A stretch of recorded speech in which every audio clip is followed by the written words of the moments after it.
So, jetzt. Wieso kann es nicht von Anfang an funktionieren? Mann, Mann, Mann. So, jetzt ist Ton da. Puh.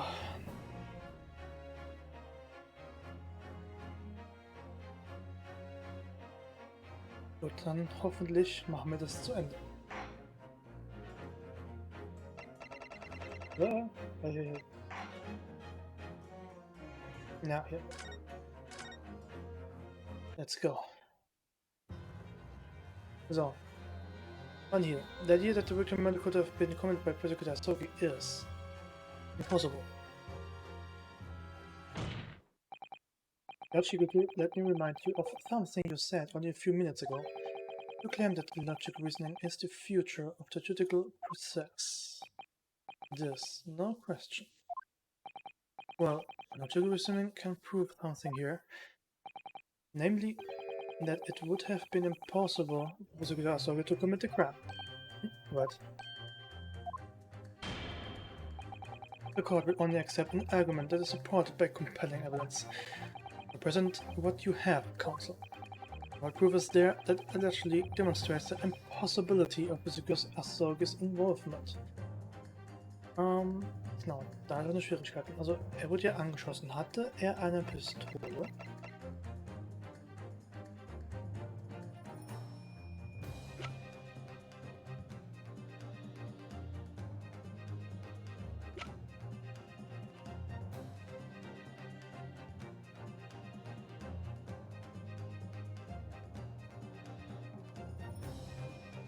Also ich habe Theorie, entweder die Waffe oder der Koffer. Einfach mal, aber ich glaube, der Koffer.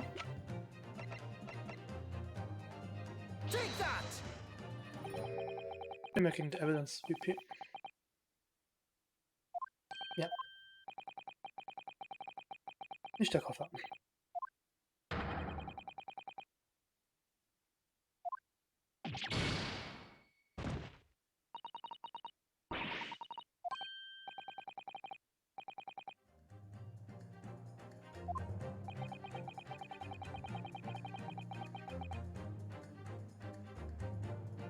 I mean, no member of the crew was on sentry duty after the first class and nearly all the time. So as long as the guard was there, it would have been impossible to fire a shot without it being heard. And very much narrows down when the crime could have been committed. Achso, es geht um die Zeit, nicht um die Waffe. Okay.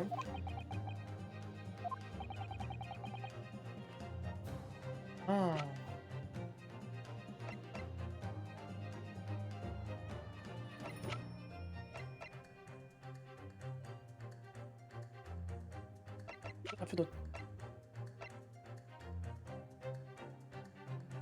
Also das hier?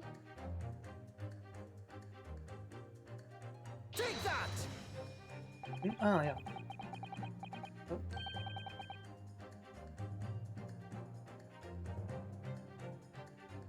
This is inventory for crew members of the SS crews, my lord. This is conclusive proof. An dictionary, how does that prove anything? Judge Shigaku, the moment you acknowledged that you found the victim's body in your cabin, this initiary suddenly became much more significant. What? Why? On the night in question, as always, a crewman sentry was on guard outside your cabin door. As long as he was there, nobody could have fired a shot inside the cabin. Absolutely. It was inconceivable that the guard wouldn't have heard it and come to investigate. They tell us that the crime must have taken place when the guard was elsewhere. That narrows it down to the 20 minutes just after 10 o'clock, that as indicated in the dictionary. Yes, I see no flaw. New reasoning so far. But the crucial point is this: when the evacuation drill took place, the steamship had already put to sea from the port of Dunkirk. Now, clearly the murder could only have been committed by somebody who was aboard the vessel at the time. But Prosecutor Astorgis stated in yesterday's proceedings,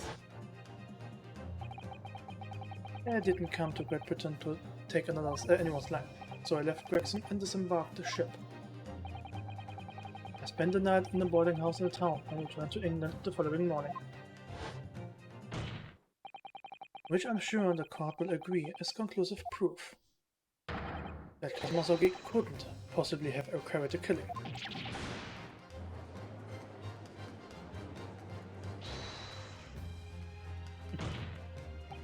No, absolutely not. I don't accept that at all. What do you mean? The boy is just saying that the ex-narrator himself, we can trust that he really disembarked the vessel. Obviously after he left my cabin he did himself somewhere nearby on the ship. Just waiting for his chance to come back and fit. No, that's out of the question. Isn't it, Kazuma? As the defense rightly recalls, I disembarked the vessel and spent the night in a boarding house in Dunkirk. As I said yesterday, I signed my name in the recommendations register book. All extremely easy to verify and undeniable proof. Oh, no, There's no escape this time. You can't forget that you are a judge or a government minister. It's time you gave the court an honest answer as a common man. You killed Inspector Tobias Gregson and transported his corpse back to Britain. And then you dumped the body in a room on Fresno Street and made it look as if the murder had happened there. That's what really happened, isn't it? Seishiro Shigoku.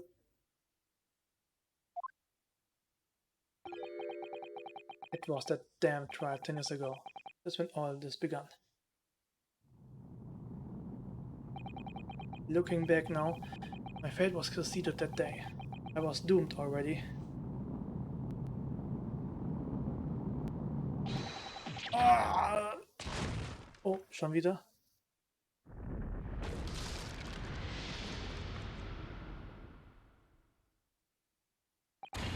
It's over. My life is over.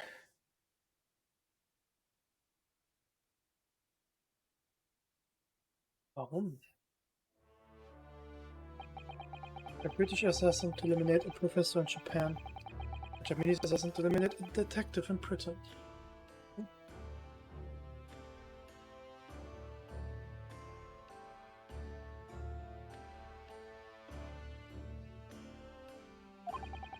Both assassins will use diplomatic immunity to evade conviction and return safely to their homelands.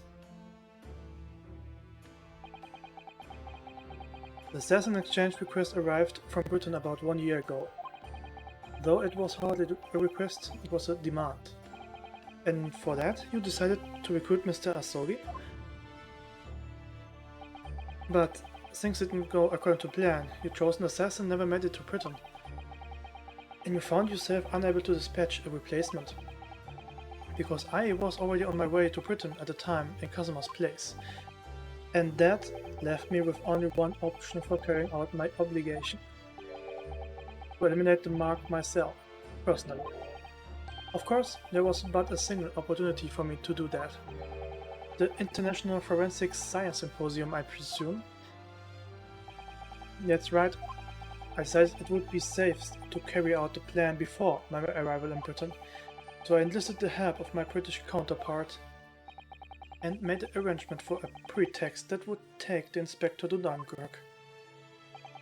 To lure the man in, he was given a sham mission by the Reaper. What? The Reaper? But there's only one person who could have done that. The mastermind of the entire operation, the Reaper himself.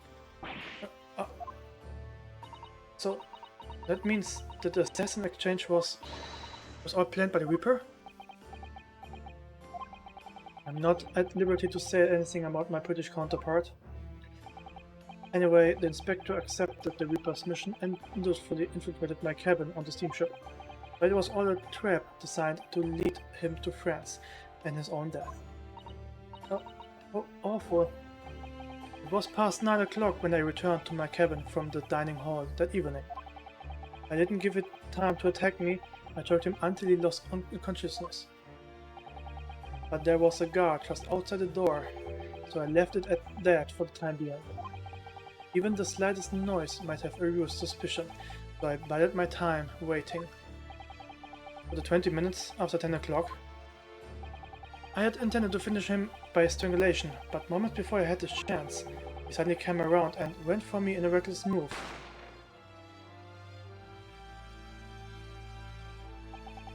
I'd received a British issue gun 16 years earlier, being a member of the judiciary as a visiting student. I never imagined I'd have to use it for something like that. The revolver belongs to you, does it?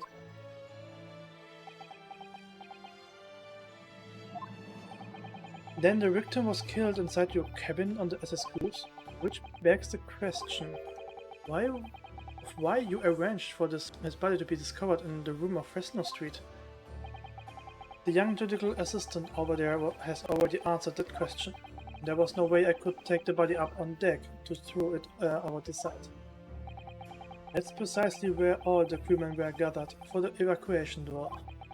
So before the first-class cabin sentries returned, I took the corpse to the refrigerator room. And then on arriving on Dover, you concealed the body in your trunk in order to smuggle it past the border police?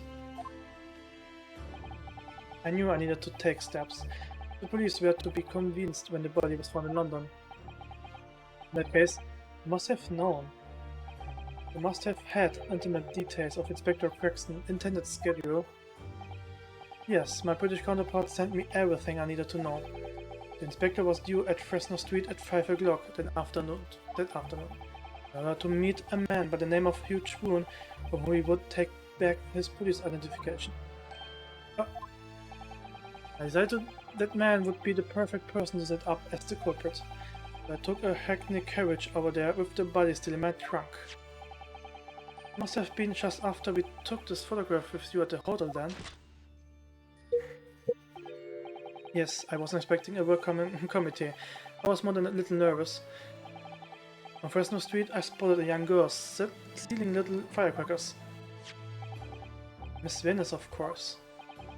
I conceived of the candle trick there and then, so I donned a simple disguise and approached the girl to buy enough firecrackers to replace a gunshot. What sort of disguise? For some reason, the inspector had a bright red hairpiece on its own traveling case. I put that on, although I suspect I drew more attention to myself in that than I would have otherwise. The hairpiece we found at the scene? The inspector had it already for the red-headed Dick investigation.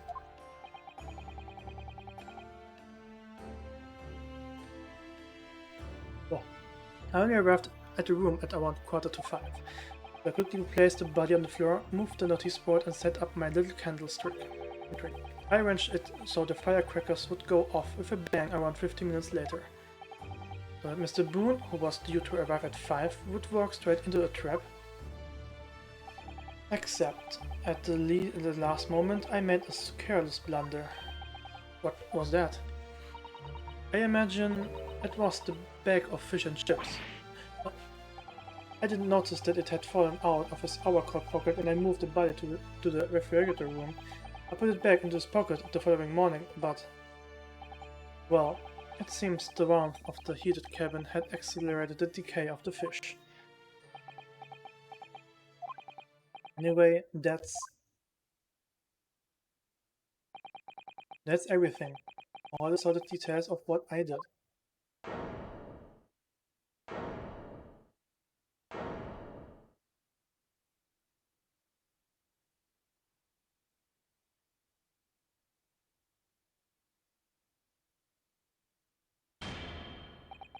I've heard enough. We have arrived at the truth about the murder of one of the country's most capable and respected police inspectors. The witness will be tried in the coming days. For a crime of such a vile nature, you can expect the most severe penalty.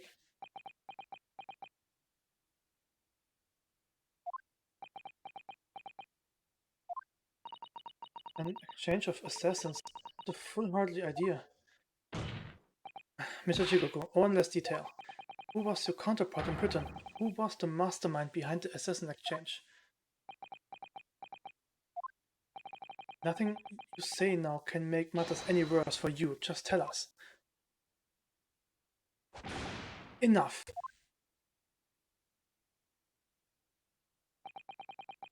What I told you, that I cannot say. Even though a thing stands, you may very well never set foot in your homeland again. What are you waiting for? Can't we get this over with now? It's finished. All of it. I'm finished.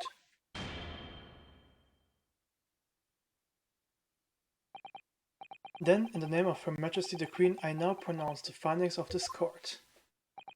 This man before us has admitted to the willful murder of Tobias Gregson.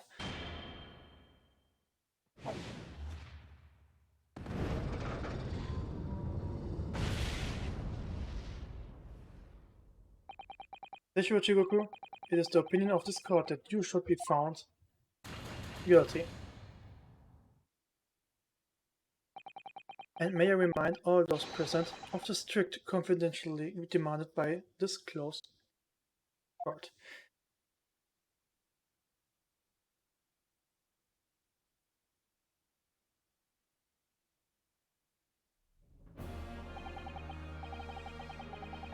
Moments ago, Mr. Chigoku signed a written confession. Ich guck mal den Ton, einen Moment. Okay, nee, klappt alles. Alles gut. Moments ago, Mr. Chigoku signed a written confession, admitting to the murder of Inspector Gregson and the subsequent convenience of the body. In short, the defendant's innocence has therefore been established beyond doubt. Oh, wonderful. Well done, Mr. Naruto. Yes, thank you. Is something wrong? I'm just a little troubled by his silence. The true identity of the Reaper of the Bailey and this extraordinary assassin exchange. We do remain in the dark about these mysteries. However, insofar as the indictment brought against the defendant in this trial, we have reached a conclusion. I have every intention of pursuing both mysteries. As a prosecutor, as you wish. Now, for the former adjudication, I hereby declare the defendant Baroque 1 seeks. Objection! Ja, war klar.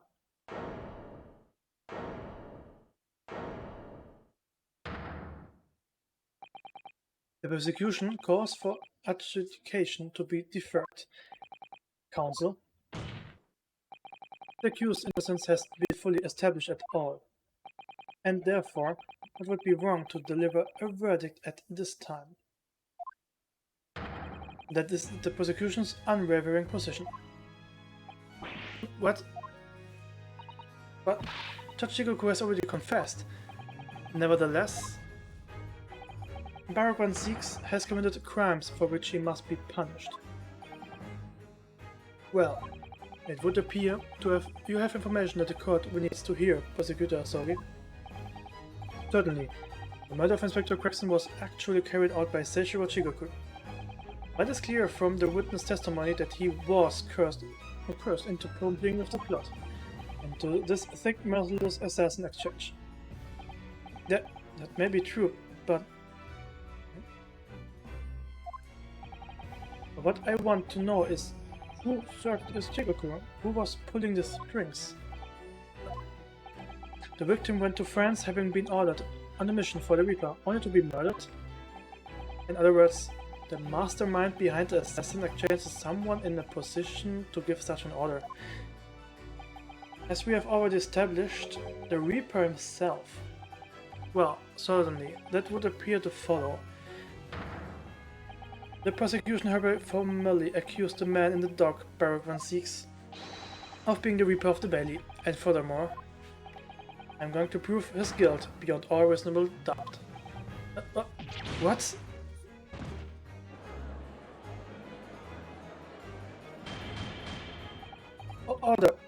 Order! The Reaper of the Bailey is a long-standing mystery council. Are you suggesting you have some new information with which you build a case? Scotland Yard has already investigated Lord 1 seeks very thoroughly in that regard. They found no evidence whatsoever to substantiate the claim that he is the Reaper. Perhaps, but circumstances have now changed. What do you mean? It's already been established that the assassin exchange was negotiated with Chigoku by the Reaper himself. Which means we now have a new line of questioning by which to identify definitively the man's identity. What is the prosecution's intention here? I must say I'm surprised by quite how tenaciously you appear to want to dislodge my name.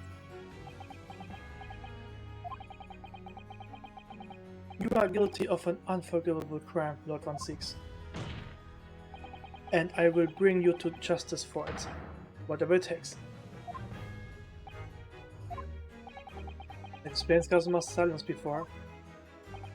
I will stop at nothing to find and finish what Lord 16 unwittingly started 10 years ago. Very well, Weiss is extremely irregular. I will on this occasion grant the prosecution's further opportunity for witness testimony. The defendant will disclose any and all involvement he has had with the Reaper and the Assassin exchange. I thank you, my lord, for guiding the court so wisely. I hereby declare this court to be in session for a supplementary hearing.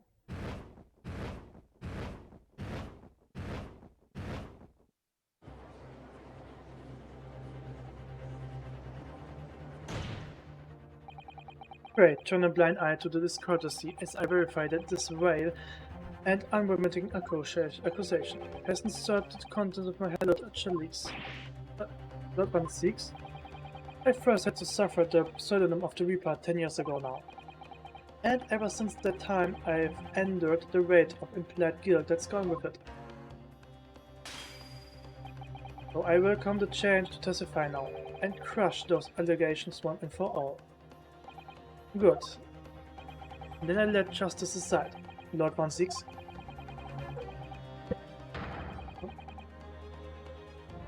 The prosecution seeks to begin building its case by calling the accused to the stand as the primary witness, in order that he may answer the accusation brought by the prosecution that he is the Reaper of the Bailey. And what says the defense? Putting the defendant in the witness stand can be extremely dangerous. Kazuma-sama is emotional at the moment. He's not thinking logically. You're right, that he is not himself. But I knew it would be like this. And I came here today determined to face whatever might arise. As a lawyer and as his friend. And that's what we must do. Defense has no objection, my lord.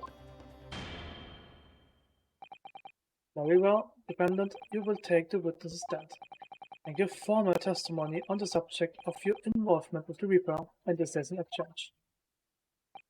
As you wish, my lord. Zuvor will ich noch kurz was austesten. Ich will noch kurz den Ton austesten. Moment. Bin ich da so leise?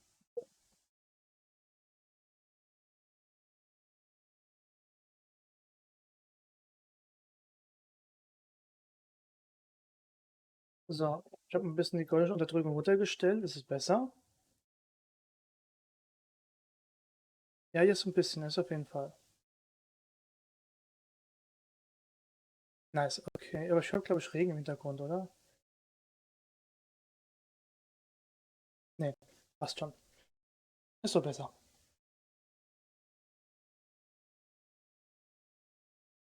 Gut, Musik an und dann geht's weiter. Gut, Musik an und dann geht's.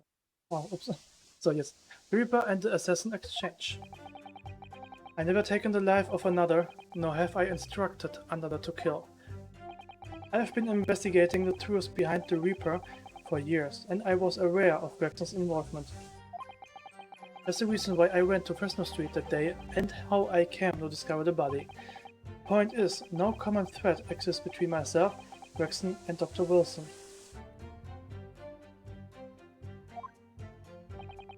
Clearly, therefore, there's no reason to suspect me of being behind the Assassin exchange.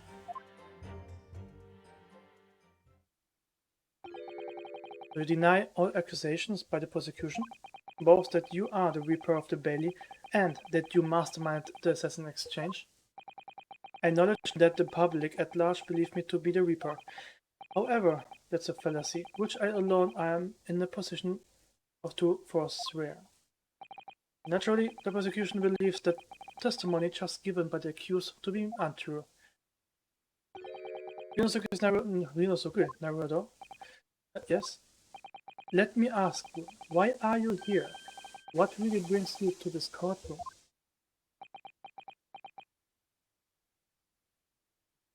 Mich kopieren.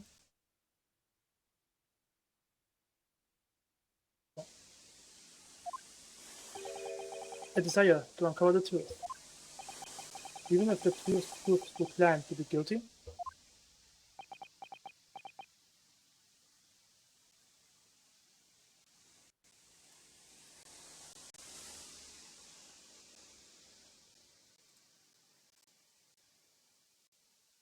Wieso hört man das?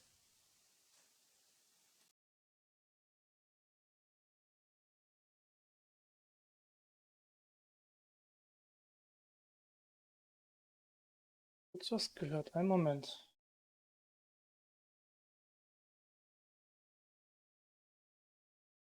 Ich stelle das mal ein bisschen höher ein. So, ist es jetzt, ich höre mir mal genau selbst zu. Okay, passt. Irgendwie habe ich da was Komisches gehört. Irgendwie mein Mikro hat ein bisschen gespannt. Okay.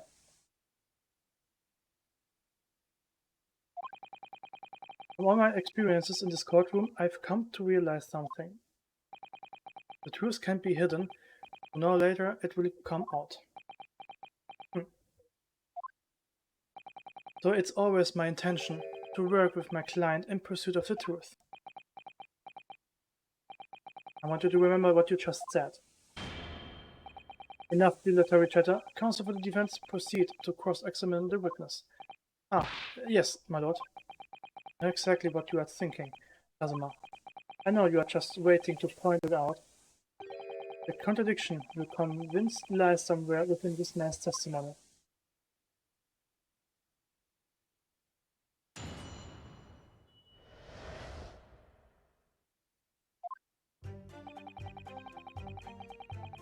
Oh.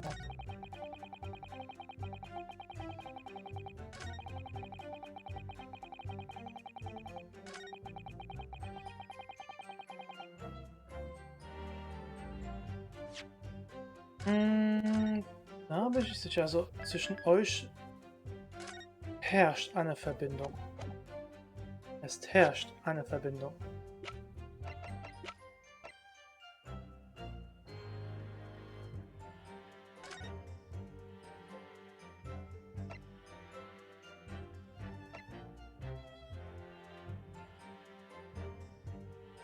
Doch, es herrscht eine Verbindung hier.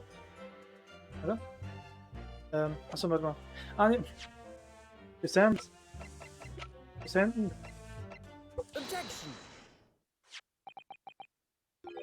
What is this? An autopsy report? Wait, this is 10 years old. From the autopsy of Lord Clint Van Zieks. What? My brother's autopsy report? I'm pleased to see the defense doesn't intend to run from the undeniable truth.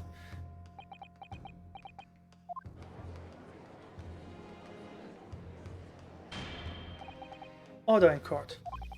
What reason do you have for presenting a 10-year-old autopsy report here, counsel?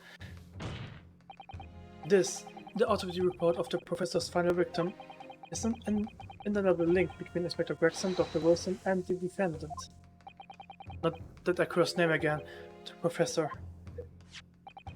I have personally researched all of the court records relating to the case. I know that at the time, autopsy was considered sacrilege to the victim's souls, and for a member of the aristocracy like Lord Clint Van Zieks, it was unthinkable. But someone implored the powers that be allowed to autopsy to go ahead, spoke to Gregson. He declared that he was certain he would obtain conclusive proof from the procedure. It was Dr. Wilson who conducted the autopsy. His signature is clearly visible on the document. As promised by Gregson, the autopsy did indeed produce evidence. Evidence that conclusively proved Genshin Asogi was guilty of the murders. In my brother's dying moments, he mustered all his remaining strength to leave that vital clue behind. Indeed, that was the key to indicting the professor for his crimes and the conclusive evidence that convicted him. It enabled Lord Van Zieg's to avenge his brother's senseless death with a marvelous victory in court. A marvelous victory, was it? I wonder if that's really true. What? Could the same be said if it turned out that the key piece of evidence in question was in fact fabricated? If the inspector, the coroner, and the prosecutor all concluded together to cast an innocent Japanese man as a mass murderer and send him to his death. It's outrageous. And now, 10 years later, for some reason the secret has been threatened and needs protecting, which is why the inspector and the coroner had to be silenced, isn't it? By someone in power in Japan and in Britain, using the two killers recruited for the assassin exchange.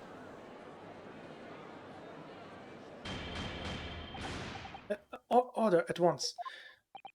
10 years ago, my father was convicted in this very courtroom as a mass murderer. He was sentenced to death. But it was all a sham, and I swore to myself that I'd proven it. Which is why I had to come to Britain, whatever the cost.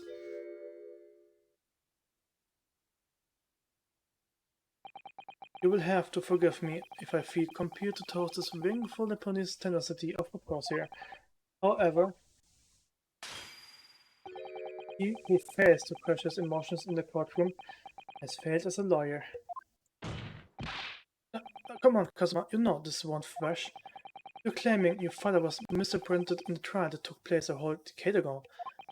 You must see that without evidence, that's nothing more than a vile accusation. As it happens, I have evidence. What?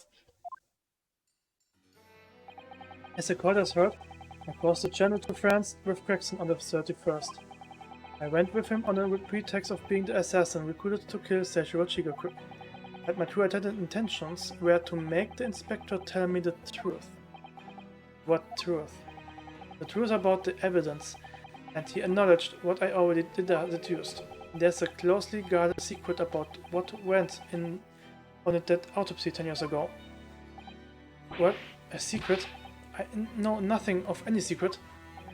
While we waited for my supposed mark in Chigaku's cabin, I drew my clan's illustration sword Karuma before the inspector's eyes. He very quickly understood what my true motive was. Right, I see. You are that Asogi young lad, are you? And what? You're going to cut me down with that thing, is that it? That will very much depend on the answer you give to my questions. I want to know what really happened 10 years ago. The truth, that's all. Before we get into it, let me make one thing clear. I still believe your father was a professor, there's no doubt in my mind. But unfortunately, back then, we didn't have the evidence we needed to make the crime stick. So, you admit it then? The evidence used in my father's trial was fabricated? It was for the good of the country. Anyway, I was just following orders. Orders? What exactly did you do? Speak. I'm not saying another word. Even if your life depends on it. That's right. Even then.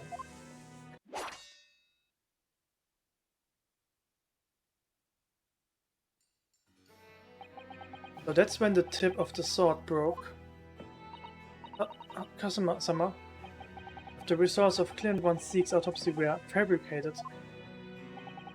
An investigating officer Gregson and the lead coroner Wilson must have known about it. And they can only have been ordered to pervert the course of justice in that way by one man. The man leading the case of the prosecution, Baron Van Zieg's. In other words, the defendant did have cause to organize this exchange of assassins. Exactly. And as was established earlier, it has to have been the Reaper himself who lies with Jigaku in Japan to avenge the exchange. So it follows that the Reaper's true identity can only be that of the man who stands accused in this courtroom today, Paragraph 6. Ah, shit. Objection! Kazuma Zogi? What? What you have just told occurred. Are you absolutely certain of your facts? Did Gregson really fabricate evidence for the trial 10 years ago? I heard it with my own ears. This shameful admission.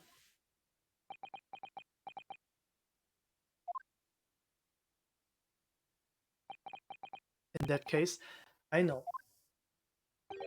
The name of the Reaper. What? Lord Van Six? I gave no such orders. I know that for certain. Which narrows down the remaining possibilities to one. Lord Van Six isn't the one behind all this. Strongheart? Then yes, there's only one other person who could have done something like this. I believe I know who it is too. You? I just had a feeling this name was going to come up.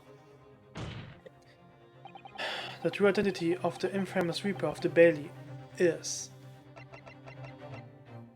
Take that! The only person who could have arranged the assassin, exchange and manipulated the autopsy results is the Lord Chief Justice himself, Lord Mile Strongheart. What? Lord Strongheart? Yes, it's true that 10 years ago the defendant handled the prosecution of the professor in court, but he only took over the case after his brother, Lord Clint Van Six, had been killed.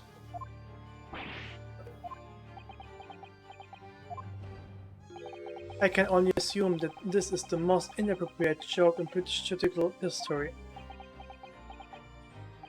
Well, Lord Van Six, 10 years ago I was very new to my profession, but I had a burning desire to avenge my brother's death. I pleaded for control of the case.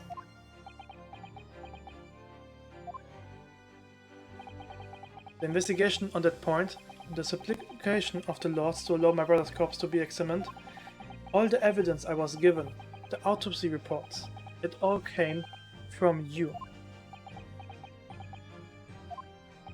I have spent my life since then believing I was in your debt for the way you stood aside and let me handle the trial. You see now, I was very much mistaken.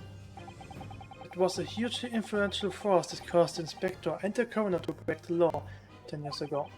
And that same force was still felt a decade later on the other side of the world by Seishiro Shigeku. Lord Strongheart, everything falls onto place when we recognize that you are the Reaper of the Bailey.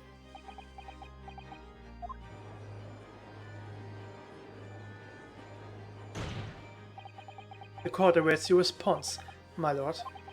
This might very well go down in British judicial history, but I assure you, it is no joke. Consider this a formal accusal by the defense. It doesn't warrant a response. A formal accusal? Don't be absurd. The defense claims are utter nonsense, a wild fantasy at best. You're not going to defend yourself. You claim there was some wrongdoing with Lord Clint Van Six's autopsy. That's utterly untrue. Objection! But I heard it from Gregson's own lips. He admitted to it. And where is your evidence? What?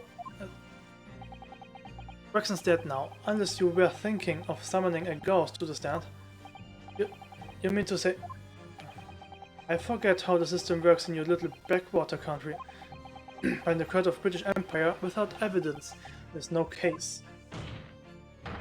I have no intention of entertaining some wild fantasy that can't possibly be substantiated by anyone or anything.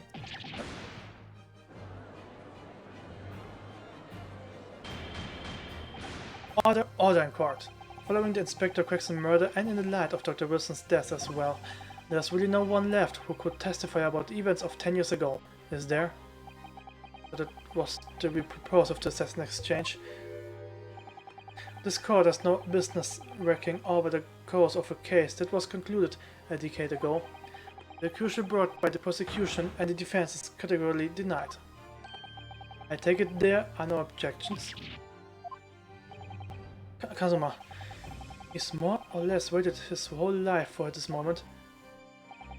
Is there really nothing else we can do now? There's no other avenue we can go down in pursuit of the truth about what happened all these years ago? Ich weiß nicht.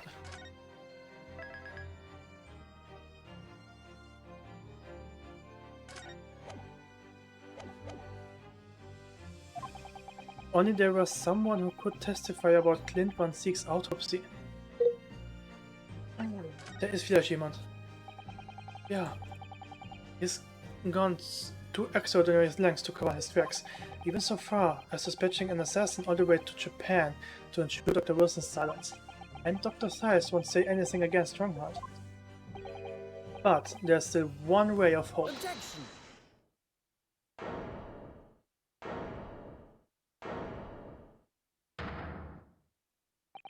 Actually, there is one person. One person who could still testify about that autopsy. Don't be ridiculous. There's no one left. Who? Ritasuke? Who? Tell me. Kazuma? Please, this trial can't end. Not yet. I'm not doing this for you. I'm doing it for the truth. The person the defense would like to call to the stand to testify about the autopsy of Lord Clint Van Sieks is Take that! denied. What? I want to know why. And I want to know why you're proposing to call such a witness with the look of utter desperation on your face. Oh shit. Oh shit. Okay. Ich bin mir so sicher. Ich bin mir so sicher. Oh, okay, ja, nee, ich bin dumm. Ich bin einfach nur dumm. Ich bin einfach nur dumm. Take that! Okay. Heaven help us. Another Japanese? An expert in forensic medicine, my lord. Professor Chuchi Mikotoba, 16 years ago. He came to London with Seishiro Chigoku and Genshin Asogi as a visiting student. In what could this testimony possibly tell us? Professor Mikotoba was the primary assistant during the autopsy in question. He was also the person who actually penned the report. Incorrect. The autopsy was carried out by the coroner, Dr. Wilson. The report carries his signature. It was the primary assistant's duty to keep a written record of the coroner's work during the procedure. In actual fact, the coroner merely read over the report at the end and signed it. In other words, Professor Mikotoba witnessed the entire autopsy from start to finish. The defense demands that Professor Mikotoba be summoned as a witness as a matter of urgency. Whatever really happened in that autopsy laboratory 10 years ago is something only he can tell us. The defense demand is denied. What? But Professor Mikotoba is in London at this very moment. You could summon him to the stand in minutes. No, of course he's not going to agree to it. Strong has no intention of summoning anyone who knows.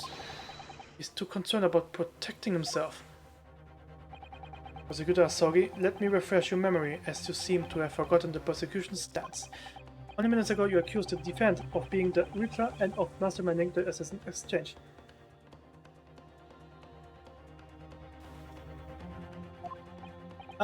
I did, yes.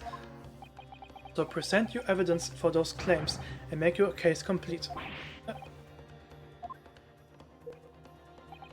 At this time I don't have the requisite evidence, but that's exactly why we need witness testimony. The professor case is closed. There are no clues in the distant past that will bolster your argument today.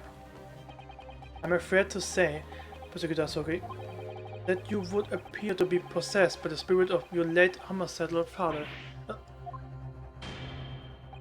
Now, as I stated earlier, this court has already reached a conclusion with respect to the matter at hand.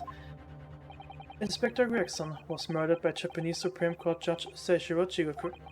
As for hidden circumstances that may exist, they will be investigated in due course by the proper authorities. Objection! But we all know what will happen. That we will just give the mastermind the whole venture time to cover his tracks again. By which you mean me? The punishment for this contemptible behavior will be decided at a later date. As for you, Prosecutor Sogi, you will be remanded following these proceedings, willingly and I trust, since you gave your word. This footy game of revenge is over, young Master Asogi.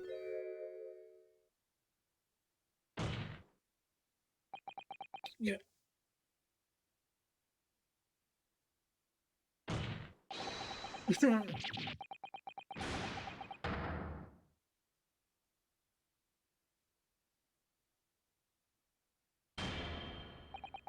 That will be all. I hereby declare this trial to be over.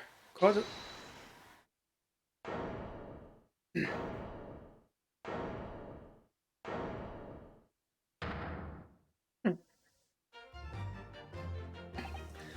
Mr. Sholmes? This is no place for amateur detection, Mr. Sholmes. May I remind you that these proceedings are closed to the general public. You will leave the courtroom at once. Objection!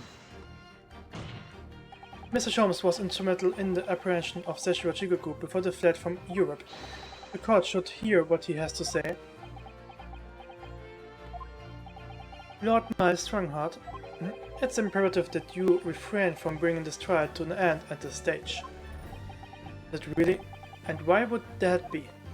You need only recall your own words from the opening of the trial to answer that question, if I may. We will stop at nothing to uncover the whole truth behind these disturbing findings. Surely it can't be that the shock of being accused of being a Reaper yourself has erased that from your memory, can it? The whole truth, sir, has already been uncovered.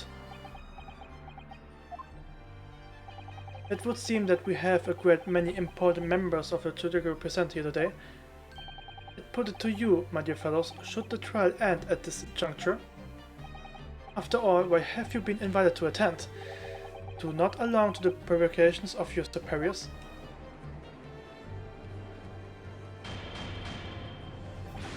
Order in court. It seems to me that we stand before a door that leads to a new era of legal practices, a door that is ajar. Let us emerge from the shadows of the Reaper's decade-long ascendancy. For you and you alone, my dear fellows, have the power to push this door open now. These auditors on the gallery have no right to express an opinion in court proceedings. Silence. He's right, the judge has absolute authority here. Yes, if he calls the trial to an end, it must end. But will it really do? I sense dark things occurring behind the scenes. Dark things indeed. Is there a single person present who can notice the dark? What's... The trial should go on. Summon the witness. That's right, we need to clear this up before that young Japanese fellow remanded...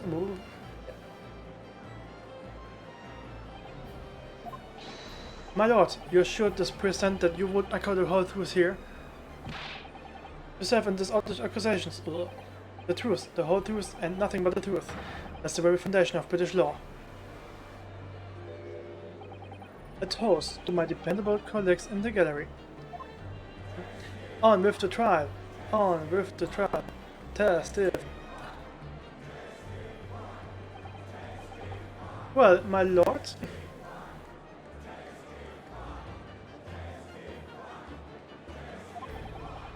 You hear the voice of British justice, I take it? I think you will find it will be rather awkward to silence. Come. The court will recess briefly. I have no intentions of shrinking from these allegations. Bailiff, arrange for the subpoena of the witness at once. As soon as the gentleman arrives at the courthouse, we shall reconvene. A request won't be necessary, my lord. Pardon? Mikotoba is a close friend of mine. He accompanied me today and is waiting in a chamber as we speak. I do believe he's been enjoying a little trip down memory lane, in fact. What? Professor Mikotoba is here in the courthouse? Mr. Sholmes, you didn't know this would happen, did you? My dear fellow, no one is in a better position to answer that question than you, surely. I wasn't just asking for the fun of it, you know. Well, I must thank you for your assistance in this matter, Mr. Sholmes. However, you are of no further use here. Kindly leave the courtroom at once. But of course, in truth, I find myself rather busy now as a result of these developments. Mr. Naruto? Ah, yes. I trust you have Ira's little lucky charm with you. Absolutely. Still in my pocket. See Sensor regards, and a reminder. If you find yourself at the dead end, the ears are at your disposal. Just one thug, if you please. Oh, of course. In that case, the trial will continue without delay. Bailiff, show the witness to the stand.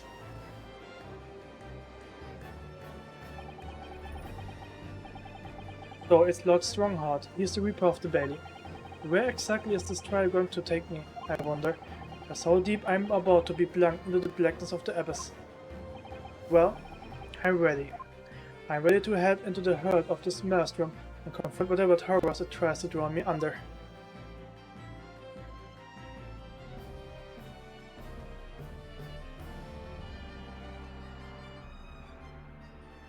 So, dann mache ich auch erstmal eine kurze Pause.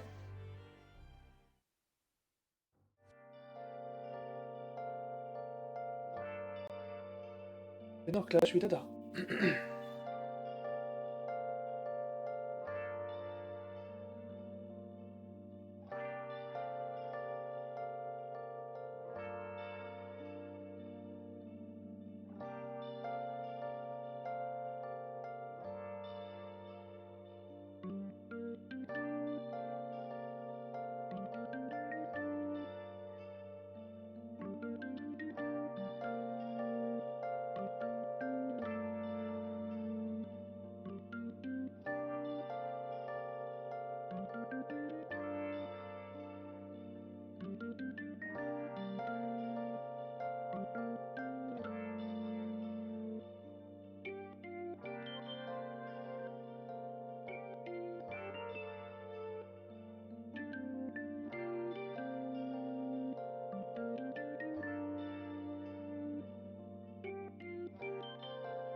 Let's go.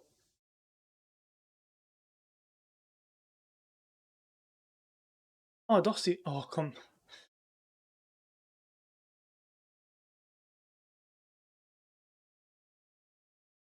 So, witness, please state your name and occupation for the court. Joji Mikotoba, lecturer in forensic medicine at the Imperial University in Tokyo, Japan. And Professor Mikotoba, the young lady beside you is... Ah, this is Dr. Maria Gurray, Scotland Yard's practicing coroner, the daughter of Dr. Thythe, I understand. Yes, Dr. Thythe. I'm afraid I can't tell you why she's here. She just appeared. You summoned a strange Japanese man as a witness to that autopsy. But you don't summon Mama. That makes no sense. She was there too. That's about the size of it. I felt her eyes burrowing into the side of my cheek constantly whilst I was in the end-chamber too. Oh man, the idea of it's making me shudder. The revelation about Dr. Scythe that came to light some days ago defied the reputation of the entire judiciary. He was therefore deemed unfit to appear as a witness in today's proceedings. The Ministry of Justice's decision on that is final. Well, we wouldn't want any more perjury to be committed, wouldn't we?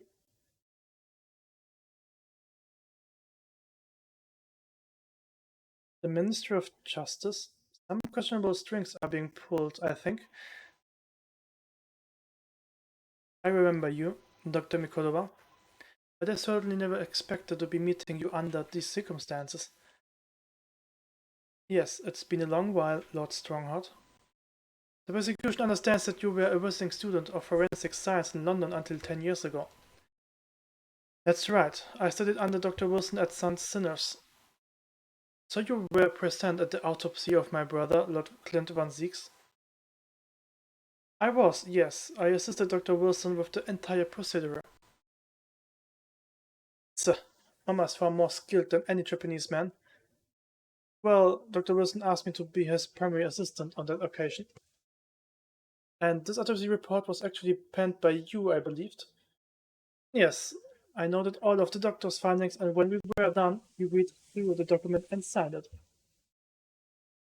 Poor Mama, a secretary assistant, she wouldn't have had such a good view of all the innards. So, Professor, do you remember Inspector Gregson? Yes, of course. If it wasn't for this insistence, Lord Van Ziek's autopsy would never have happened. But he was absolutely convinced that we revealed this is evidence against Genshin, you see. So Lord Strongheart had to entreat the nobility to allow it to take place. Do correct me if I'm wrong, my lord. It was a result of that autopsy that the mass murderer was apprehended and justice was done. But Gregson admitted it before he was killed. He admitted that the results of the autopsy were fabricated. You were there at the time, so you must testify. You have an obligation to tell the truth about what really went on. Absolutely. That's precisely why I'm here. And that's why I'm here too. Yeah. Very well then. You will give your formal testimony now, witness. But before you begin, a word of warning.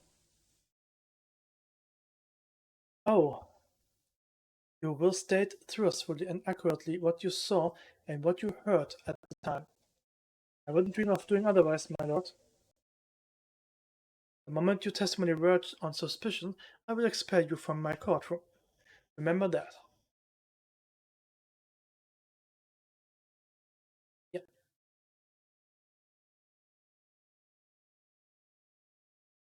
Autopsy of Clint Van Zieks. My own observations, I couldn't say there was any indications of the autopsy results having been fabricated. This resulted from a wound made by a Western-style sword transfixing the heart that I found a little strange. There were no other signs of internal injury, nothing questionable at all. It was just that the beautiful but dangerous piece of evidence removed from the man's stomach, assumed to have been swallowed by the victim, as a way to posthumously identify his assailant. No indication? Nothing to suggest fabrication? Professor Mikutova, are you certain about that? Well, nothing that I could possibly identify as such, much less swear to in testimony.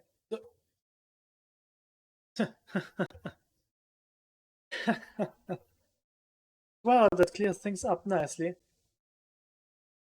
The only fabrication here, Asogi, has come from you. What? You claim the inspector confessed just before his death, but that is fabrication. No, he freely acknowledged it. I swear he did. Freely, with the tip of the sword at his throat, the man was clearly at his wit's end. The court will give no credence to this confession, which was uttered in obvious desperation. Quite simply, there was nothing questionable about the investigation of Lord Clint Van Ziek's death, and with this testimony we have, without question, uncovered the whole truth of the matter. If I may, my lord. There was most certainly something questionable about it, and the whole truth does rather elude us, I feel. I beg your pardon? Well, you are obviously aware of the facts of the case. All four of the professor's previous victims died when an enormous beast was set upon them. It ripped out the throats. Oh, such horrifying crimes. But curiously, the killer's last victim, Lord Clint Van Zieks, suffered a different fate. Yeah, yes, you're right. He was stabbed through the heart with a sword. That's enough. I believe I warned you about this, witness. I promised to curtail your testimony as soon as it entered the realms of suppositions or speculations. Huh. Very well, my lord. In that case, the defense will pursue a conclusion that is during the cross-examination. What? I have the right to cross-examine every witness after testimony, and I fully intend to exercise that right. Minosuke, I'm afraid that even the presiding judge has authority to contravene the letter of the law. And as I'm sure every member of the judiciary present in the gallery would agree.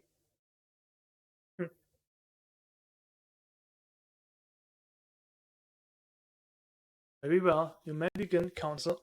However, the moment your argument strays from the established facts, I will not hesitate to bring the cross-examination to an end. Proceed with caution. Yes, my lord.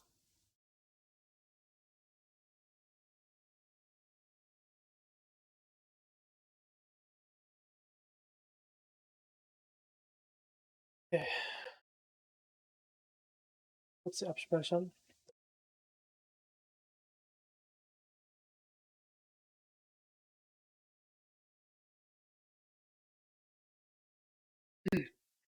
Hmm. You couldn't say? No, sadly not. But then you couldn't say there wasn't any indication either, could you? No, true, I couldn't. I was at Dr. Wilson's side as I performed the procedure, recording what he did. But at times, of course, he instructed me to fetch implements and such like. Whilst I was away from the operating table, obviously I could have missed something. And at those times, what was the secondary assistant doing? Following this Japanese man's orders to adjust the lightning or press implements. But that doesn't mean Mama wasn't a vital part of the team. Right, yes. So would you kindly refrain from staring at my cheek like that? Professor Mikotoba, think. Was there nothing at all that seemed out of place to you? Well, yes, there was, as a matter of fact. This resulted from a wound made by Western-style sword, thus fixing the heart.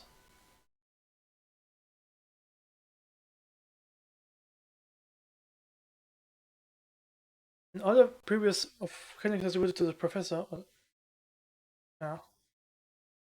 The victims were killed by an enormous dog, I believe. Their throats were, well, mauled.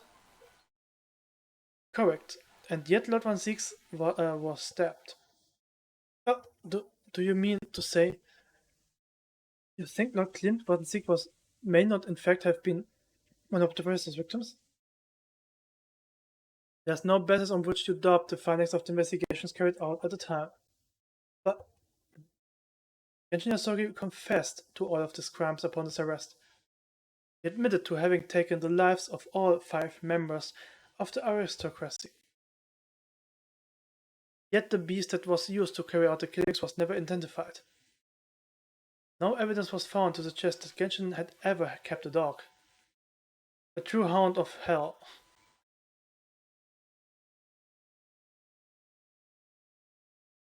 Not a sign of intended injury. But, you weren't actually presented the autopsy report yourself, were you, Dr. Gurry? Does it matter? Huh? Well, I just wonder how useful your testimony can be in that case, really. I mean, it would be different if your mother, Dr. Science, were in the stand, but I've read all the paperwork about the case and Mama told me the story countless times. The statement I just made is exactly what's written in the autopsy report. I did confirm that myself at the time. It's true. Besides the step wound, there were no other signs of internal trauma. I see. Emma told me all about it. Okay. Oh, she said there was nothing of note internally. But they did find an amazing piece of evidence. Something unbelievable. Unbelievable? What do you mean? Come on, Dr. Gary. What was it?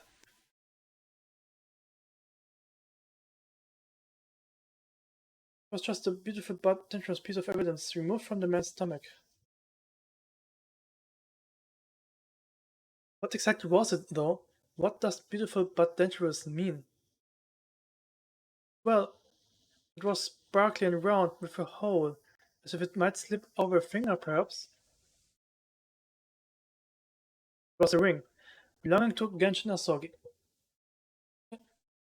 My father was inside the victim's stomach. At the time, Genshin wore a large ring on the detritus quarters of his left hand, the fourth of ring finger. I understand it was some sort of keepsake. When my father left Japan for London 16 years ago, I was 8 years old, but I remember that ring. You do? My father's possessions were sent to our family home in Japan after his death, but the ring wasn't among them. Obviously not. It was a key piece of evidence. It remains under lock and key in the stores at Scotland Yard to this day. After the autopsy, Genshin was summoned by the police to check for the presence of his ring. It wasn't on his hand, of course. Moreover, there were deep abrasions on his fingers where it had been pulled off. They arrested a man there and then, right before my eyes. Oh, could they? I bought the ring along with me today. What?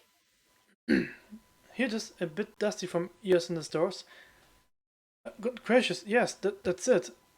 I haven't seen it in 10 years, 10 long years. And that was found inside the victim's stomach. Yes, I'm afraid so. You hesitated there, Professor Mikotoba. Should we read something into that? Well, I just that's thinking back now. I didn't actually witness the moment it was extracted from the victim's body. Oh my, really? The precise moment Dr. Wilson had asked me to fetch him a new scalpel, you see. Dr. Gary, the removal of historic evidence from the stores requires my consent, does it not?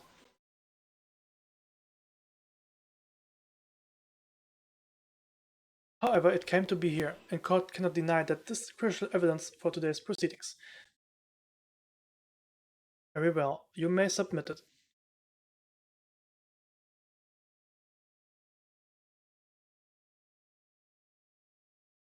Ja, also, wenn man sich den Ring ansieht, wie man ihn it's not the sort of ring normally seen in Japan.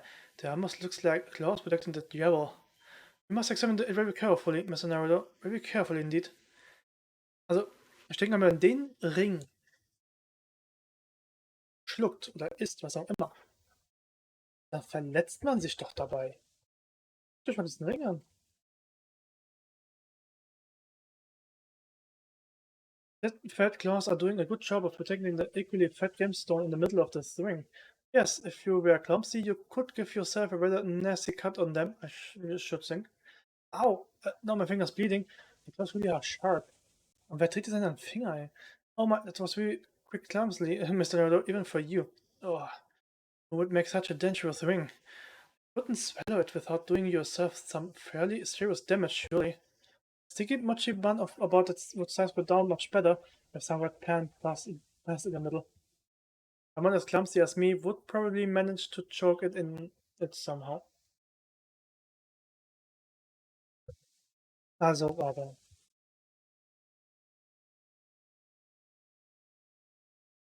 Doch, also ist es schon komisch.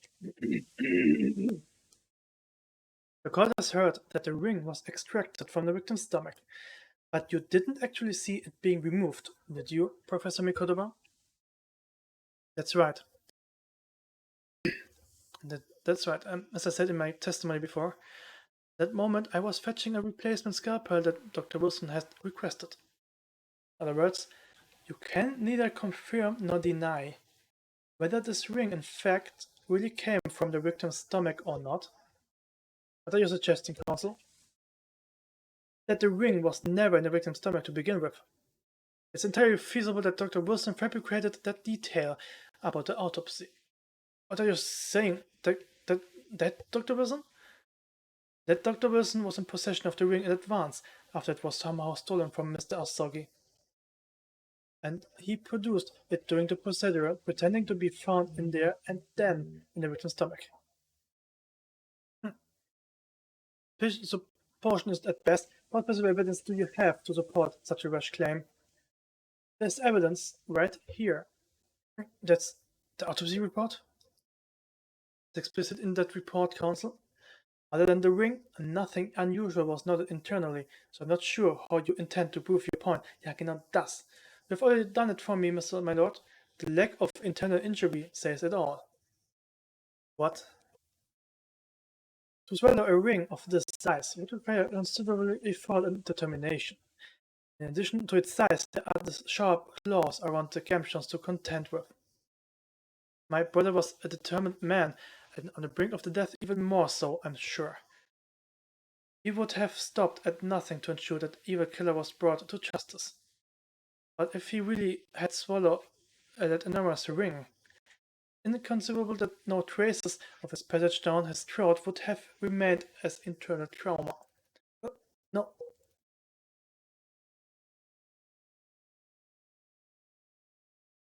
And there you have arrived at the sticking point. That's precisely why I had my doubts about the findings myself 10 years ago. Then why didn't you say something at the time? I did. I still remember the conversation I had with Dr. Wilson in the laboratory that day. Look at this! Now this is a very curious thing to find in a man's stomach, wouldn't you say? But isn't that rather peculiar, Dr. Wilson? What's that now, Mikodama? Well, if he swallowed a ring of that size, with those sharp metal claws that it has, really you expect to see damage to the throat and esophagus, joint mucous membranes at the very least? Dr. Mikodama, may I remind you that I have vastly more experience than you? I'm terribly sorry. I can think of plenty of ways to explain why no injuries would be seen. No, let's say this. The victim would appear to have ingested the item as evidence to identify his assailant. Go ahead, write it down.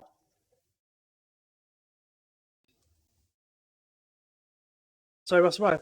The recent derivative fabricated the results of the autopsy indicate my father. I'm disappointed, Counsel. That argument is nothing more than speculation.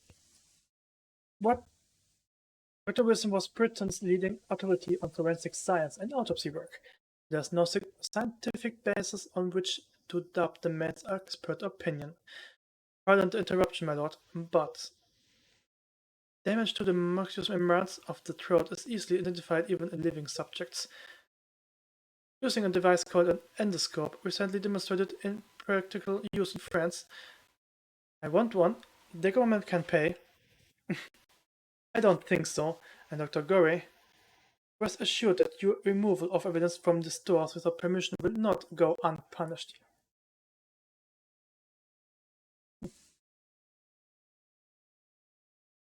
We open up the dead to find the truth. I beg your pardon? But Mama, she chose to stitch her corpse up with all her secrets inside.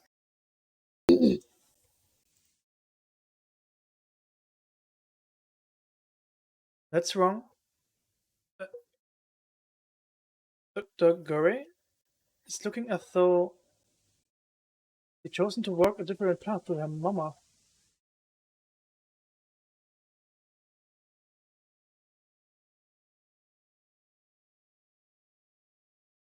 Yes, the ring. What about the ring?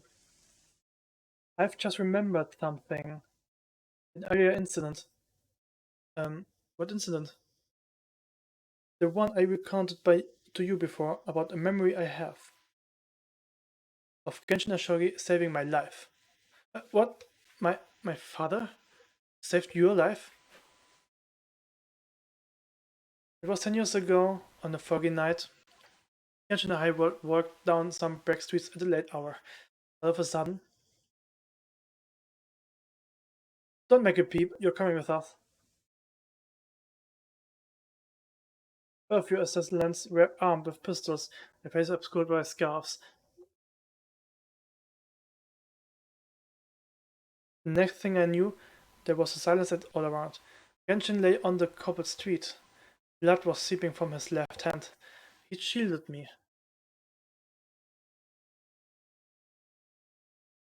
It was on the ring finger on his left hand.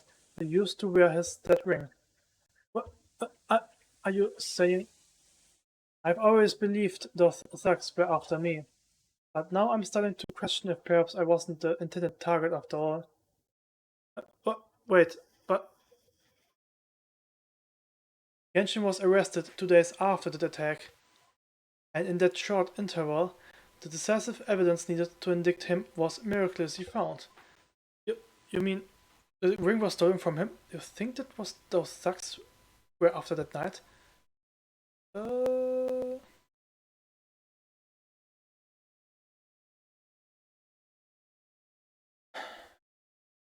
You pathetic coward.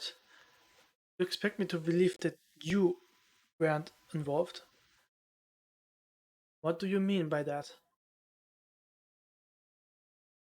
It was you, wasn't it? You are the one who took it. You stole my father's ring. You set the whole thing up so you could paint him as a mass murderer and have Kazuma, open your eyes. Ryonosuke, you must know deep down. The truth can be completely obscured even when your judgment is only slightly clouded. But at the moment, you seem to be floundering through a dense fog. Is that why you were so insistent I should be present in this trial? To see you like this?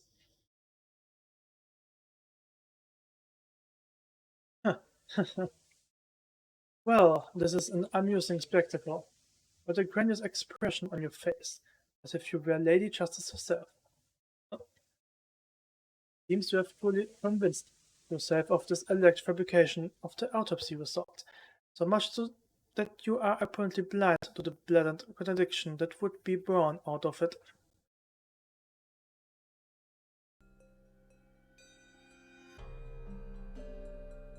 Habe ich den Ton ausgehabt?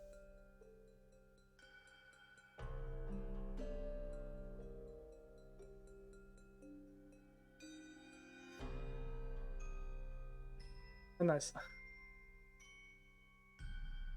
Da gehe ich das jetzt. Egal. Yep. So it's extremely hard to believe. Let us imagine that there was some misconduct during this autopsy. If that were the case, why would Asogi not have disputed the findings in his trial?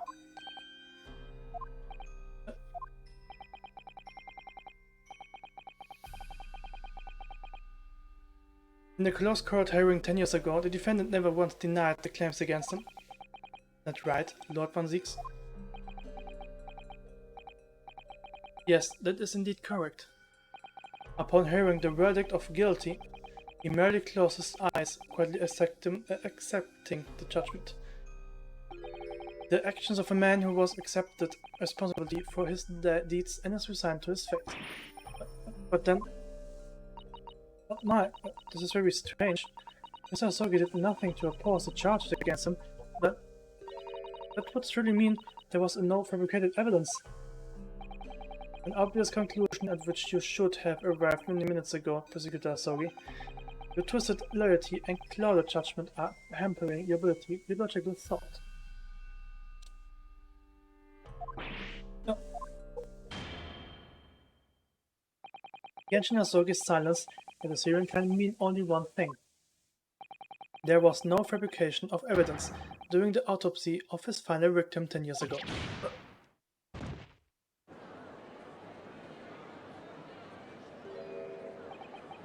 But if that autopsy was all above board, there'd be nothing to stop Lord Strongheart bring his trial to an immediate conclusion.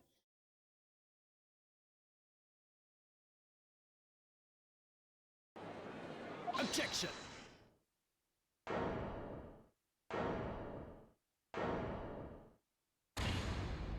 Come on. Thank you, Ryunosuke. If it wasn't for your frank words just now,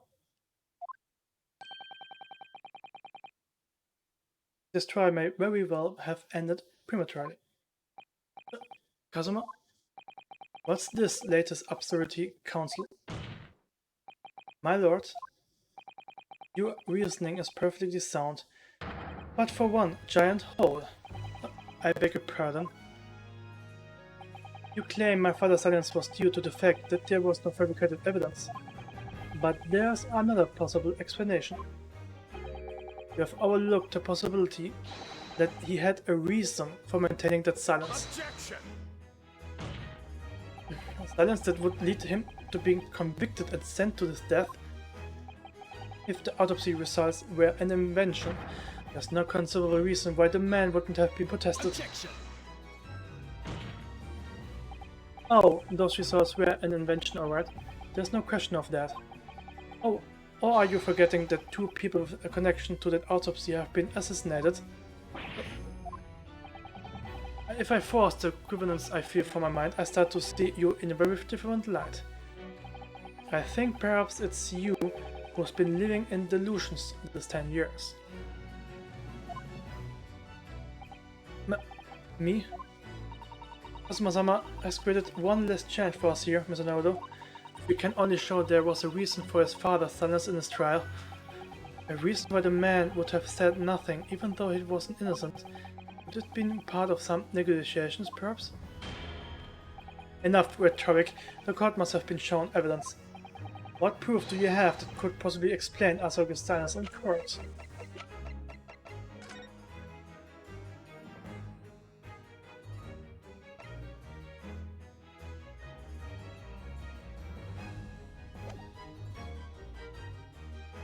Take that! This is the defense answers to the question. No. Okay.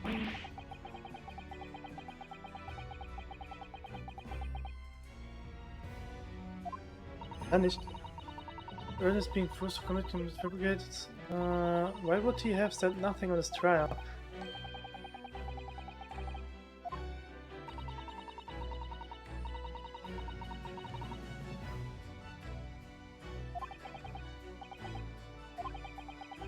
Was saying nothing has changed for some sort of clemency? Yes. Okay.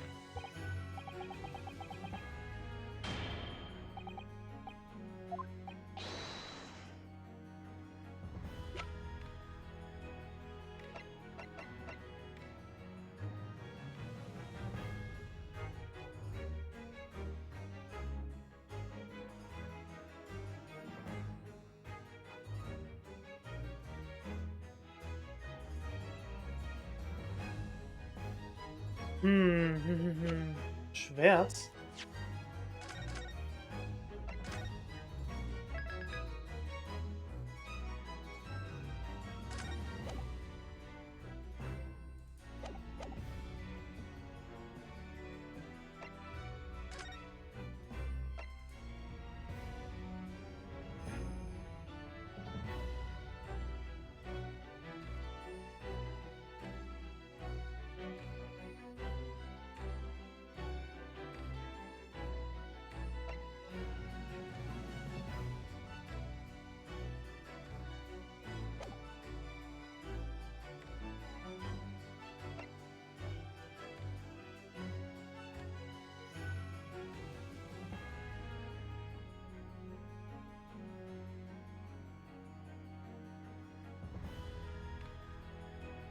Wollte er jemanden schützen? Wen und warum? Also ich habe jetzt zwei Beweise. Das Schwert. Vielleicht untersucht es mal. Kann man das gleich raus tun? Ja. Nee, da ist nichts.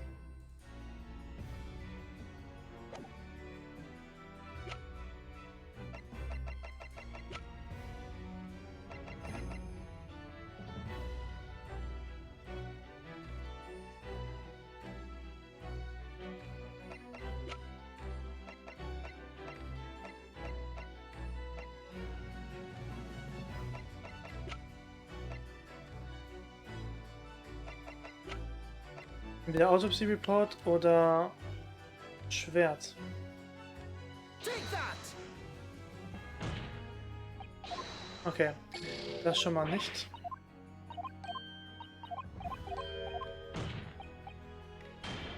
Will das Schwert verschwinden lassen? Take that! Nein.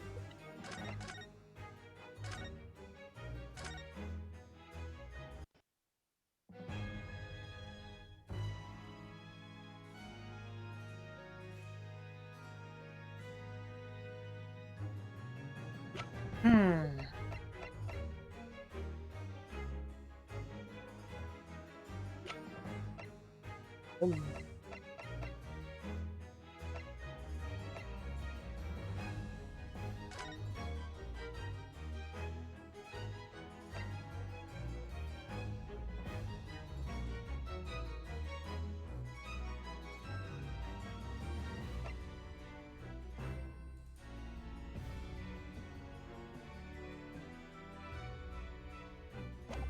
Speak vielleicht? Take that! It's true that Genshin Asogi's silence during this trial resulted in his conviction. But that didn't actually lead to his execution. On the contrary, it led to his escape. An escape that was only possible because he had been sentenced to death. Although I find it hard to believe my father would have neglected in that way, the defense is correct. A fake execution, falsification of a death certificate, and the jailbreak inside a coffin. Clearly such an elaborate plan couldn't have been carried out by my father alone. He must have had the help of a collaborator from the judiciary. I have here the dismissal notice of the chief warder who was working in the prison at the time. Notes read, there are indications that the jailbreak was in planning prior to the inmates' incarceration. In other words, there were suggestions of some sort of negotiation between the Mr. Sogi and the British government. In exchange for his silence and cruelty was given an assurance that he would be broken out of prison. Yes, with that sort of clandestine agreement in place, I can imagine he would have kept very quiet. I would go further than that. In fact, I would say that the elaborate jailbreak of Mr. Sogi can be explained in no other way.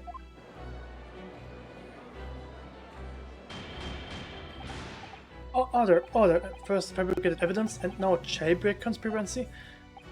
Of course, because it's all intimately linked. The prosecution wishes to summon new witnesses to the stand. Witnesses? People who can testify about the jailbreak that took place 10 years ago. Governor Caden and the poor chief warder of the prison? I won't allow this trial to turn into a farce to summon the governor of the prison after all these years. Oh, it wouldn't be any trouble, my lord. What? Father? My dear friend may appear a little retarded at times, but I can assure you he's extremely thorough.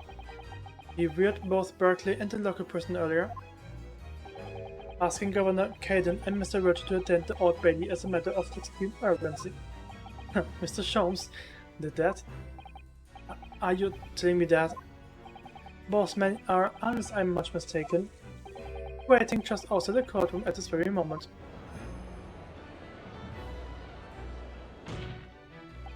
My lord, you must permit this trial to proceed as you declare at its outset.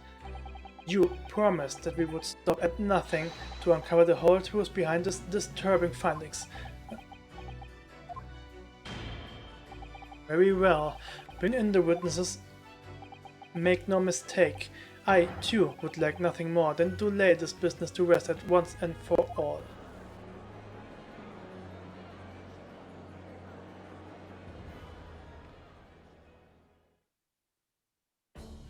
Oh, das muss ich aber hinsetzen, ey. Oh. Wir schon dann noch einen Moment. Would the new witnesses... oops.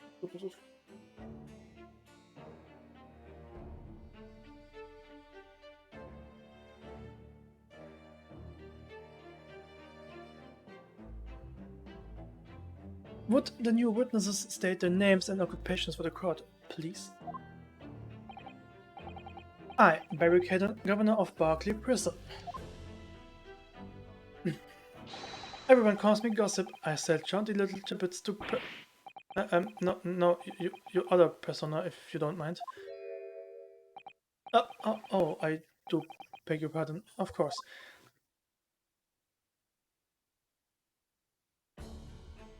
My name is Delivering Vigil. I used to be the chief warder at Berkeley Prison.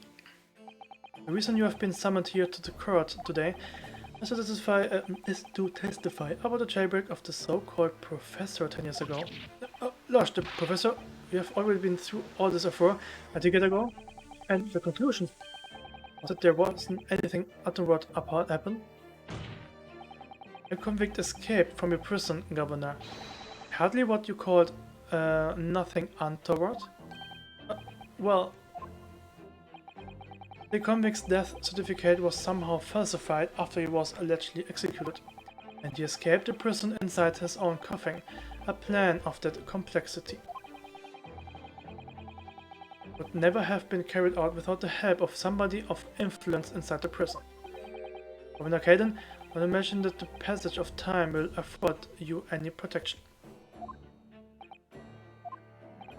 It turns out that you were involved in the plot to break Mr. Asogi out of your prison, then of course, the consequences will be very serious. In all likelihood, a capital punishment. Guts, hold on there, lady. Witness, Governor Caden. Aye, sir. You have a critical role to play in the public safety of your country, a great responsibility to shoulder. The significance of your testimony in court cannot be understated, therefore think carefully before you speak. And Prosecutor Asogi, if you threaten the witness again, you will be held in contempt of court.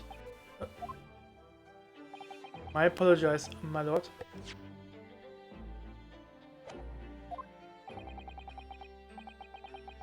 There's no disputing the fact that an intricate jailbreak plot was enacted 10 years ago. Clearly, you were both involved in some way, so you will testify before the court now and explain exactly what took place. Very well, let the witnesses give the formal testimony. Tell the court everything now of the plot to break Asogi out of the Berkeley 10 years ago.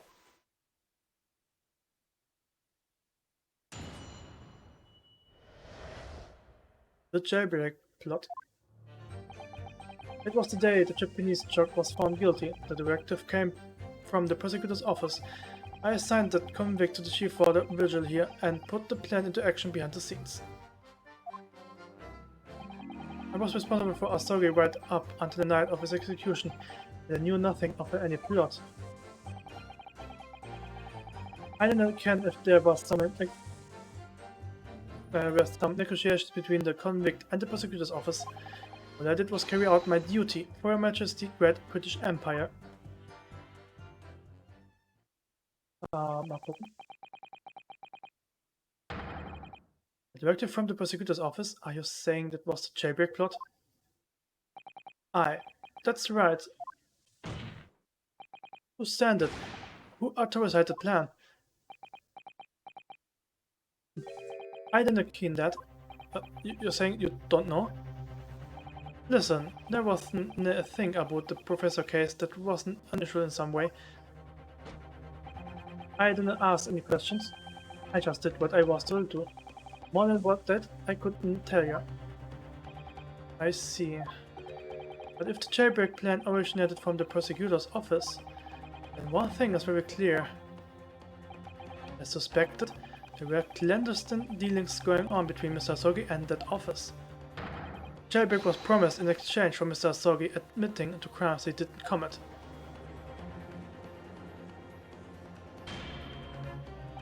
That Council is nothing more than speculation on your part. So, let me ask the defense. Oh, yes, my lord? I fail to see how these witnesses have any more pertinent information here. Do you intend to assert your right to cross-examination? Absolutely. I have no intention of squandering a single opportunity, my lord. Seems all you Japanese are fiercely tenacious. Very well. Proceed, Counsel.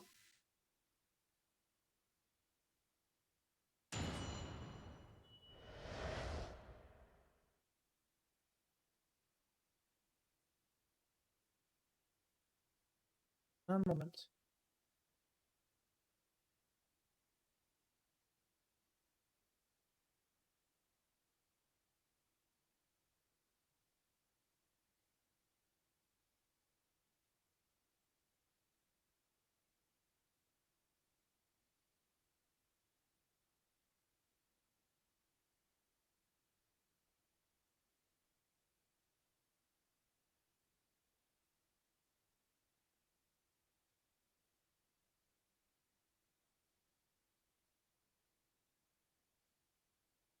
Jailbreak plot.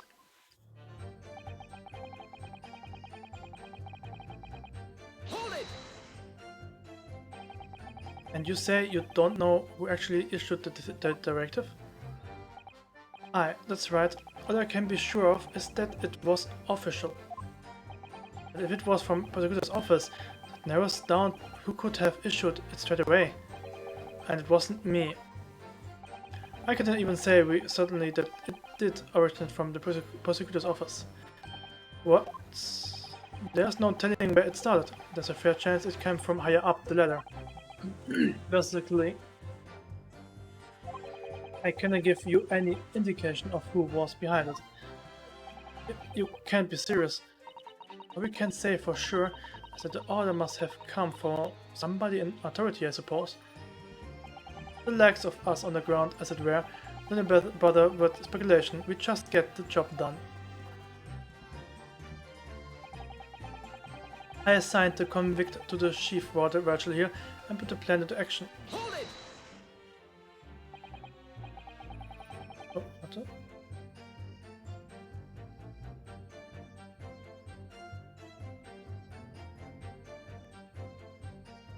So, Mr. Virtual, you didn't know anything about it at all? That's right. My only role in this scheme was as a scapegoat. That's right, isn't it, Governor? Some poor beggar had to take the rap for it. Alright then, who else did know about the plan? I have not the first idea, laddie. My part in the whole business was basically just dealing with the aftermath.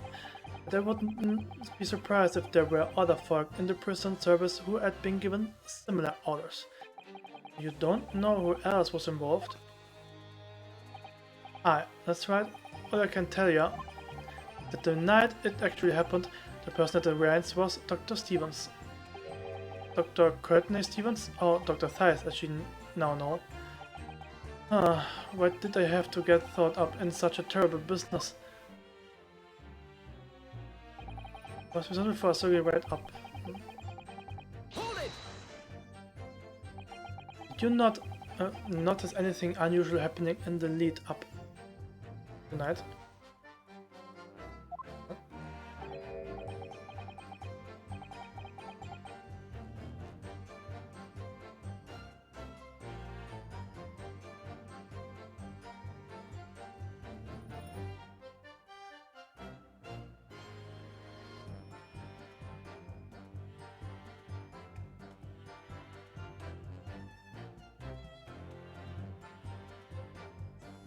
Oh, everything was unusual exception after exception after exception. What's it?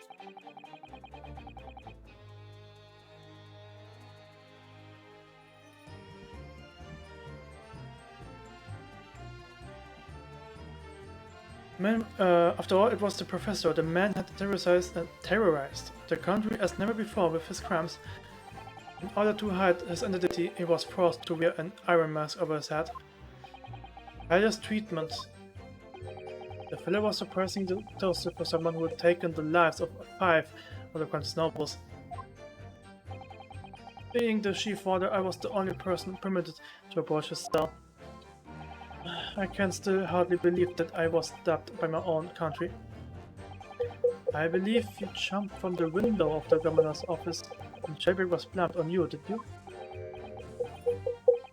Gosh, Virgil, I can apologize enough.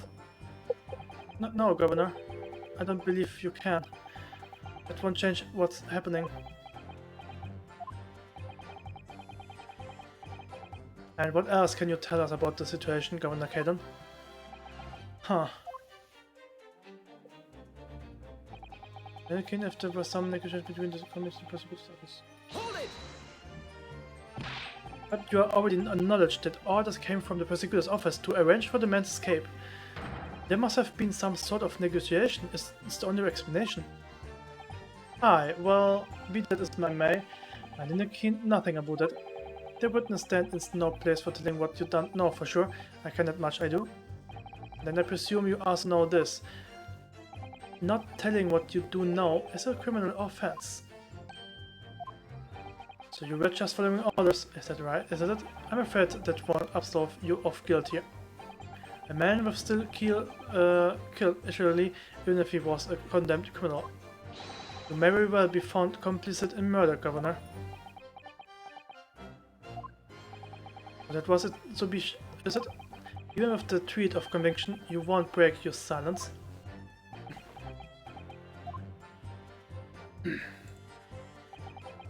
All I did was carry out my duty. Hold it! Did you carry out the plan in its entirety? I did everything I could at the time. Still no, Engineer Sogi was shot dead in Lowgate Cemetery after the escape. Tell me, was that part of the plan too? My instructions were to do getting the job out of the jail and nothing more. I can't tell anything about what happened after that, only... Personally, I believe the death was the last part of the plan. Excuse me? Mr. Virgil, is something wrong?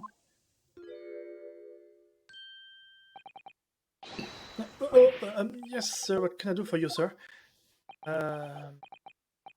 He's saluting now. What is it, some sort of Berkeley convention? What Governor Caden was just saying seemed to upset you. Did it bring something to mind, perhaps?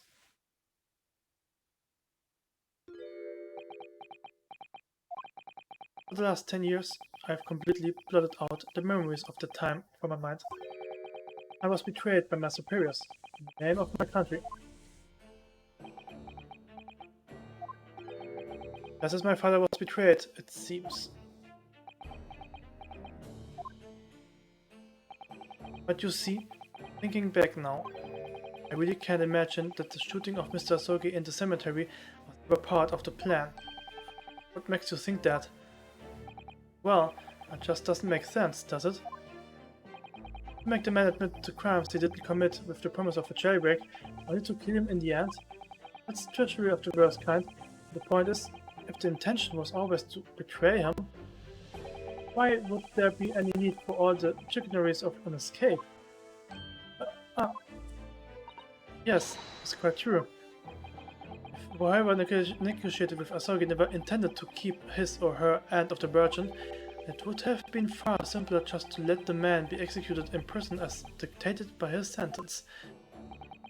All happened in that vast chamber of secrets that is Berkeley, where the high prison was. I suppose nobody knows what really went on in the execution room now. This is an unsettling mystery, certainly. Truth be told, there is a wee matter that's never quite made sense to me. You believe there was some kind of negotiation behind the jailbreak between Sogi and Buddy at the top? It doesn't quite add up, does it? Governor Caden, I must insist that you explain these doubts that you have by amending your formal testimony. Go on then.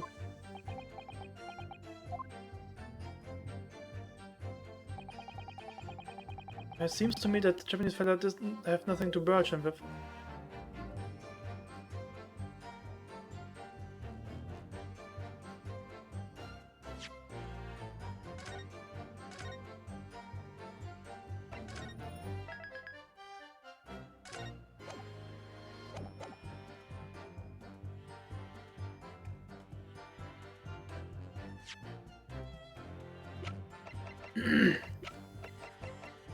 Objection. Boom. Confession under oath to murders he didn't commit on a verbal assurance of later being broken out of prison.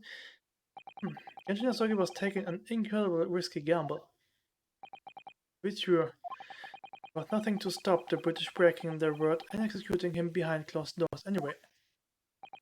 Under normal circumstances, no man would stake his life on a gentleman's agreement like that. Which means that Mr. Asogi must have had a trump card. Something that guarantee would be even be betrayed. Some kind of weapon.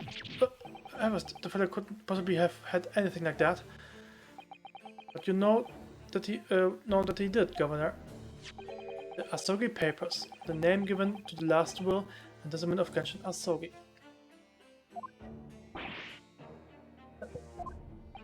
It turns out that Mr. Asogi was hiding his will in a cell at Barclay. She further virtually sold him in one day. You squealed, you regret? Didn't you tell you to keep that a secret? you can't touch me now. When Mr. Roach's side of the will through the bars of the convict's cell, Mr. Asogi pleaded with the warder. Alright then, but what's in the paper? A last will and testament. This will is the only weapon I have left now. A weapon? And after the convict had been killed following the elaborate pretense of the jailbreak, that document mysteriously disappeared, didn't it? Well, yes. All the prisoners were searched through the belongings in the cell, but that will was just nowhere to be found. I understand it, an exclusive search was made for the document which become known as the Asogi Papers. Governor Caden, I believe you ordered your prison staff to find it at all costs, did you? Would I be right in saying that you knew that the so-called Asogi Papers had the potential to make great waves somehow? What the place are you blathering about? The will was found right on proper in the fella's cell where I said it would be. But how can that be? Where in his cell? We all search a place from top to bottom. Well, you didn't do a proper job, huh? You pretty bloody galoot. Yeah, but you can't criticize me now. I shouted to your phone, did I not, you lawyer? Yes, you did. I have the documents here. It's written in Japanese and reads the last will and testament of Genshin Asogi. Which means everything is that it should be. Not quite, my lord. You see, there's an undeniable inconsistency here. What? What inconsistency? What?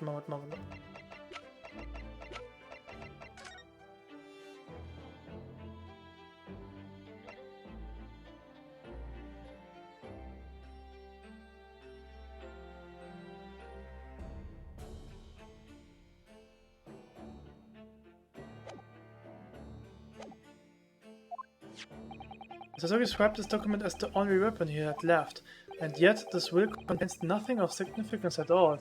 Nothing that would have given the convict any leverage.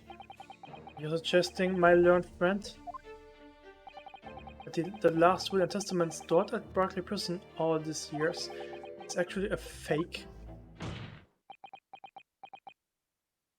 As has clearly been demonstrated already, what went on that Barclay Prison was far from above board.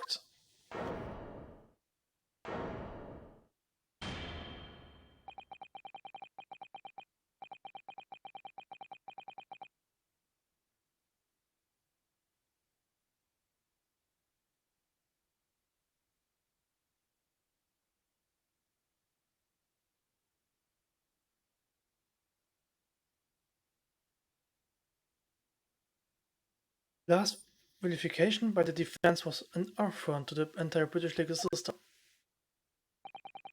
This absurd notion of a weapon is something for which we have only the former chief warder word. The man could quite easily be lying, or at the very least, surely mistaken. No, I definitely heard him say that, I swear. Clearly we need to get to the bottom of this.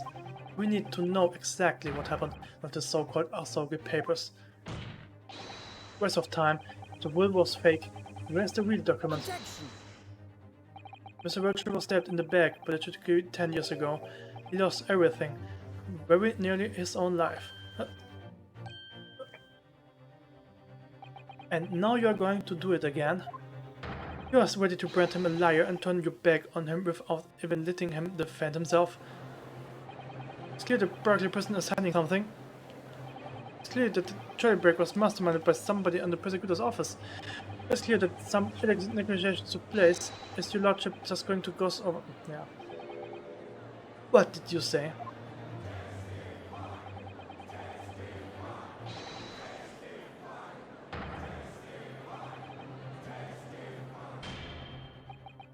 It would seem that the vocal view here are utterly blind to the truth. Very well then, let the witness testify again.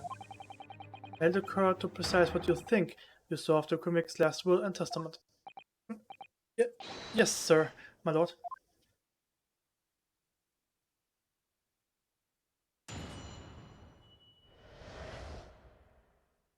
The Asogi papers.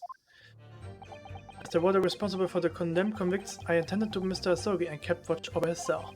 The night after he was found guilty in court, he was doing something with that will in his cell. He turned the cell inside out looking for it after the execution, but to no avail.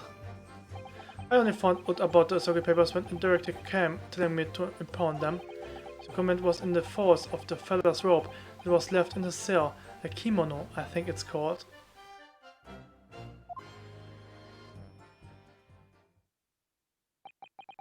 His kimono? That's a lie.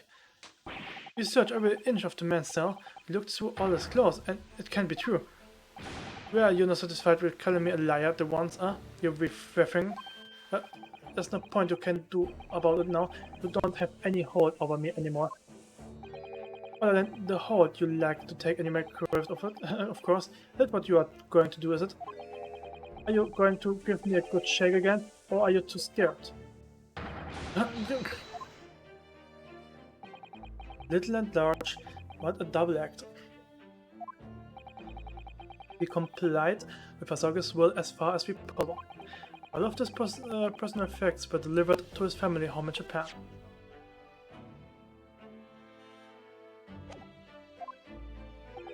It's a courtesy to the homeland of the most notorious killer our country has ever seen. And we were much obliged. I can confirm that all of my father's belongings arrived safely. Aye, and you cannot deny the handwriting instead of your old man, Yes, there's no mistaking, that is my father's brushwork. Really? And this last will and testament was the man's last weapon, was it? I think we can safely assume that the convict was merely pretending, knowing that his end was nigh. So, counsel for the defense, your cross-examination, please. Yes, my lord.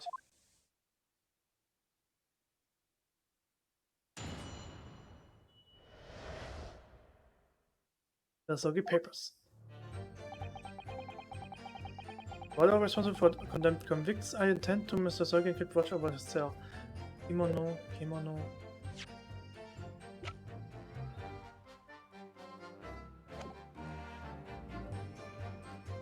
Hold it! So, would that mean that you converse with Mr. Asogi? Yes, certainly, though there was precious little time before his execution was due. He was remarkably calm, considering his days were very much unnumbered. In all honesty, he really didn't strike one as a man capable of mass murder. Yet he confessed in full of the crimes. I know, that's why I felt compelled to ask him one day. I can still recall his reply. I'm guilty of the unforgivable crime of ending another human's life. Yes. But he was so tranquil and intelligent. It put me in mind of an Eastern holy man. What about the will you saw him with? What can you tell us about that?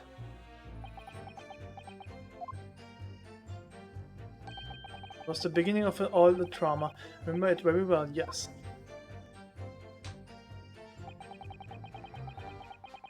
God was doing something with...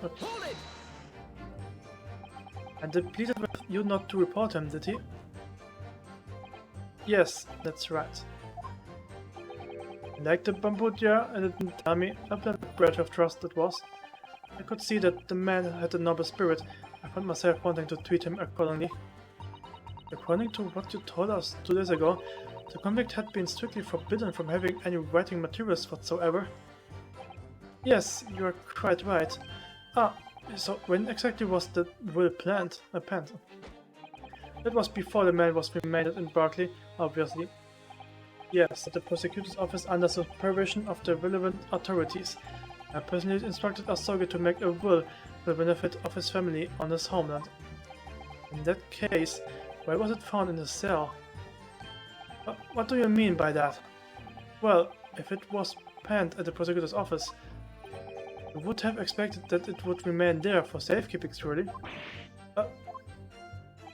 It's curious. There doesn't seem to be any obvious explanation for why it was subsequently found in the convict cell.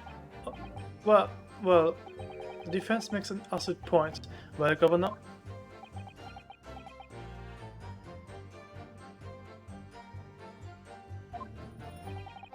Mr. Governor, can it be expected to ken the inner workings of the prosecutor's office? In that case, Lord Strongheart, perhaps you can shed some light on the matter? I'm unable to offer an explanation here and now. I would have to consult with the notary responsible for the will at the time.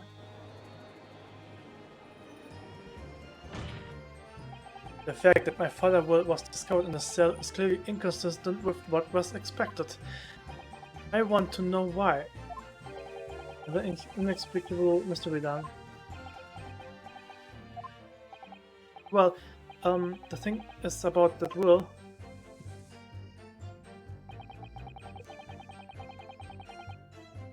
Nichts gefunden.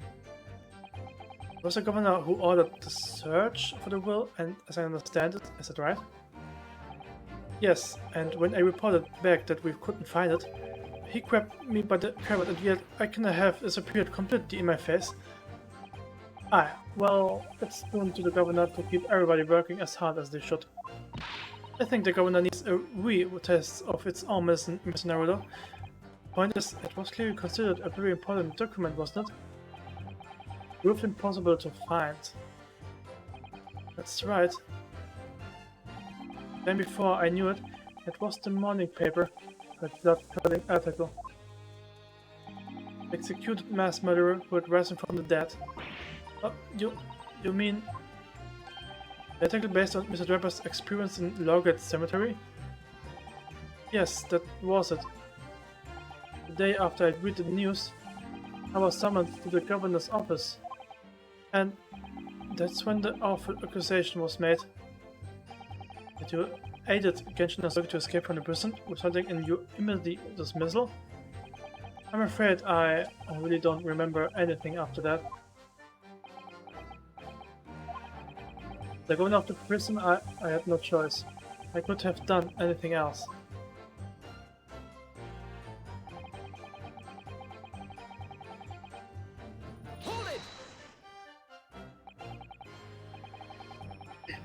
And that directive came from the same source as the one instructed you about jailbreak? Aye, from top levels of the prosecutor's office. What name was it on it? I didn't keen for, and I didn't keen now. All I can tell you is that my orders were to do everything in my powers to find that document. The directive said it had to be somewhere inside the fellow's cell. Document? Was that the wording? Document? Not will. Aye, that's what it said. Am I clutching at straws here? Just wonder if it was really Genshin Asoka's last will and testament that the sender of that directive was after. Continue with your testimony then, witness. The document was in the force of the fella's robe that was left in his cell, the kimono. Hold it! And Mr. Asoka's kimono? Aye, the one Sid brought with him when he was locked up. Yes, he was permitted to have his personal effects with him during this incineration, I understand. That's right, he was granted as much freedom as possible during the few days before his execution. Indeed, he had a number of items of personal significance, I remember. He was very reluctant to part with them. Some books, that kimono, his sword... Haruma, the famous sword of the Asoka clan. It bears the sword of my family. I don't doubt it, but I wasn't really getting at that. Forget it being the sword of the clean. Could the man have had a more obvious weapon? Have some respect, Minosuke. Respectful silence? The warders carry firearms at all the times, and the inmates have shackles around their neck ankles. He could have hurt anybody with that thing. Still, he was allowed a sword, but no writing materials? Aye, he wrote that will before he came to stay with us at Berkeley, you see. Family Kodoba was asked to bring the necessary Japanese writing implements to the prosecutor's office. Susuri inkstone, black sumi ink, and some Henshi rice paper, no doubt. It was present when he wrote it, but I'm sorry to say, the letters just looked like a squealing. Excuse me! You're feeling faint, Mr. Virgil. Mr. Virgil. Sir, it was Scarlet, sir. What? Oh, I'm very sorry. I didn't mean to blurt it out like that.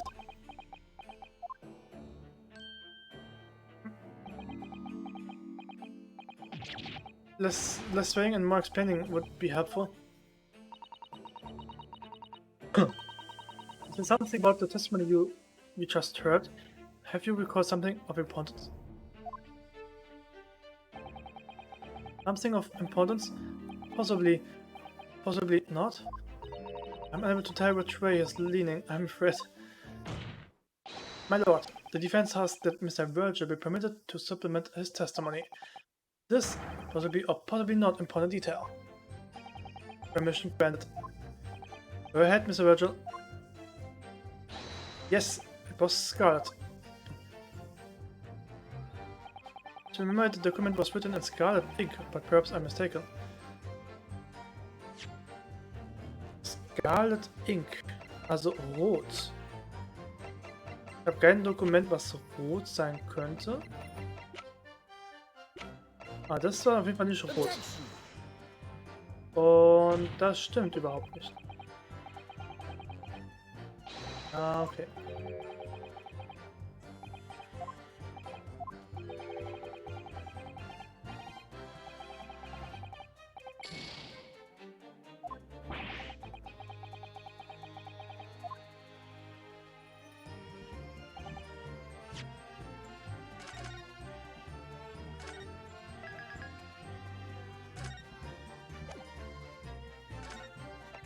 Okay. Er muss auf jeden Fall was sagen. Okay. Das was written in Scarlet.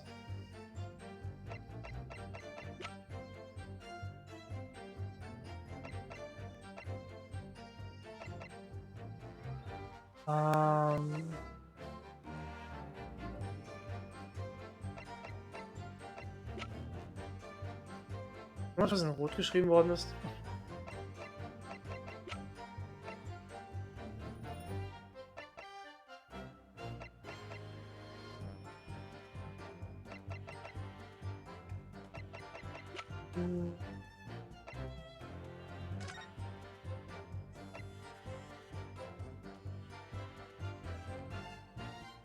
Oh! Oh, stimmt. Scarlet habe ich nicht gelesen. Scarlet colored writing is what you said you thought you saw, Mr. Virgil.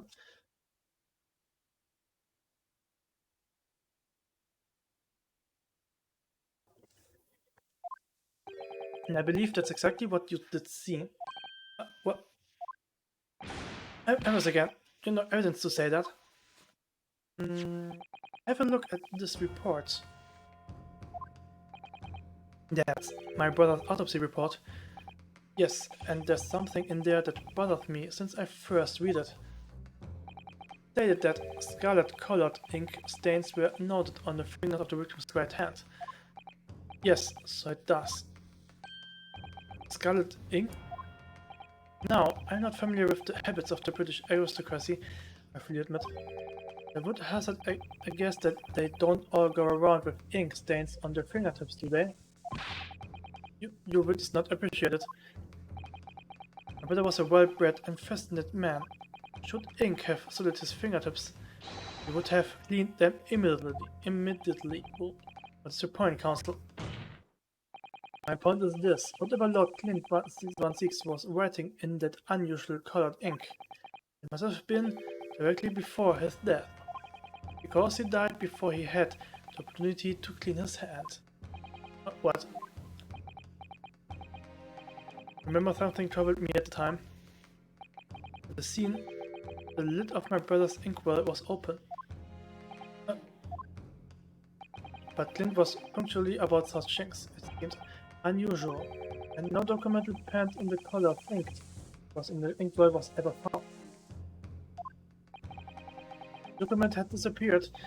Are you suggesting that the document my father had in his hand that night in his cell was the same document that Lord 116 was writing moments before his death? Then it was. If Mr. Virgil's testimony is to be believed, it can only mean that, yes. Mr. Virgil, sir, when you spotted Mr. Asogi with the document in his cell, his precise words were as follows, were they not? Alright then, but what's on that paper? Ja, einzige Waffe.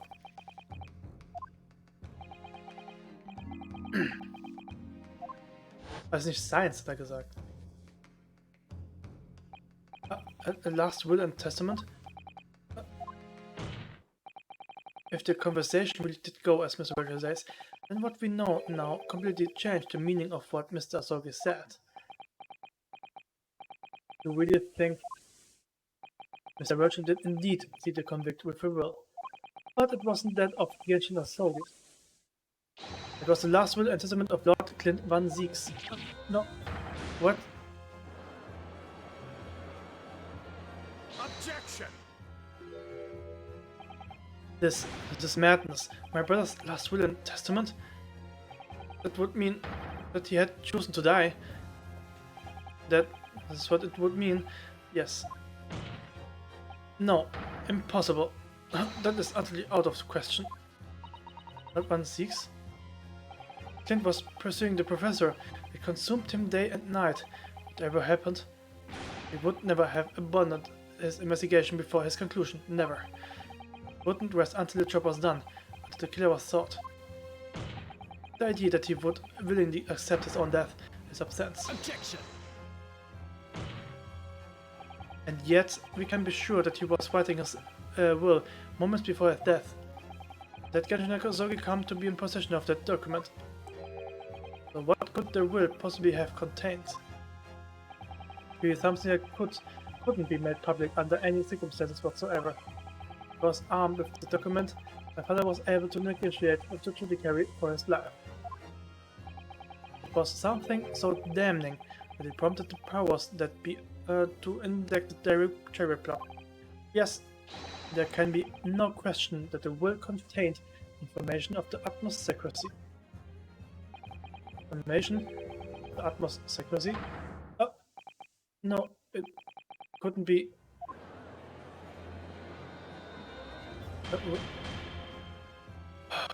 I have more than enough.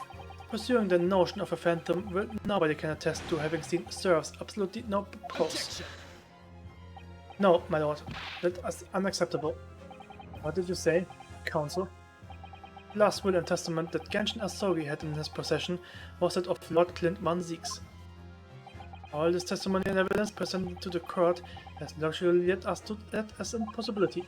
We have a duty to pursue the line of reasoning to its conclusion.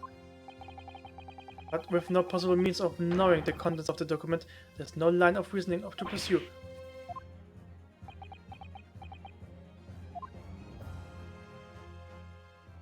A reason why Lord Clint Van Zieks, a man of high noble standing, would have chosen death.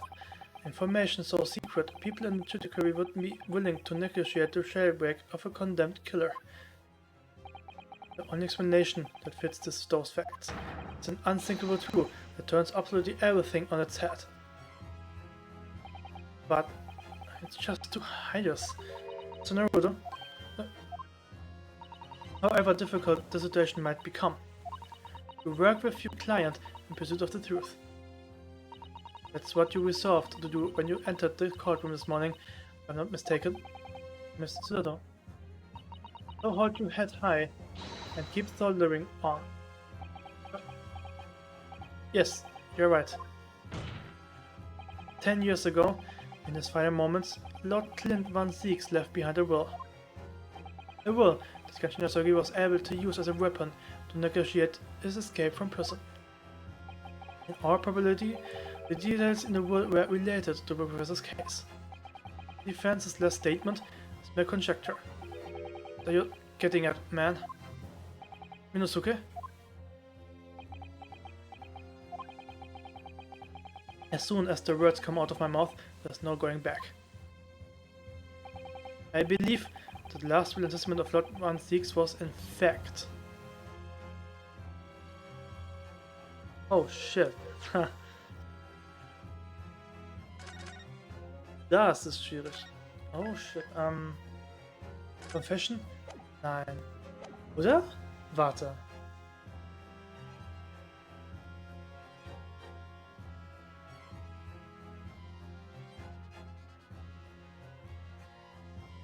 Ich hab ne Idee. Es ist vielleicht ein Confession. Er war der Mörder, hat dann mit ihm ein Duell ausgetragen, wie es da stand. Ist verloren. Die haben es alle verborgen, weil die wussten alle, dass er der Mörder war.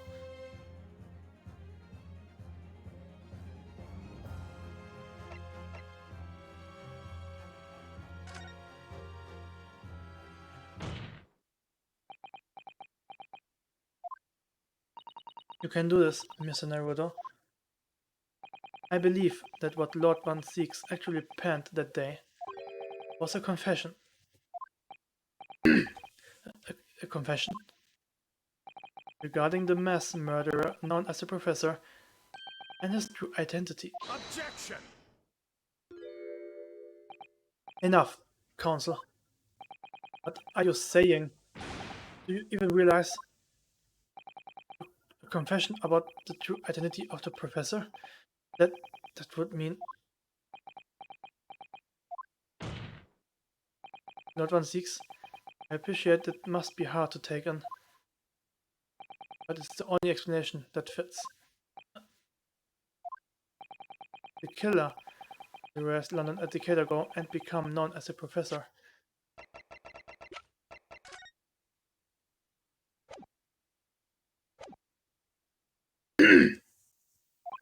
The man believed to have murdered 5 members of the aristocracy.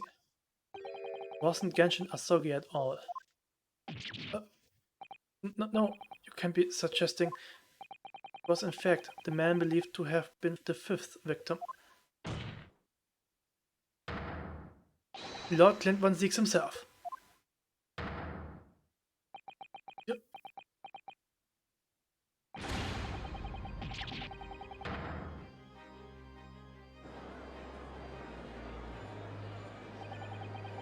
It's funny open, is it?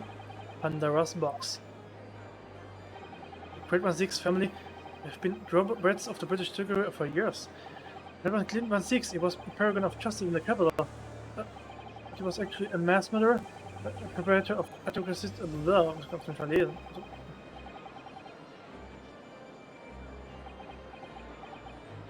My brother? Oh, this is too awful. Poor Lord Van Zieks. I wonder though, you never suspect, this is Naruto. Lord Baron Van Zieks is a brilliant prosecutor. It's conceivable they didn't realize what his older brother really was. Order, Kurt. Lord Van Zieks. Professor made use of an enormous hound and his murder weapon. Tell me, did your brother own a dog? Yes, he did. Balmung, he was a well-known hunting dog. People called him a giant. I don't believe this. When my brother would go hunting in the forest of the grounds behind the house, he always took Balmung. After Clint's death, the creature passed away too, almost as if he were following his master. He was a magnificent hunting dog, worthy of the Jewel Study collar around his neck. Jewel Study collar? That's right, though sadly. Some years ago now, it was stolen by a thief who broke into the house one night. The ever-studded collar was worn by a thief. It so happens that myself and my colleagues have come across such a collar during our time in London. How could you? There was an old emblem attached on the collar too, made of pure gold. It was topped with a small crown and bore an honored capital letter B. What? An emblem bearing the initial B? Oh my, you know it? It's the insignia of the basketball family. What? The basketball? Why is that name coming up now? Basketball is the family name of my late brother's widow. The pure gold emblem was an heirloom which Clint acquired upon the marriage. There can be no doubt then. The collar you have described was Balmung's. The family insignia of Lord Clint Van Zieks' widow? There was a considerable amount of blood on the collar when we saw it. Since we know the dog was used for hunting, it would have been from his quarry, of course. But it could equally have been from human prey. So it's true then. Clint Van Zieks really was the professor? Possible. The Japanese are making all up. In fact, the person responsible for these murders of nobles and warriors was the noble himself, and that threatened it to be an enormous scandal that would irrevocably disable British society. My father knew that, and was using it to negotiate his way out of the unjust charges brought against him, but at the very last hour, those he had bargained with betrayed him, slaying him mercilessly on foreign soil. Well, can you deny it, Lord Strongheart? 10 years have passed. And still now, the 6 million inhabitants of our great capital rest as they believing that justice was done. That though its enormity remains, the diabolical murder was thought and executed.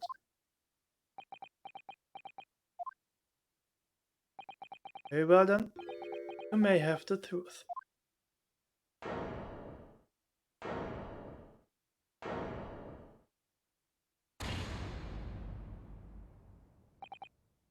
Tell me then, tell me what Clint really was.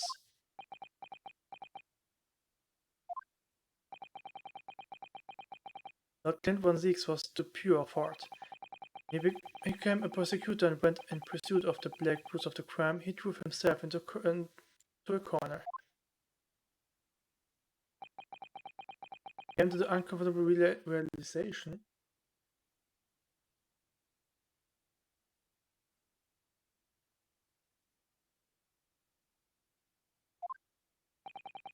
that to fight the most fiendship of criminals requires one to become even more fiendish oneself.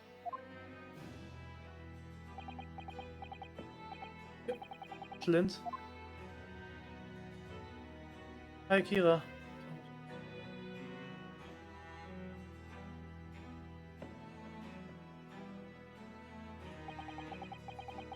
The 19th century was truly a memorous 100 years for Great Britain.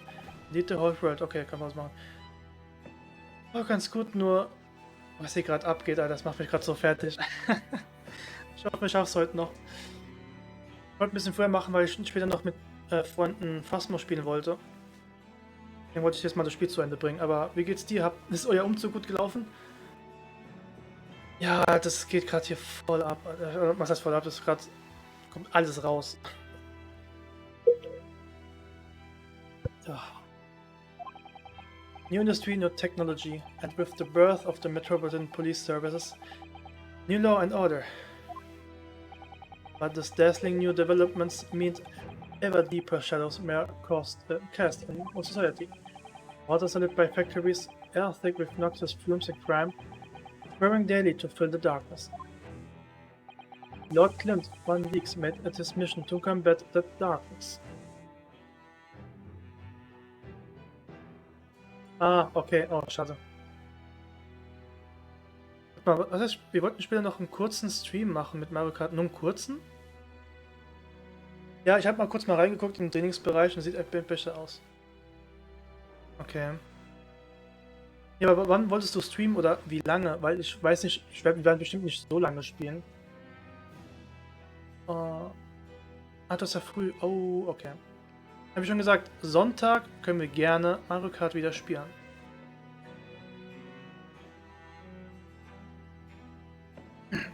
Ja. Ja, so 2 dachte ich und bis vielleicht so ungefähr. Ja, ich weiß halt nicht, wie lange ich spiele, aber ja, mal sehen. Mal sehen. Wir werden bestimmt dann nicht 3 Stunden lang fast mal spielen, aber mal gucken. Vielleicht mache ich dann noch ein paar Runden mit oder so.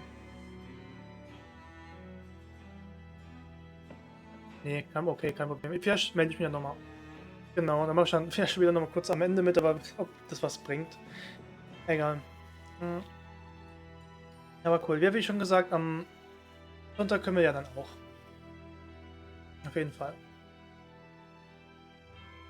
Ich will halt noch erstmal das Spiel hier zu Ende bringen.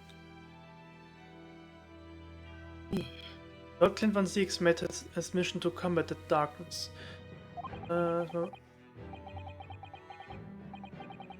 Okay, dann vielleicht bis später. Ja, dankeschön und lasst es euch schmecken. Ich habe auch langsam schon Hunger. But as time went on, it slowly ate at his soul, until eventually he was consumed.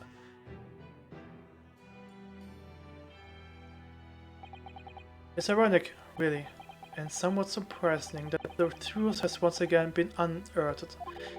We are Japanese. Once again? What do you mean? 10 years ago, your father, Genshin Asogi, turned up at my office one night. Professor? Yes, beyond all shadows of doubt. You must issue a warrant to search his home at once. Don't be absurd. The man comes from one of our country's most illustrious families. He's a paragon of justice here in the capital. Yes, that's the point. That's why none of you British can see it.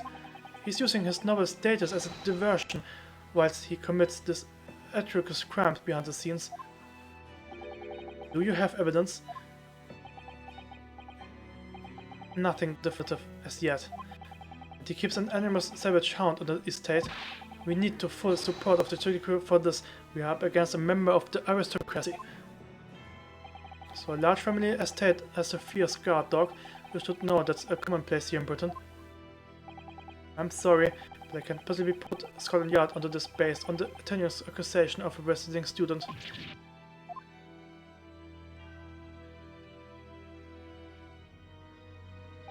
So I turned down Asogi's play. As a result, he took it upon himself to visit the Brand 6 mansion on his own. You can only imagine now what happened between the two men. Though we know the outcome, of course. Lord Clint Van Weeks perished. I don't believe this. So, in actual fact, Kazuma-sama's father did. He made the late Lord Van Weeks meet the same fate. Put a permanent end of the professor killings by taking the drastic measure of ending the preparator's life. As soon as I hurried to the mansion. When I arrived, it was easy to grasp what had happened. And what about the will? Asogi must have already taken it. Nothing of that nature was found at the scene. We had no idea of the existence of such a document at the time.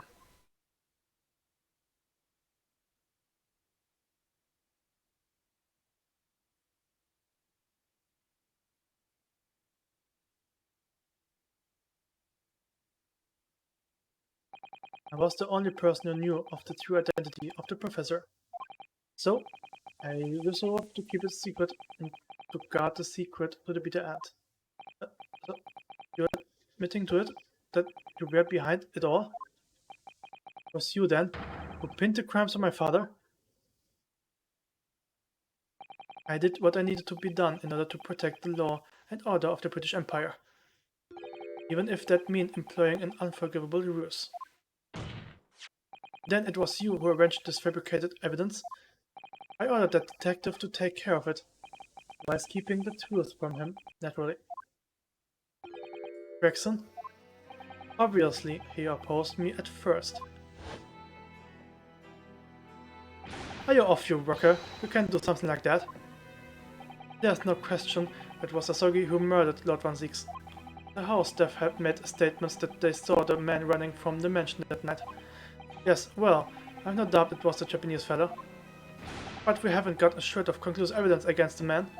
And worse than that, he didn't keep a dog, so we are short of murder weapon or boot. And we are short on time, Gregson.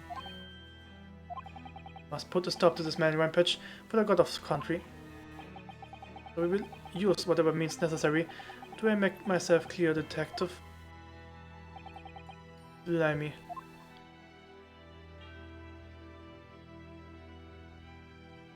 So that night 10 years ago, when I was attacked by those thugs in the back streets, and Genshin's ring was taken, it was him, was it? It was Gregson and some hired help. And the detective handed some stolen ring to Dr. Wilson, who feigned a discovery from the victim's stomach during that autopsy. In light of that decisive evidence, Mr. Sasaki was found guilty of the charge brought against him. However, he had the scenes. He had actually already struck a deal with his accusers, which he agreed to solidly accept the charges. But I just don't believe that part. As far as I knew the man, my father despised such underling dealings.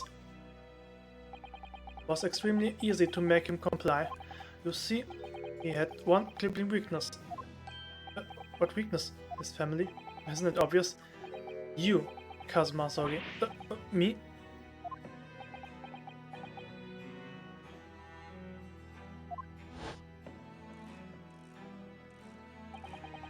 Perhaps you have no desire to return to your homeland, Asogi. What? Although you're here, you have a 14-year-old son.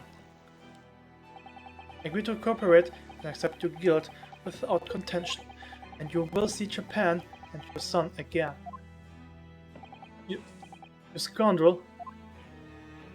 Whether you choose wisely or not, it will be a close trial, by order of Her Majesty.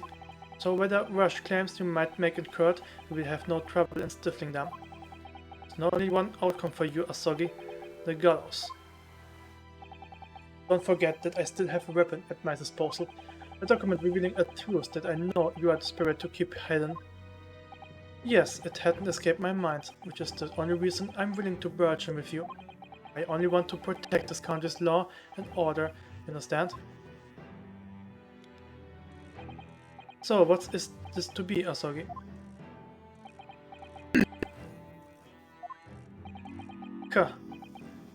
Zuma.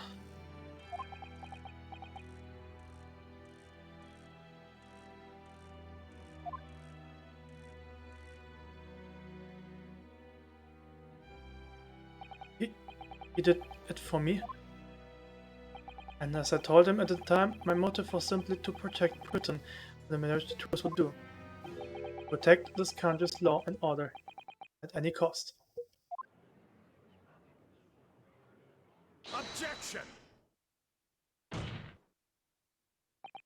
I never dared let myself even consider the possibility until now. But in the light of all this features, I have to ask. The mastermind behind the Reaper of the Bailey? Was it you, Lord my Strongheart?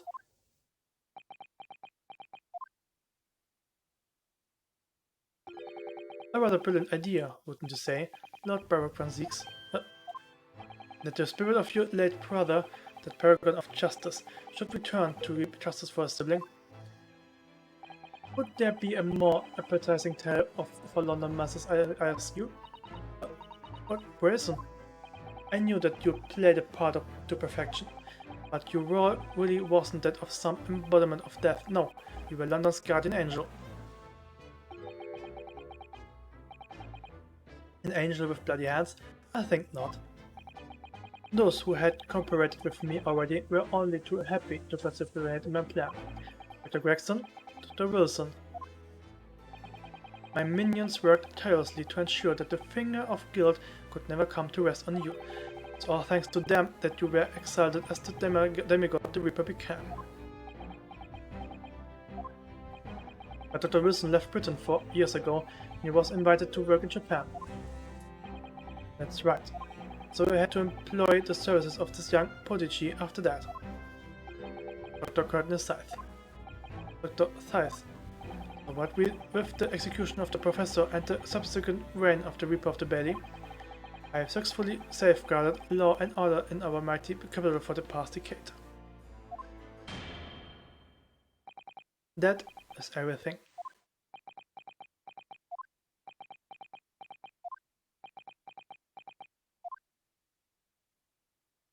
My lords, ladies and gentlemen, I do hereby confess, it was I who started the concept of the Reaper. However, let me say in my defense, it was all for the preservation of law and orders across the entire empire. Lord Strongheart did it? An unforgivable collection of crimes, but still, those who died in the Reaper's hand were rotten to the core anyway. It was all in aid of keeping London safe. There's no one left now who can reveal the precise truth of what happened 10 years ago. Therefore, this trial can go no further. Now, I would like to entreat all those present. Beyond these 4 walls, nobody need to know the truth. Even Her Majesty must be protected from death. I trust you all appreciate the importance of my request. It is of course for the good of the country. Can he do this? Can the trial really end now? Hold it!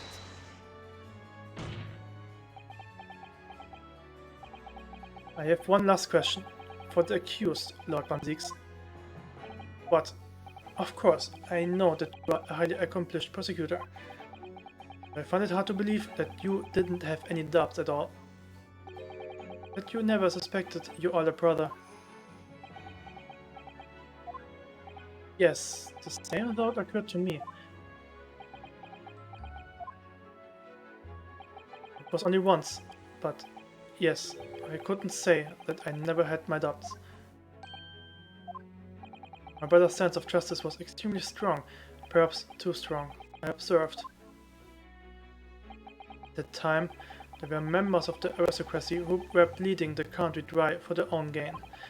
Since they were nobles, they were untouchable. For my brother, it was a source of great turmoil. And constantly at the same time, the professor began its terrifying reign. During this time of the professor killings, my brother did not appear to be himself. That made you suspect? Yes, but it was only once, not more. Only once? Really? Flint wasn't the culprit, was my conclusion at the time. I still believe that now. Do you have any evidence to support that idea? The third victim was the Lord Chief Justice at the time. It was he who had recognized my brother's potential and trained him as a prosecutor. No matter what the circumstances, it's unthinkable that my brother could have killed his friend and mentor.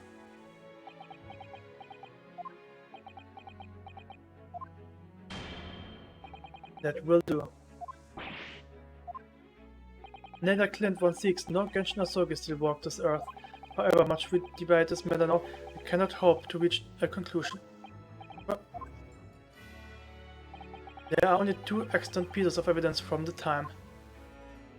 The Rebegon gang that acted as the incriminating evidence to condemn Genji Nazogi, and the 3-page last will and testament penned in black ink and left behind by the man.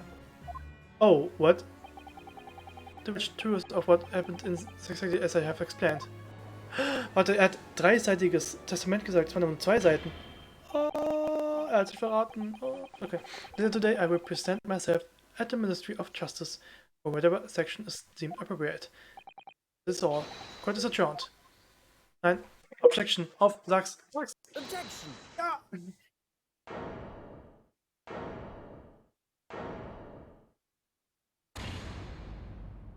Thank you, Kazuma. Me? If it wasn't for you, I wouldn't have made this 11th hour's discovery. 11th hour. What discovery? My lord, I'm afraid I must insist the trial continues. I beg your pardon.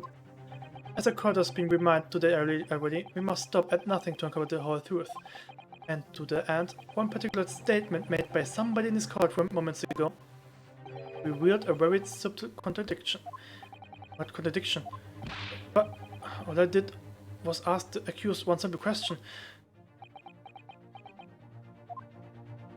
Well, it began with Lord Van Zieks and his recollection about his brother, but Lord Strongheart didn't permit the defendant to speak at length. I merely pointed out that we can draw no further useful conclusion here, so where on earth is the contradiction? And one of them definitely just said something contradictory. It's time to identify who. It was Lord Strongheart, I'm sure of it. Something he said was slightly off. Come on, Yunosuke, think back over his words, find the problem. Yeah, however much now, don't hope to reach a conclusion, blah blah blah. The 2 accent pieces, genau. Der Ring ist scheißegal. Und the 3-page last will and testament. Er hat etwas von 3 Seiten gesagt. Lord Strongheart, would you care to explain? Explain what, Counsel? Among the statements you made just a few moments ago, something you said was inconsistent with a certain piece of evidence we have. Consistent? And whilst an inconsistency remains, defense has the right to pursue an explanation. Yunosuke, let me warn about you the statements you're making, Counsel. They may very well prove fatal. You claim my words contained a contradiction. With which piece of evidence, I ask you? Take that! This here is the will left behind by Mr. Asogi. The 2-paged will. What? Yet moments ago, your precise words were the 3-paged last will and testament. Could it be that originally there was a 3rd page? For a moment, I thought perhaps you had identified something worthwhile, but it's a mere trifle, I see. A trifle? Governor Kaden. What can I do for you, sir?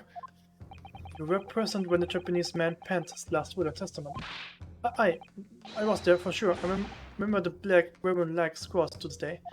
And I'm quite certain, my lord, that there was a 3rd page at the time. What? Only the first 2 pages were the actual will, though. If I remember correctly, the 3rd was a message to his lad back in Japan. For legal purposes, we required only his will. We wouldn't have wanted any uncomfortable words about Britain to go back to Japan. So it was decided to the 3rd page oughtn't to be sent. Objection! How dare you make that decision? I had the right to know what it said, to hear my father's final words to me.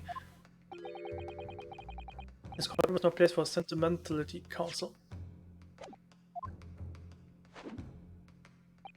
As it happens, I have the 3rd page on the document here now.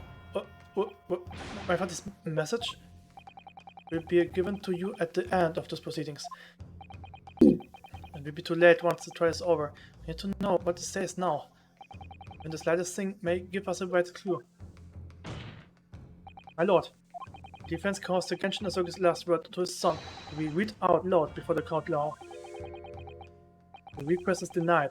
Unwritable maudlin words can be of no consequence now. Objection! The prosecution agrees. The court should know the content of that message. Every possible piece of evidence must be thoroughly examined. Very well then, Governor Caden. You will read the third page of the document for all present to hear. Yes, sir. Only, I should point out, my lord, that I cannot actually read Verum language. It's beautiful handwriting. Shame on you, Barry. If I could be an assistant here, I would be happy to translate the words into English for the court. Father? You're still here, are you, Dr. Mikotoba? Naturally, I consider myself a member of the judiciary, albeit a lowly one. But perhaps I should quietly withdraw after I've translated Genshin's message. Your cooperation is much appreciated.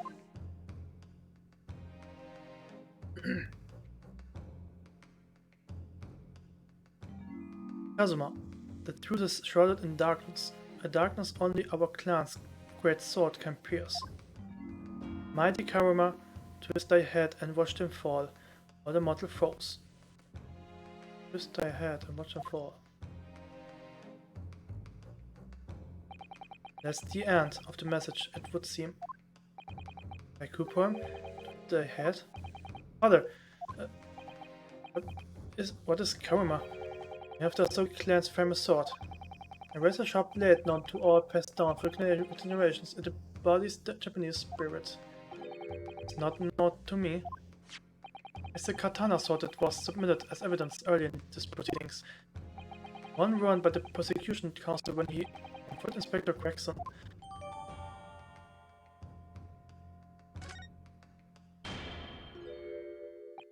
But prosecutors are beginning to try my petitions.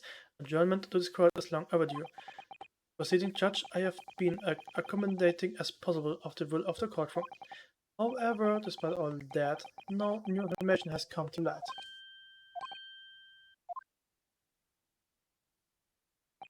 The pursuit of justice, Lord Clint Van Zieks tragically lost all sense of morality.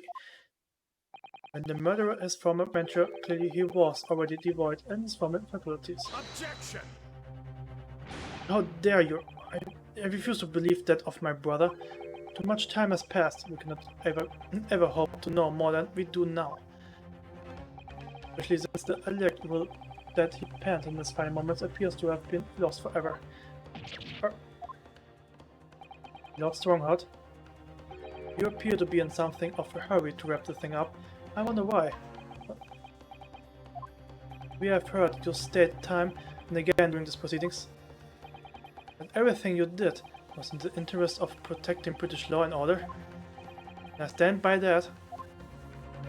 Lord the Reaper, we could never have achieved the reduction in crime the capital has seen.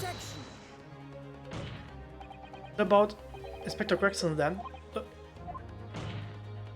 And Dr. Wilson?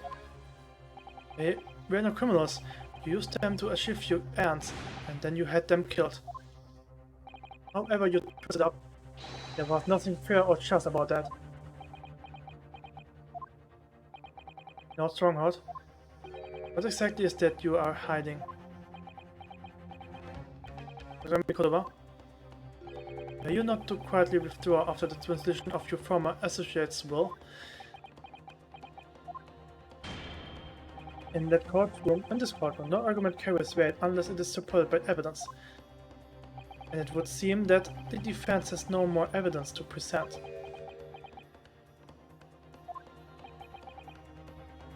In which case, I hereby order all discourse from these proceedings to be struck from the record. My last chance. Mr. Naruto, I have to present some decisive evidence now, or it's all over. But can I?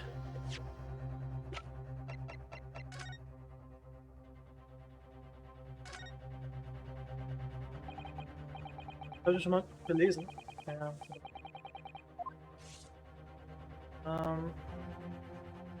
Ich glaube, das muss hier. Ja, da oben ist bestimmt was. Mighty Karima, twist thy head and watch them fall. Are the mortal foes.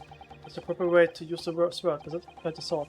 We should try it. It hurts my neck. That's the trouble. Mr. Naruto, if I might make a suggestion, I think perhaps it doesn't mean your head. Oh, I once studied the history on the development of the katana some time ago. And I'm sure you're probably aware the sword's head is a part at the very end of the hilt. Written as head in Japanese, it is pronounced as Kashira, I believe.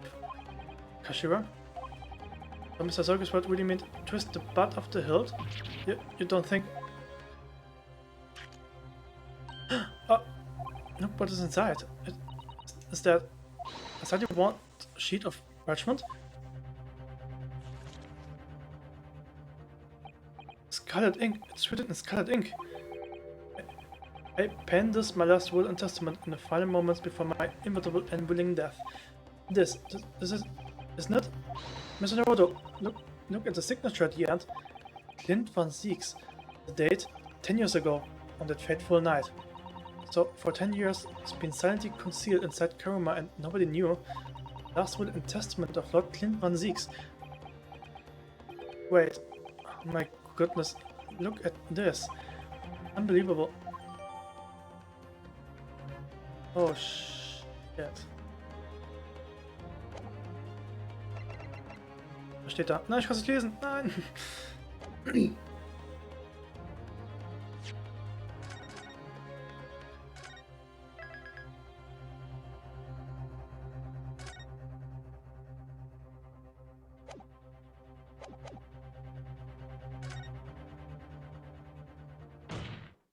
Wait, my lord. As it happens, the defense does have evidence to represent. What? Don't be absurd. There's nothing of relevance remaining from the time. Objection! It's high time that you realize something, my lord. This gentleman has an uncanny habit of producing evidence at the final hour that had escaped everyone else's attention. Nonsense. What is it, Rinosuke? What do you have? I dare say, the final, decisive piece of evidence that will reveal the whole truth about this rotten tale. How can you... Decisive?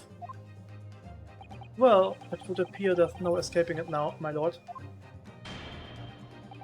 Let it be so then.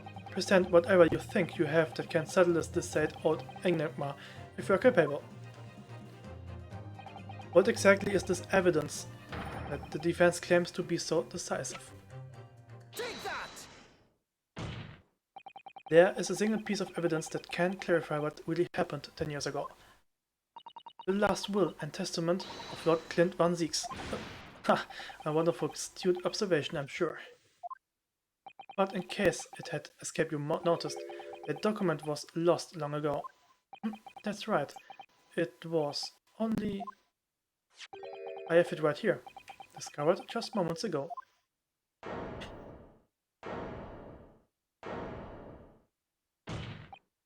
Impossible. It can't be. Everything that's happened comes back to as well. This document, the key that will unlock the entire mystery. Yeah.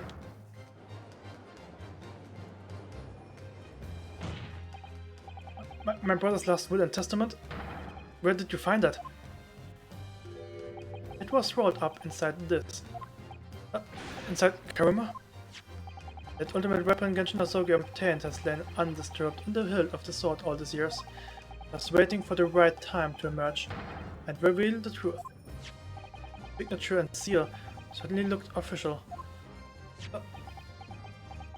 My god, it's true. My brother's handwriting, there can be no mistake.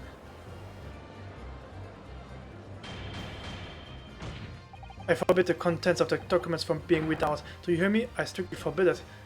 Objection! You can't do that, my lord. This document could explain everything. That document could literally destroy the meaning of justice in this country.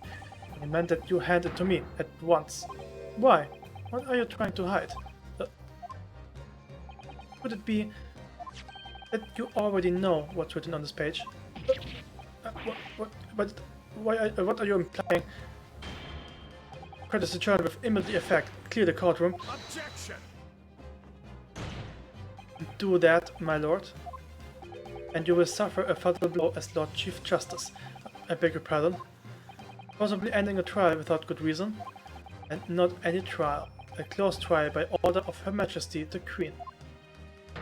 Defy the monarch's will is a treason.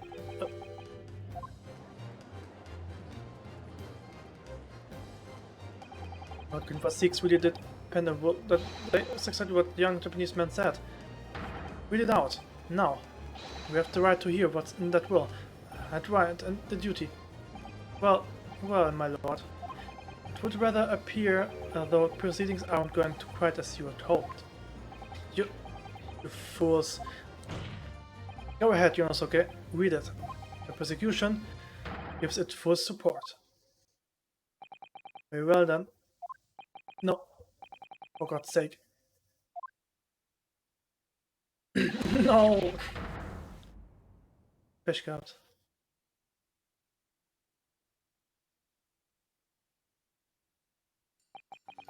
I pen this, my last will and testament, in the final moments before my interminable and willing death.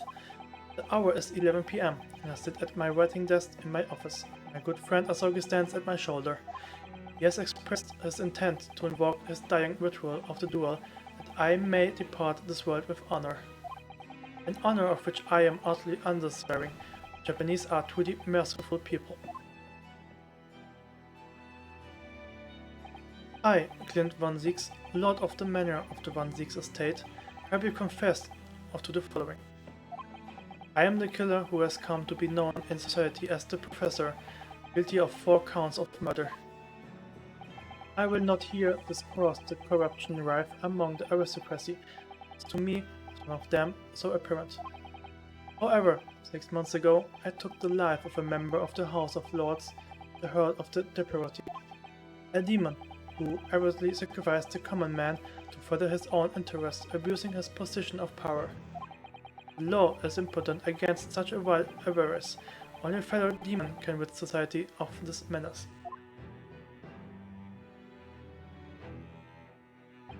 That demon was my quarry, upon whom I willingly set my great hound. Although I am a hunter of some experience, I am a poor felon it seems. My guilt was at once recognized by another.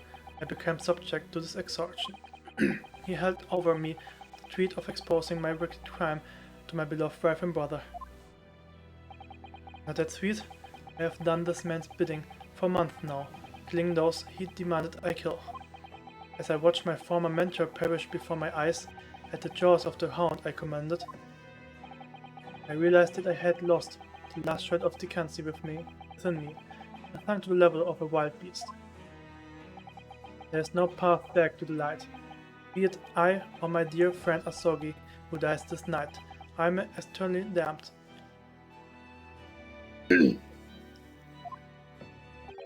My executioner, my strong heart. May you feel the jaws of the beast at your throat every time you swallow.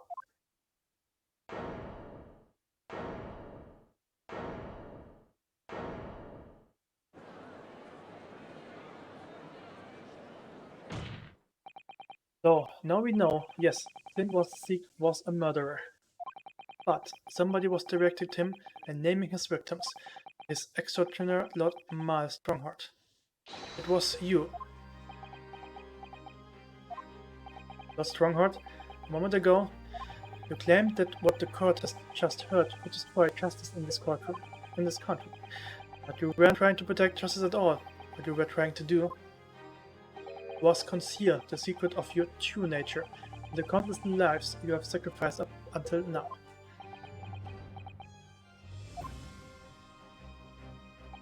It just didn't make sense to me. The third victim, the former Lord Chief Justice, was my brother's benefactor and a man of lofty principles.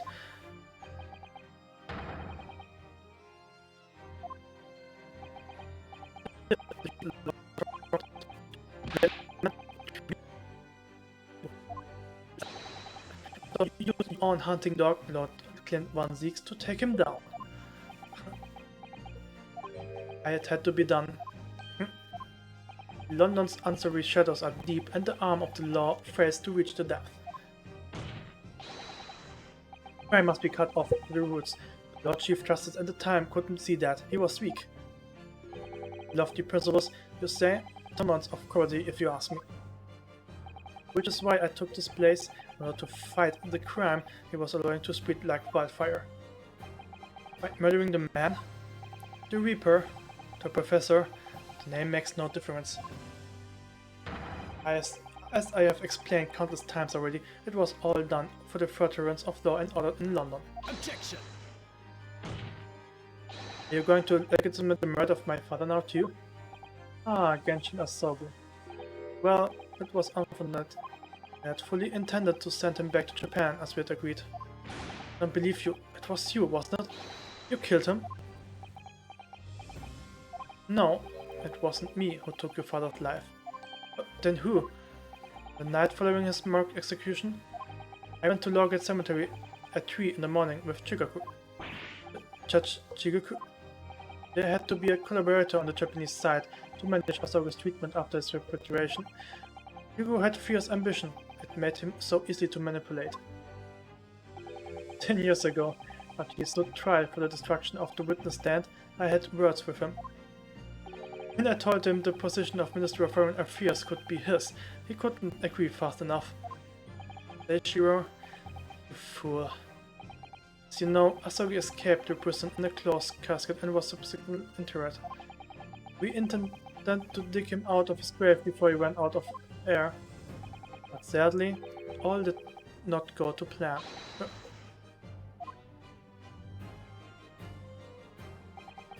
There was an unexpected visitor to the cemetery with his own ideas about digging up graves. A man who witnessed what nobody was supposed to see. Enough Trevor. Of course, I knew grave robbers frequently London's cemeteries, but that grave on that particular night. Best, if people find out that Kumik wasn't really executed, scandal would rock the very foundations of the crime empire. Then what do we do? Shoot him, Mr. Chigogo. Shoot Asogi at once. He can't live now this has happened. He has to go. What are you talking about? You had an agreement. You promised him he could return to Japan. Everything has changed now. If the truth got out because of this, both of us would be finished. Forever. Come on, Chigogo, do it. Pull the trigger. Shoot!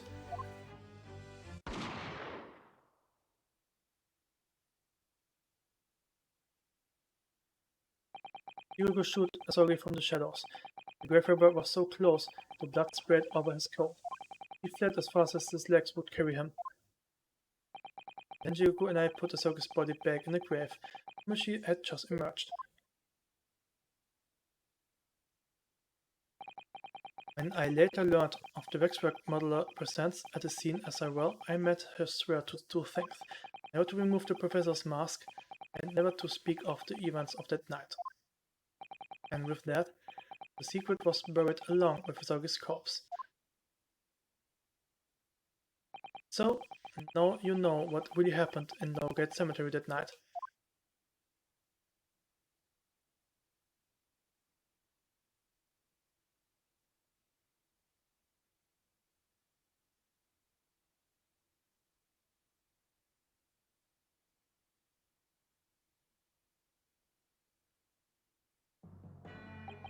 It was Chigoku, your Japanese acquaintance, who killed Asogi in the end. You see, he claimed to be the man's friend, but when push came to shove, he pulled the trigger. Just before Mr. Chigoku left the courtroom earlier, he said that the assassin exchange proposed was a demand from his British counterpart, not a request. So you caused him too, using what happened in the graveyard? By the time Chigoku was the Minister of Foreign Affairs, negotiating international treaties with Britain. You can imagine what would have happened if it came to light he had murdered a compatriot 10 years earlier. He would have lost everything. He merely reminded him of that. How do you sleep at night? These past 10 years, I have fought tirelessly with the darker recesses of London's criminal underworld, and I've used whatever means necessary to ensure that justice prevails and law and orders will reign supreme. Objection! That couldn't be further from the truth. The fact is, you haven't fought a crime at all. How dare you? I saved Clint 1-6 from dishonor on his death. Objection! Wise behind the scenes, you systematically buried anyone who stood in your way, and then you made my father take the blame. It was unavoidable. It was the only way to protect our justice system and public order. Let's not forget the others you had killed as well. They defended up as a Reaper to cover up the truth behind the murders of countless more. That's enough! Do you have any idea of the cunning that led to the acquittals of those wretched criminals? We have to fight fire with fire. Our courts can't function without a Reaper. Can't you see all I've done for this country? Has been my struggle. Objection! You have done nothing. It's Lord Van Leeks here who worked tirelessly and just incurred, but in doing this disgrace of the Reaper name. And Inspector Gregson fought with anguish of having soiled his hands through a desire to do the right thing. Not to mention Genshin Asogi, who risked his life going in pursuit of the truths you tried to hide. No, the darker recesses of London's underworld were largely filled by you. Little. When will you get it through your thick scars? That this was all for Queen and Country? I'm throwing off that excuse. You have constantly twisted the truths of bargain powers to make others do your bidding, nothing more. People who willingly twist the truth and cross others have no right to call themselves part of the judiciary. I strongly suggest you don't ever talk of justice again.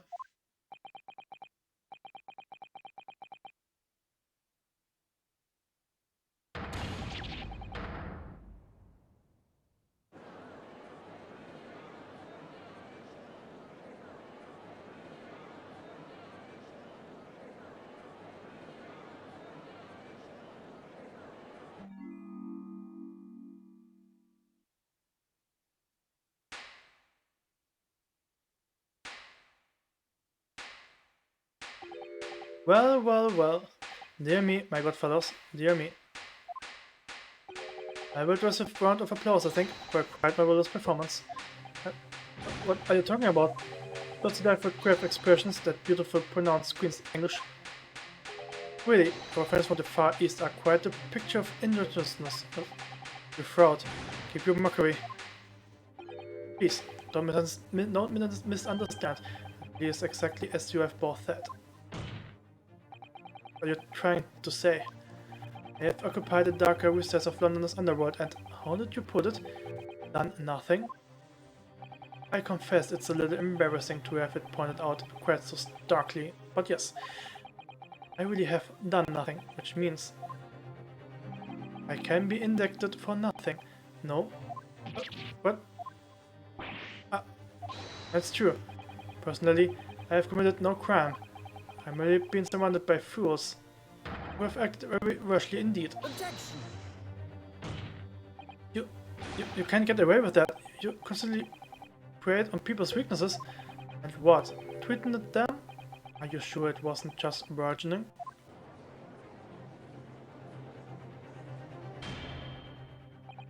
I'd like to address all the good lord, ladies and gentlemen of the judiciary here present.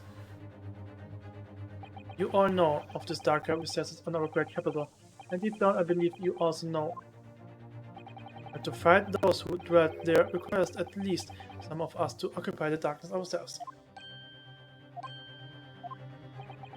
Let me appeal to your good sense now. Consider the situation with me. With this catalogue of horrifying revelations, were to become common knowledge among the 6 million inhabitants of London, what might happen? We learned that if an infamous murderer of royals and nobles was a respected member of the aristocracy himself. That evidence was fabricated in the scapegoat's trial amid secret negotiations with prosecutors to effect a jailbreak. The Reaper of the Bailey was an organized group of assassins managed by a Scotland Yard inspector. And finally, it was all masterminded by the Lord Chief Justice himself. The Grand Republic of Britain knew that the truth, all faith in the police and the prosecution office would be completely lost, no doubt. The order in the capital would completely break down, would be cast back to the lawless days of the last century, precisely as it was 100 years ago when 1 in 10 of the populations were criminals. Think what we have accomplished since then: a public police force, a comprehensive set of laws. If we want to continue to protect this new era of law and order, I say again, we must at times occupy the darkness ourselves. We have successfully identified and apprehended the man responsible for taking Inspector Gregson's life. That is all that we expected of this trial, or these other matters that have been discussed. That will be eliminated from the minutes of those proceedings, in the interest of preserving law and order. To protect Her Majesty the Queen, of course. Well, my lord, ladies and gentlemen, what say you?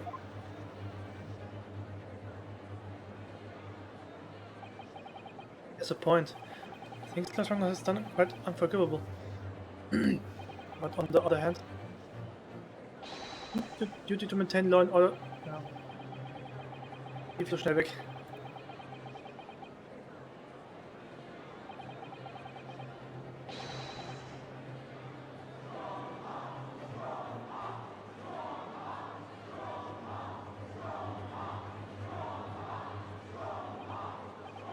Are you hearing this? This is the will of the British to declare.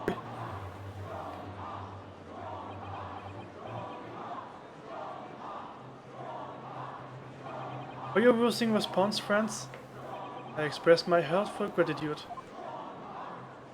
Therefore, in accordance with the overwhelming wishes of the court, the record shall be erased. You have to respect the man's ability to turn the situation to his favor. Lord Strongheart really is a master of manipulation. If conclusively proven his guilt, yet still he managed to evade justice. I just don't know what we can do. But it's okay. Looks like this trial really is going to come to an end. Now, I'm almost out of options, I think. There's really only one path left open to me.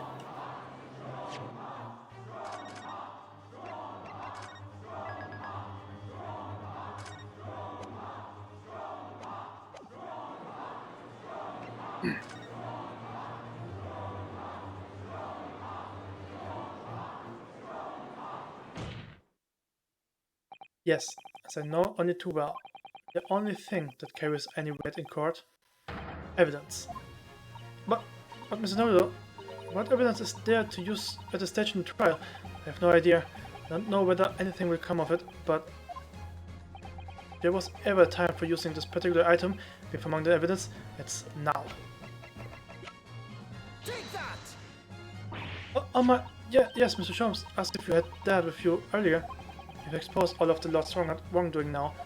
We have no doubt that Mr. Sholmes had already deduced exactly how the truth would unfurl.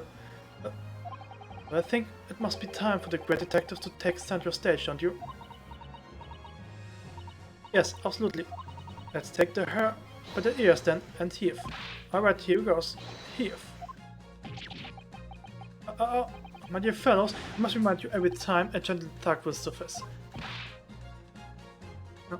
Mr. Sholmes,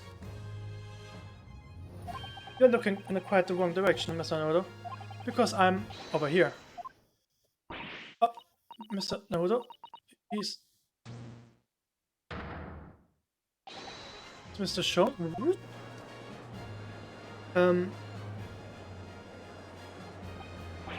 I wasn't expecting you back, Sholmes. Delighted to be here again. Lord Strongheart. What is the meaning of this? Bailiff, seize him. Put that man in irons. This is a close court. You have been warned once already, man. What the? You can get them, all of him, my lord. We just got through him. I'm afraid your efforts are wasted. You see, the great detectives you see before you is composed entirely of light and shadow, and imagine, if you will. Mr. Naruto, I must congratulate you on your fine deductions. Mr. Sholmes, what on earth is... Are you familiar, I wonder, with the invention known as the telephone? Well, yes, I hear that some telephones have been installed or sent in Tokyo. The sound of the speaker's voice is converted to an electrical signal and transmitted instantly to another place. Right, sounds are transmitted, so could not matches keep them company, I mused. Iris and I did some modest experimentation to develop such a device specifically for this very day. Modest experimentation, Mr. Sholmes, but a modest description. Es ist nicht Sholmes, es ist einfach nur eine Projektion. Und ich weiß, eine Erfindung von ihm und Iris, komisch. ich fand's auch ganz überraschend. And somewhat instantly, I thought we might just as well transmit an entire scene. Somewhat instantly, Mr. Sholmes? No, you are just being immodest. Do you mean to say you are not actually here, Sholmes? Ah, I knew my trusty partner would have no trouble grasping the concept. Except he is grasping the stand to steady himself after your shock arrival. Poor father, I would have hoped he might have been forewarned, being the great detective's great partner. Leave my courtroom at once, get it out, I swear to you. Dear me, you, on the other hand, Lord Strongheart, appear to have a very poor grasp of the situation. Allow me to reiterate, I'm not here, which would, I hope, lead naturally to one asking, where exactly are you? The real question is, I was awaiting. I'm at present enjoying the air in a rather splendid garden. A garden? Not just any garden, you understand. The garden at Buckingham Palace. What? You can't be Buckingham Palace? What's Buckingham Palace, Mr. Toto? I never heard of it. Do you ever read the news, Mr. Naruto? Mr. Sholmes? Is Iris with you there? Ah, well, now, Iris is currently enjoying some tea. With Her Majesty. Her Majesty? Not just any Her Majesty, you understand? Her Majesty, the Queen of the British Empire. What? What the earth is all this about? Buckingham Palace is Her Majesty the Queen's residence in London, Mr. Naruto. Order incurred, I demand immediately silence. Her Majesty the Queen? You can't be... I mean, no. This is some sort of unforgivable... This dreadful trickery by a third-rate detective, that's all. Unforgivable disaster for trickery? What an apt description. A closed court session attended by alert members of the judiciary is a rare event. I presumed that Her Majesty would be more than a little curious about the proceedings. So I decided to show her everything from start to finish. You showed her? Indeed.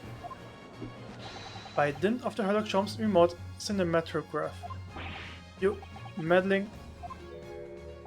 This is some kind of nightmare. Judges appear to be standing before you, regaling you with talk of my latest invention. No doubt you have interfered. That the reverse is also true.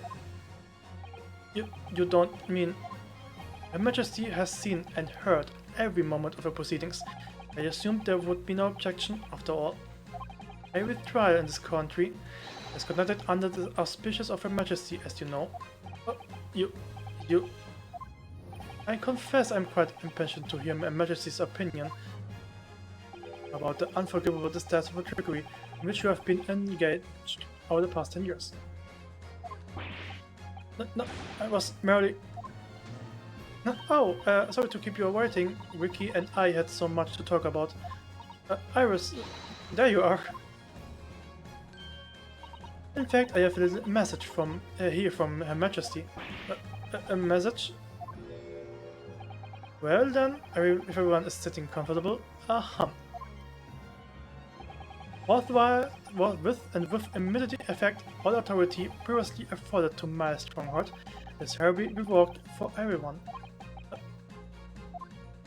Furthermore, he will be prosecuted for crimes against his country in a public trial by jury in the coming days. So, it seems that Her Majesty doesn't believe we need to fight fire with fire. Justice in this country needn't be administered from the shadows at all. My stronghold? The darkness you fostered to conceal your despicable actions that last 10 years in thing of the past now. After today, your brand of law and orders has no future, because no longer are you the Lord Chief Justice. I'm in the eyes of the law and of the Majesty the Queen, you are nothing but a criminal.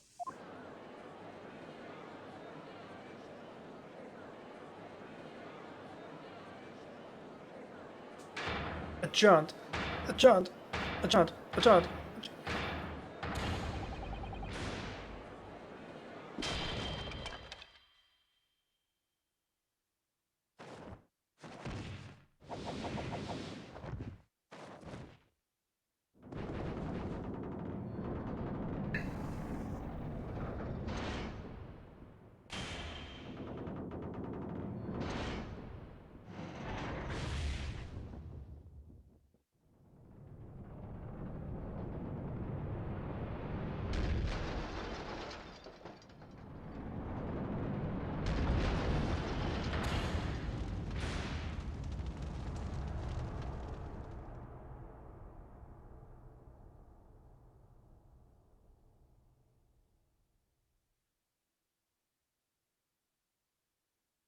Okay. Okay. Lord Clint von Zeeks left a will in which he confessed to everything. When those words come out of Asagi's mouth, I deranged me completely. I knew I must do anything and everything in my power to contain the situation. I couldn't find the damned document. I searched in the cell, but it wasn't there. Which precipitated the jailbreak plot, I presume? What do you mean? The need to obtain that will was all-consuming. I was sure that if I facilitated Asagi's escape, he wouldn't emerge with the will somewhere in his prison. But despite searching his limp body in the cemetery that night, I still eluded me. Never even crossed my mind that it was concealed in the sword hilt.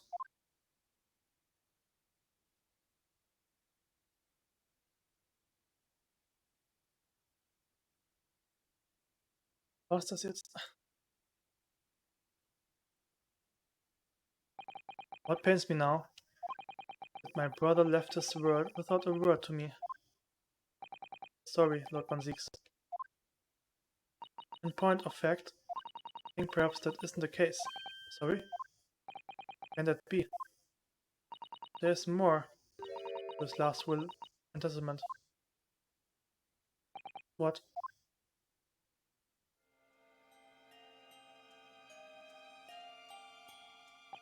I confront the prospect of my demise, with bitter regret of my younger brother. Barak, you have always looked up to me, and now you follow in my footsteps to become a persecutor. My fervent wish that my unspeakable deaths should not hinder your advancement. I ask not for understanding. One could understand my depravity. I ask only for forgiveness.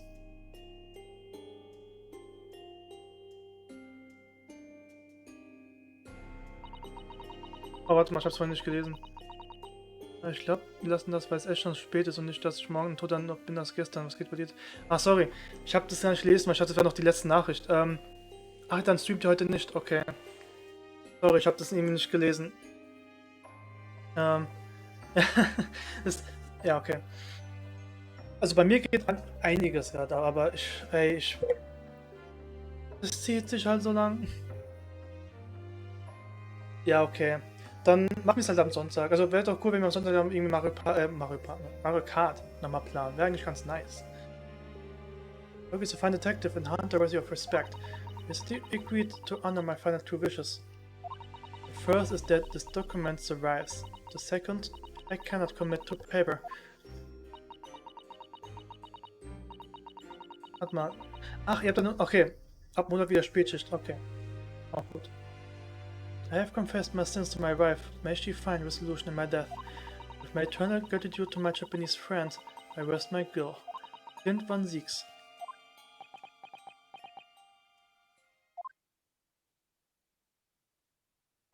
Clint?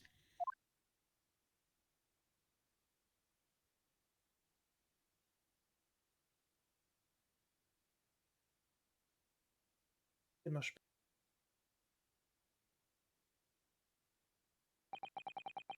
Dann können wir nochmal gucken, ob wir das mit Fassbild nochmal testen können. Im Mikro. Ob da irgendwas anderes dann funktioniert oder so. Können wir mal machen. My Strongheart. You colluded with Seishiro Chikoku in a criminal plot so immense it spanned the oceans. You cold-hearted murdered all those who knew the truth about what happened 10 years ago. But why did you set about that now, a whole decade later?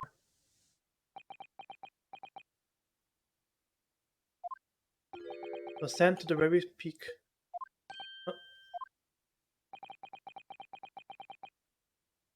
Last 10 years made me realize being Lord Chief Justice wasn't enough. The thought of becoming Her Majesty's Attorney General would have no real power to effect the changes needed in this country. And for that promotion, I needed to ensure no remnants of the past remained. How could you like everything to run smoothly, in the exact manner that I prescribed, like a well-oiled machine? And I was just a step away. And for your ambition to succeed, did you even bother to count the number of brilliant people you had killed?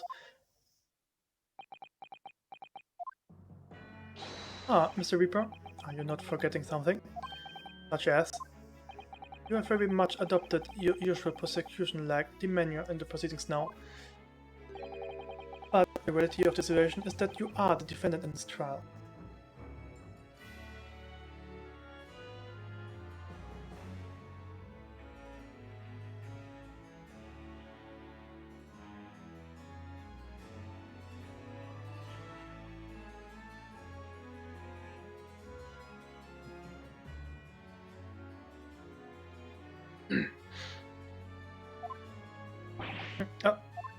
However, the presiding judge would appear to have fallen from the bench, as it were. I suggest, therefore, that we entrust the final adjudication to an old friend. My lord. As a member of the judiciary, I have been following the proceedings from the gallery. I must say, I shan't ever forget the extraordinary battle between good and evil that I witnessed here today.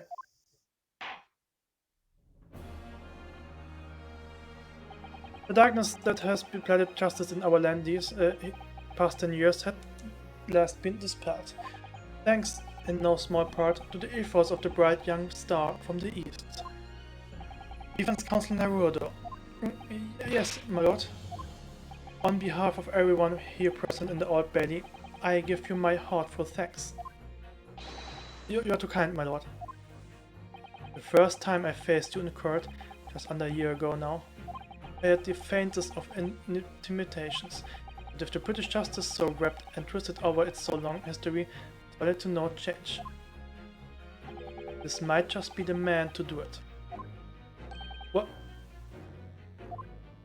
But at the time, I wouldn't allow myself to acknowledge the possibility. I couldn't overcome my hatred of the Japanese after the circumstances of my brother's death. Mr. Naruto, allow me to apologize for countless discourtesies on my part. You are a lawyer of boundless talent. Oh, Lord 16.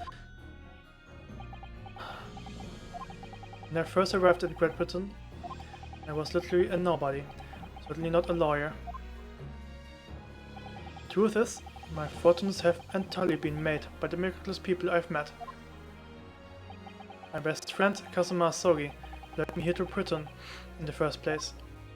My loyal and ever-patient judicial assistant, Miss Sudato, who helped me study to become a lawyer. The brilliant Lord 16, who ever failed to challenge his Nipponese rival. And not to mention, exceptional master of logic and reasoning taught me the true art of seduction, Sir Sholmes. Saving the best for last, Mr. Naruto. A relief.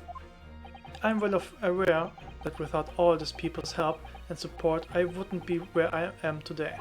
The truth is the guiding light that always leads to happiness. I've lived by that principle for a long time now, but actually it's not true. The truth can also cause great pain. sometimes even leave people on the brink of despair. For that reason, there are those who feel the need to hide the truth, who do it instinctively even. But as soon as we allow our eyes to settle on something other than the truth, the darkness takes hold.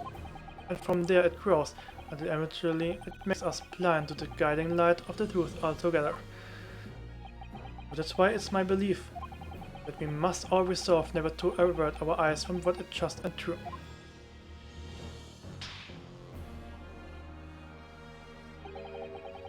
But do we continue to walk the straight and narrow path ahead?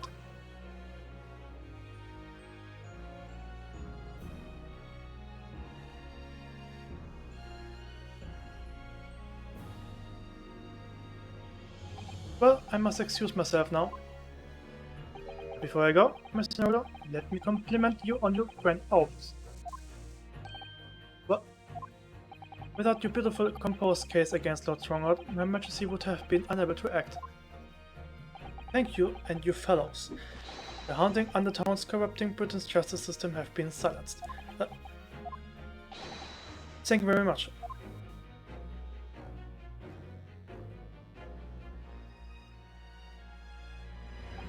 So, until you pass across again somewhere. Well then, it would appear that this long trial has finally come to an end.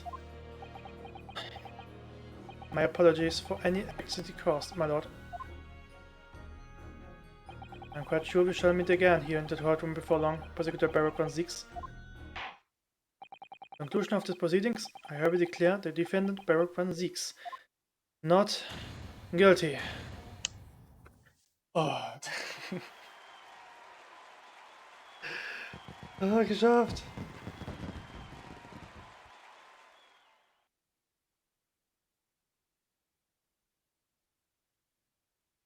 That is all. Court is adjourned. Okay. Ich muss noch kurz was zu trinken holen. Bin gleich da.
So. Geschafft.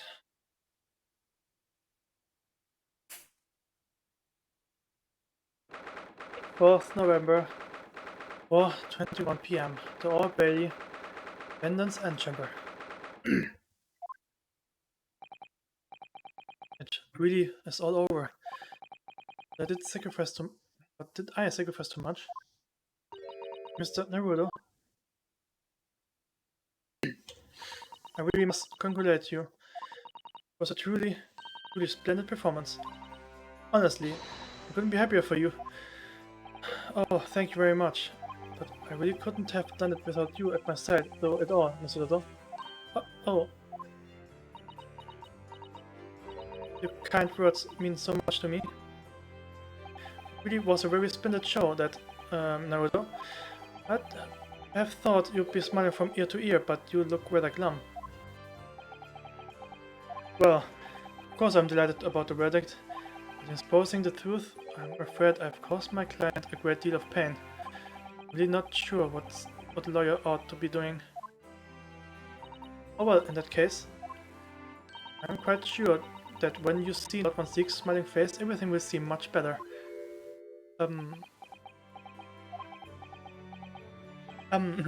Miss Susato, everything seems worse. He has a face like thunder. Oh dear, I really shouldn't have presumed. Mr. Naruto. Yes?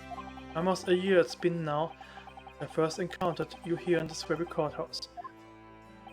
For you to have risen to the level of excellence demonstrated today, well, it's quite remarkable. But I exposed the most unbelievable truth you could ever have imagined in court today. Just though I've robbed you of something you held so dear. What was it he said? To fight those who dwell in the darkness requires at least some of us to occupy the darkness ourselves. But that was just the feeble excuse of a coward.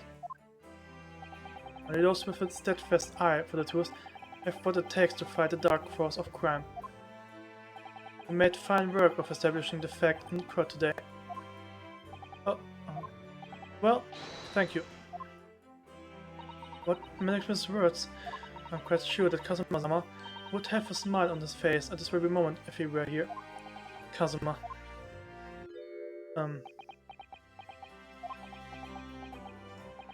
Miss Susato? There's another face like the thunder here. Oh my, he really was here. Not 1-6. Allow me to congratulate you on your acquittal. Congratulate me or curse me. You failed to bring down the Reaper. I owe you an apology. No, it is I who should apologize. Your father, Genjin. If I had been stronger, then perhaps I made an unforgivable error of judgment. I can offer no excuse. And I can offer no forgiveness. That said, I suppose you fought for justice and the truth, but that at least I can withhold respect. Your words mean more to me than you could know. I will hold them dear. Kazuma-sama. I must say, there's one thing that's still bothering me.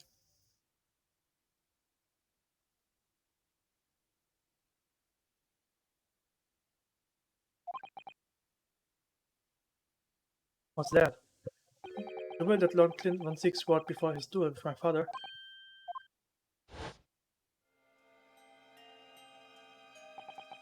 Look is a fine detective, hunter worthy of respect. He has agreed to honor my final two wishes. First is that this document survives. Second, I cannot commit to paper. I have confessed my sins to my wife. May she find resolution in my death. My eternal gratitude to my Japanese friend. I rest my guilt. Clint 1-6. What can the second of his final wishes have been? That your father agreed to honor, you mean? I think perhaps I might be able to shed some light on that. Well, father? It was 10 years ago, as you know.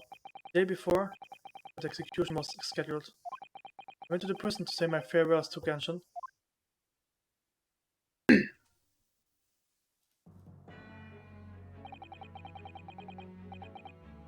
Why aren't you putting up more fight, Genshin?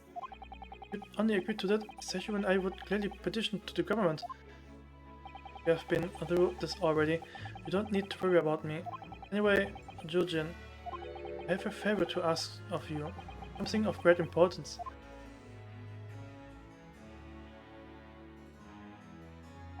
You are one of my greatest friends, Genjin. Whatever it is, consider it done. I'm going to tell you an address. You need to go there at once. In secret and telling no one. You would find a lady of the gentry hiding there. A lady of the gentry? She's not in a good way, and she is with a child. The birth is imminent. Mythic man, I'd like you to attend to her. Please, you are her only hope. Any chance is the child cured, Genshin? Don't be daft. The favor of that was asked for me by a man I knew. His dying wish. My goodness. I swear to the man that I would help. That I would do whatever I could for his wife and his unborn child. But if something should happen to me, I need to ask you that same favor. You're the only person I knew that I can truly rely on. What did you say? If something should happen to you? Tomorrow night, you're going to be... You never know, though, do you? What life will bring? Alright then, tell me the address. We'll head there at once, with Seshiro and... No, not with him. Pardon? This is a favor I'm asking of you, and only you, Jujin. Right, I see. Very well done.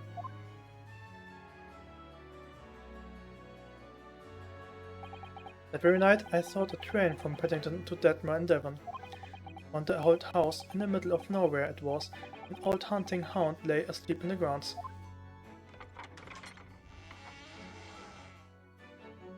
The poor woman was on the floor at the back of the darkened room. It was in mortal danger. I broke her waters to preserve the baby before she weakened further, but it was a torturous birth. I did everything human possibly for her and her child.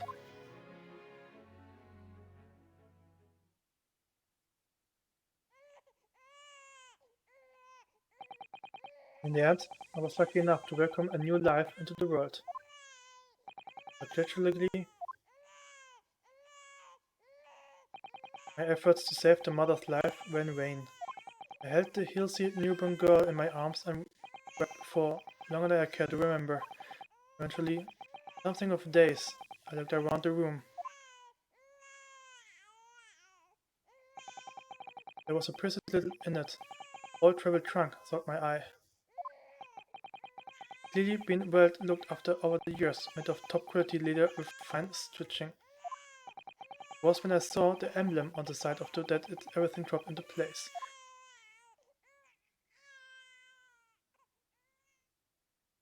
B for basketball. Basketball? You mean the woman was the wife of Lord Clint von Zeeks? That's right. Newborn was his daughter. But that makes no sense. Why on earth would have entrusted the child to my care in that case? I'm really unaware of that even had a daughter. I suppose he didn't really have any choice. Well, the brother said that he confessed everything to his wife. She must have been beside herself with worry for her child. If the true identity of the professor were ever to be made public, the girl would have been forever branded the daughter of the infamous mass murderer. The only solution is to distance the young girl from the Swan Zeeks family as much as possible. I don't believe it. I imagine that in this final hour, Lord Clint von Zeeks made the obvious choice. He would have thought to himself, this Japanese man here is someone I can trust. I honored my promise to Genshin, of course. However, nearly a month later, I was summoned back to Japan. Without disclosing the parentage of the child, I couldn't obtain permission to take her with me. Oh, how awful. I was completely at a loss. At the end, I had to take my great friend. I asked him if he would be a father to her. That being Mr. Sholmes, I presume? Yes. He took one look into my eyes and agreed to it on the spot. Mr. Sholmes, He has a heart of gold. Really, all that can be said that I did for the child was to give her a name. Oh. When I had come to Britain, I was trying to escape from the grief of losing my darling wife. It was her name that I gave the little girl. Your wife's name, Professor Mikotoba, and the words. Name of my mother, Ayame Mikotoba. Oh. That's right, Ayame. Or in English, Iris. Iris? I had no idea. Oh, ouch! Mr. Naruto, what's wrong? The little thing pinched me under behind my trouser pocket heart. My dear fellows, can you hear me? The Sholmes, is that you? Ouch! Yes, we can hear you. You see what excessive talking can do? Let that be a lesson to you.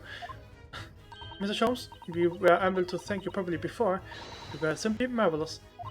The checkmate move was a stroke of genius. Indeed it was, wasn't it? As I press myself, I feel that become apparent to me that to stop the Lord Chief and justice would require such measures. You know, Susie... oh, Iris? Oh,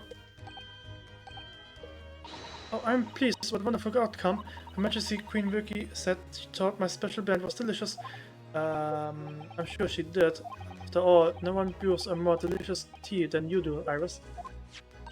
It's a party to celebrate, and Mr. Reaper, we must come too. I'm afraid I couldn't. Reaper of the Belly, flustered by a 10-year-old girl? Again? No, really? Oh, poor. But I give you my word. I shall present myself at your residence in the near future to express my gratitude. Oh, how lovely. I promise now, I won't let you forget. Bye for now then. Alright, riders, thank you for all your help earlier. Oh, that was nothing. Just come back home soon. Ouch! One final pinch goodbye, was it?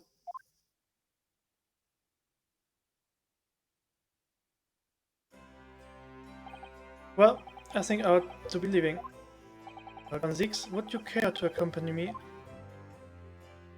Certainly. Mr. Naruto, allow me once again to express my deep gratitude to you. I believe you saved my life.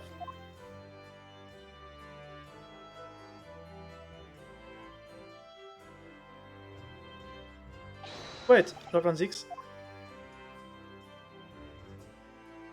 Yes? What are you intending to do now? Well, clearly, I shall have to resign from the prosecutor's office. No! I intend to publicize the full truth about the professor's case. Once that's done, the Van Zix family will be ostrated completely from London society. Really not. So as soon as I am a free man from my employment, I shall leave the capital. Oh, I see. Don't be a fool. Are those the actions of a man once feared as a mighty Reaper of the Belly? I beg your pardon. For the past 10 years, you have endured the pseudonym and been cast as one of the dark forces yourself. And that you have finally been freed from the deep pressure, your battle is just beginning. Really? Well, I certainly never expected to hear those words from your lips. I waited a very long time to come to London. Now I'm probably here. I intend to learn all that I can. Anyway, goodbye for now. Rinosuke Naruto. Kazuma Sogi. Even as though he's really matured suddenly. Not the only one who's matured, Mr. Naruto. Huh? Well, I think we should make our way back to Baker Street. Must help Iris with tonight's dinner. We must. Oh.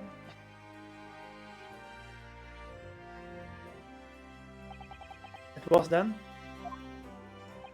they came to an important decision about my future.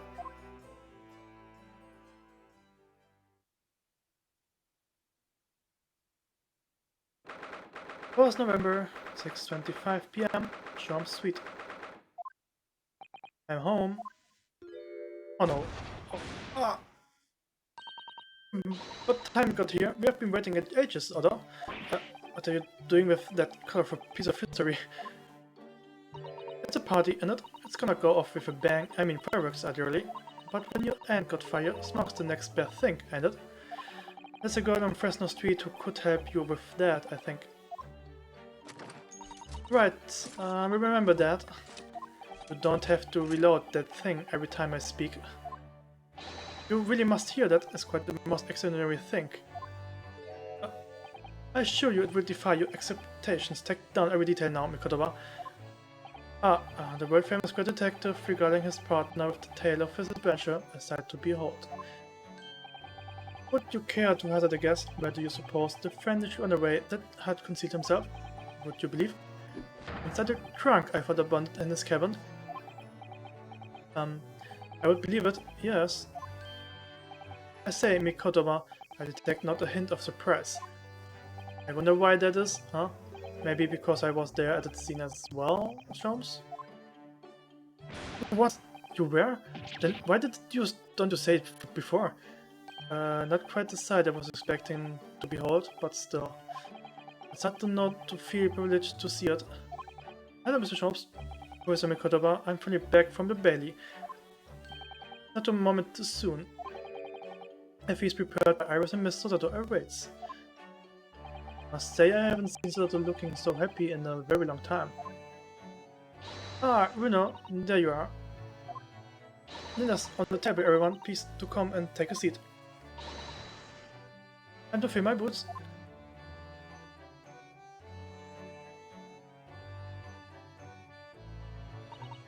Goodness, is it really true?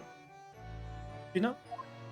Yep, I'm losing my copper's clever on a going backward at Knorrbest. It's a diverse life for me. Leaving the police force? But why, Ginny? Well, the boss ain't around no more, so... oh. And anyway, no matter how hard I try, that Reaper ain't never gonna accept a Devaton, you see? Well, people can change, you know? Yes, that reminds me. I rather truthfully offered to relieve the bailiff of this now defunct piece of evidence. It's Inspector Crockett's watch, and the crown has been reattached. The watch has been put on joy, and symbol of the great achievements of Scotland Yard. For 10 years without fail, it measured every second of the man's remarkable career. But now, it stopped. One needs to keep the memory of Inspector Gregson's career alive, by taking on the great responsibility of winning that watch every single day again. Yes, one who actually feels detective spirits.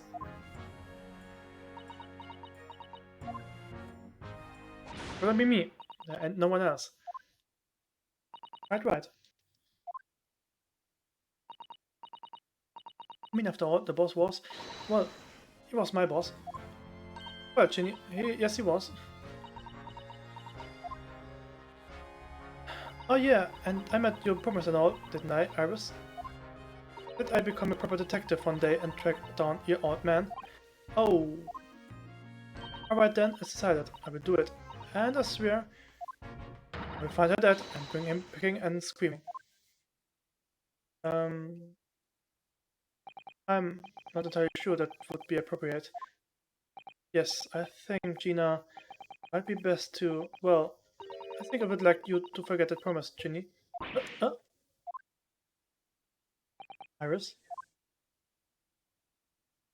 Well, obviously I've always wondered about who my real daddy is, of course I have. I want to know where I come from. I thought it might tell me something about myself. I've caused such a lot of trouble trying to find out. So many people. Hurley, Runo, Professor Mickey. No, not at all, my dear. Really, you all no apologize to anyone. But anyway, I've decided to give up on it, because I finally realized my daddy is the greatest in the world. I don't think it matters what his name is or where he is from. Don't you agree? Early?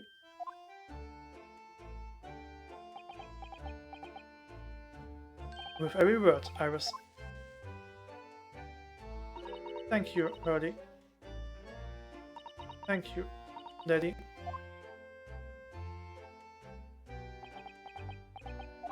I think Mikotoba... Yes, Shams? I think that I ought to express my gratitude to you. Oh! For 6 years, you and I solved many a mystery together, and during that time I remembered countless expressions of gratitude for our good services. But a moment ago, I heard the most pleasing expression of gratitude of them all. I should never have experienced it were it not for you. You odd softy Shams. I must confess, it's a weight off my mind to hear you say it. Well done, I think this calls for a little well done recital, wouldn't you say? Oh well, the food would go cold, that's the only problem. Maybe next week, Hurry? Are you sure a week is long enough, Iris?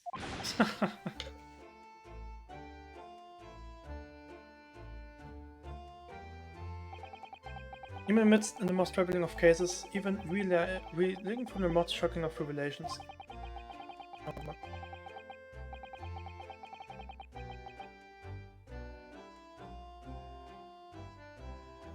Returning the evening of the suite of rooms, with warmth and happiness to be had. The home of the world's greatest detective, and my home too, with my greatest family.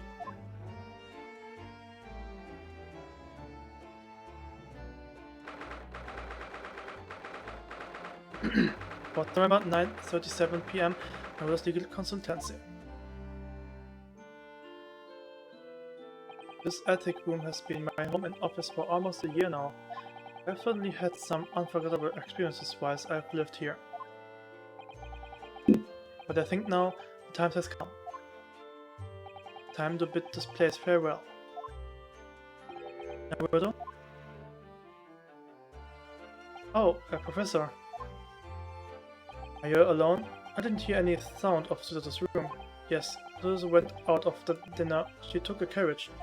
Think about important matters she needs to take care of. Ah, I see. I wanted to thank you for what you did earlier. Oh, with Iris, I mean. When the subject of her father came up, not Clint Van Zeeks. I made up my mind many years ago never to tell her who her real father was. It's what was agreed with Genshin after all.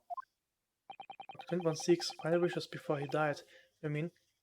Yes, I've had to take some rather drastic steps at times to protect that secret, you know. Calling Suzuto back to Japan 6 months ago, for example. That's why? I read Sasaki-san's report about his final days in London, my heart nearly stopped.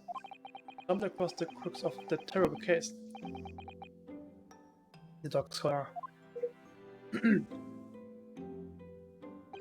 Description of that basketball insignia left me in no doubt. Basketball. You decided to investigate that insignia. Sooner or later you admitted the connection to the Van Zeeks. And to make matters worse, you knew of the unpublished story as well. I read that Iris had written back my note from the time. Ah yes, the Hound of the Basketballs. Exactly. It was a work of fiction, but based on the grim reality of a huge beast of a dog being used as a murder weapon. A dog with the Basketballs family emblem around his neck. Armed with those two clues, I feared you and Suzuto might arrive at the truth. So I invented the story about having collapsed to justify her leaving London and returning to Japan at once. With an aid of halting and any investigations you and she might have been contemplating. I see. Something I've never understood. As Suzuto-san came across the manuscript in Japan though. You know, Iris is the Hound of Basketball story, I mean. John sent it to me. It was before Suzuto left Japan. He was very troubled about what should be done about it, you see. I'd read it and carelessly left it on my desk. This is where Suzuto came across it, of course. Ah. It was the only case Sholmes and I ever pursued that I didn't record in medical details. I was stunned when I discovered that young Iris had pieced together so much of it from my faulty notes. Once I discussed the matter, said that we couldn't allow the story publication. At that point, I returned the manuscript by post to Sholmes for safekeeping. You did all that to stop Iris from finding out the truth about her father? Right, because Sholmes had told me how astute she become. However, having witnessed events in court today, I must say my opinion has somewhat shifted. Huh? I think at some point in the future, time will come for Iris to know the truth. When it does, well, I believe it will be for the best. I think so too. Actually, Professor, I wanted to talk to you about something too. Judging from the expression, I would say you come to a decision, have you? Yes, I have. I will be returning with you to Japan. Quite sure. I'm really only here as a substitute for Kazuma. But he is here pretty now, as originally intended. Welcome student Dr. Naruto doesn't really have a right to stay, I think. I see. Looking back now, when I first arrived here in February,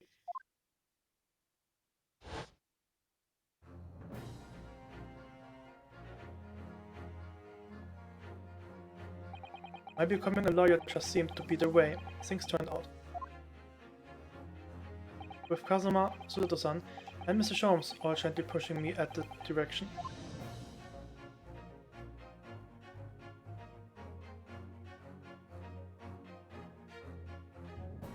I spent the best part of a year immersed in this world, always aware of a seed of doubt inside me.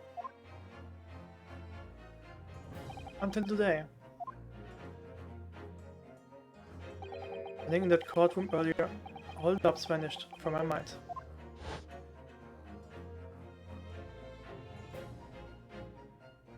I was totally focused. I was sure of my belief in my client, and I was sure I could see that trial through. And at the end of it, I finally realized no one else chose this path for me. I chose it myself.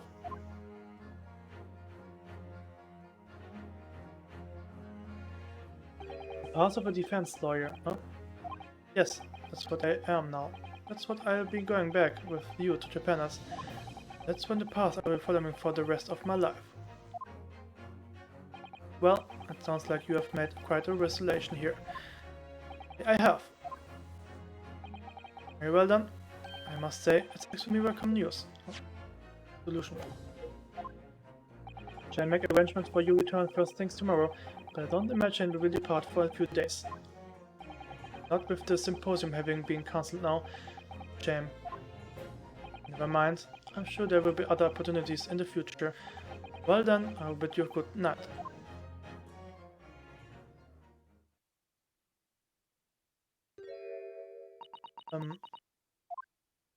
Susato-san?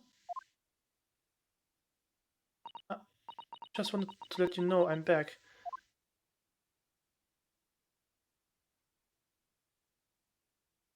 Did you, hear what your father and I were discussing? I'm sorry, I did, yes. I couldn't help, but... How much did you hear? Well... From the part about Iris' real father, I think? In other words, from the beginning. You have made up your mind. Will you return to Japan and continue working as a defense lawyer? Yes, I'm sorry. Should have consulted you about it. I did want to earlier this evening, actually, but you already gone out. Oh, no, that's quite alright. I already knew that's what you decided, Naruto-san. You did?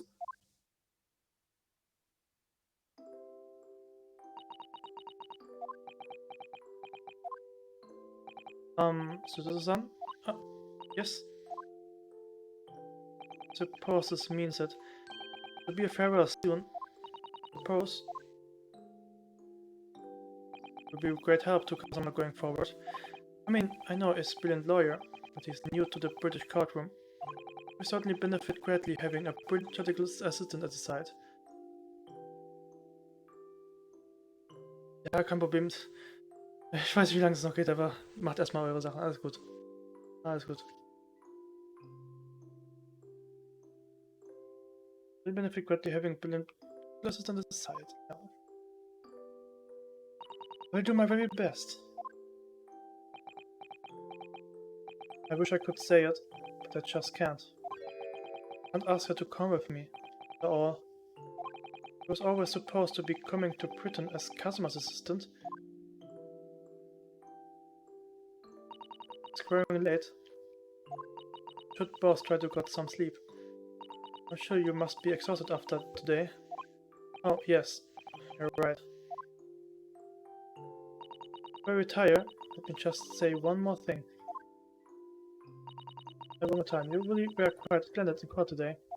So if you ask me, anyone who thinks of you as a substitute of a locum should be ashamed of themselves. To the sun. Thank you.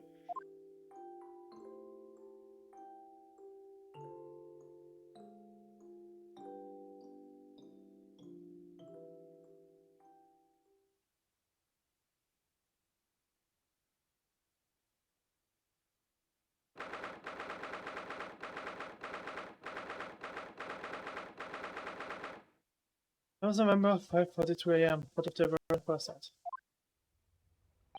Can't believe this day finally come. You're really leaving then, Bruno? That's so, Iris? Thank you so much for everything. I don't know what I will do without your wonderful cooking and delicious tea. Oh, I wish you weren't going. But you have to come back and visit, so you will. Of course. I promise.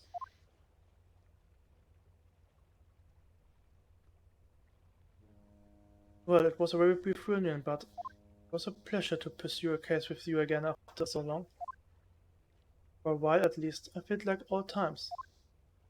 Yes, I suppose on reflection, there's something to be said for it, having a little fun once in a while.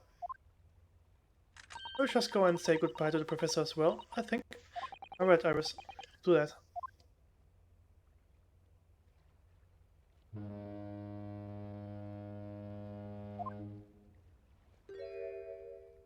Susato-san.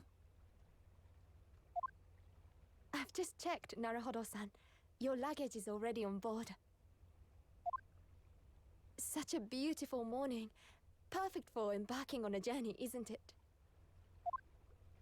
Before I set off, I'd just like to say how thankful I am for everything you've done for me.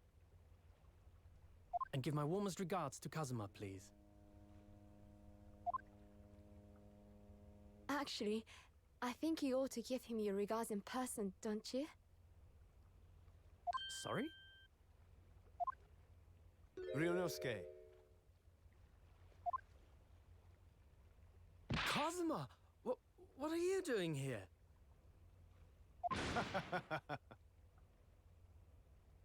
Do you really think I'd miss my best friend's departure? Thanks. To be honest, I'd been looking forward to our wild time tearing up the streets of Her Majesty's capital, but Well, we'll have to save that for another time. Personally, I'm looking forward to facing you in court again. me too. But we're both defense lawyers, so I'm going to become a prosecutor. I'll stay in Lord Van Zeek's tutelage for the time being, but before long, I intend to be just as formidable as the Reaper himself. Oh, I see. Actually, Ryunosuke, I have a favor to ask. Name it.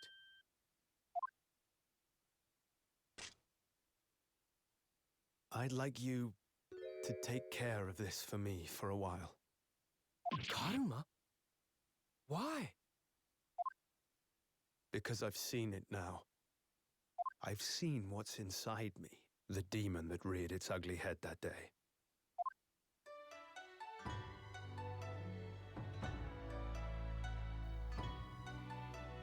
It was only for the briefest of moments.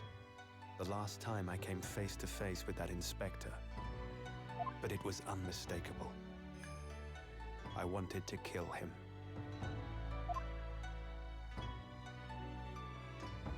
I've always known there are demons that live inside people. And now I know there is one in me. The fact that it very nearly consumed me is something I'll carry with me until the end of my days. While I devote my life to fighting those whose demons have got the better of them. As a prosecutor. So, that's what you've resolved to do, is it? Until I'm ready to face the demon within me. To slay it once and for all. I leave this in your care. If you'll take it. Of course I will. I'll keep it by my side. Always.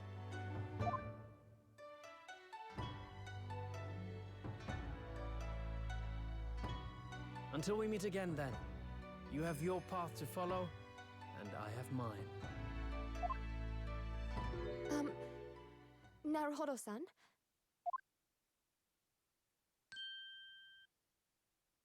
The path you're going to follow from now on.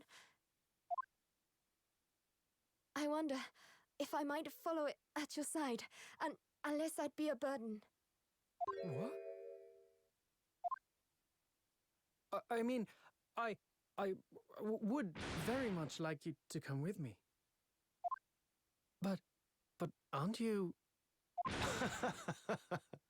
You're so predictable, Ryunosuke. I am?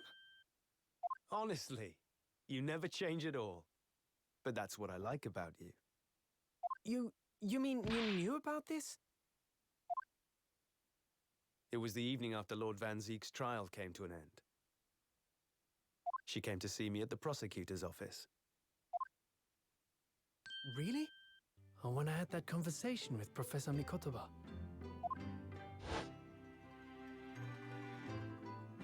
So, you'd go with Ryunosuke back to Japan? Yes. I know it's unfair of me to follow my own interests like this. Coming here especially to tell me. You're a stickler for etiquette, aren't you? Well, what are his feelings? We've never discussed it, of course, and Naruhodo-san has made no such suggestion.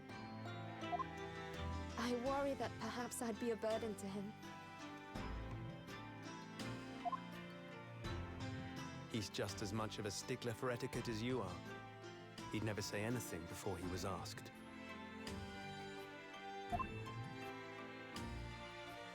But I'd feel happy knowing you were with him. Look out for him on my behalf, will you? Of course.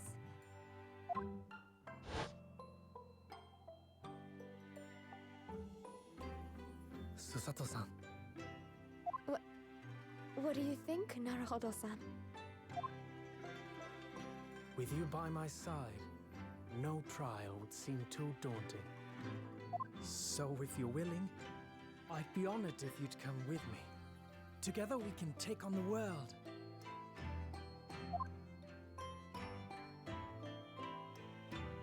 I'm terribly incompetent, but if you'll have me, I'd be delighted. Oh, no, not at all. If anyone's terribly incompetent, it's me. Ah! What's wrong? Your luggage, Susato-san. There's no time. The ship's going to set sail any minute now. It's all right. There's no need to worry. As it happens, my luggage is already on board too. It is? Your fine judicial assistant has everything in hand as always, I see.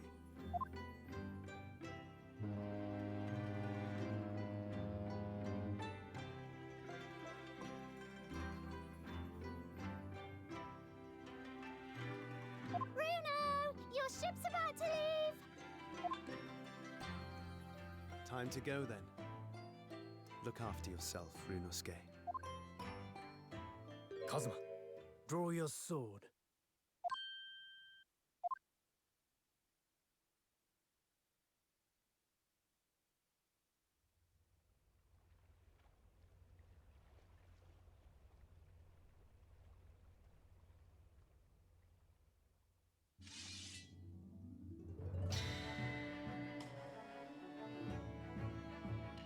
One day, when our paths cross, once more, we'll fight a duel of words across the courtroom.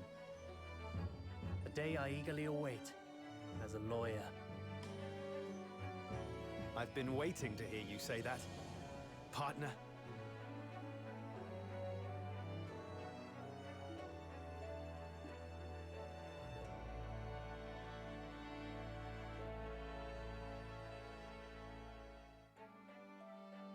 Don't forget me then, Kazuma.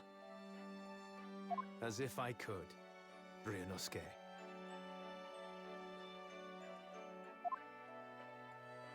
And Mr. Sholmes, thank you so much. I'm very much indebted to you.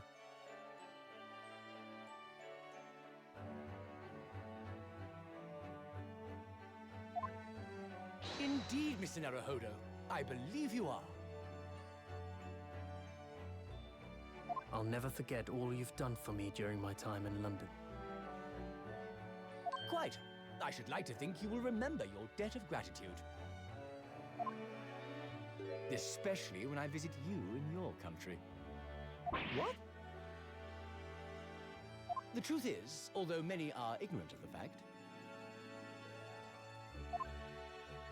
the world is far smaller than most folk realize. Well, I'd be delighted if you came to Japan one day. Oh yes! Would welcome you with open arms, Mr. Sholmes. Oh, that sounds wonderful! I can't wait! In that case, let us conclude that this is to be merely a brief parting, my dear fellows.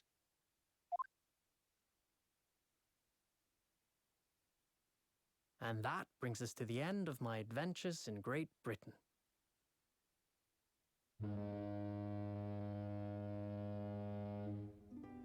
A peculiar twist of fate brought me halfway around the world those many months ago. But that was just the start of my journey. Who knows where fate will lead me next? Still, I'm confident this won't be my last meeting with the friends I've made in London. And when we're together again, no doubt the first words I'll hear will be, Come, the game is afoot.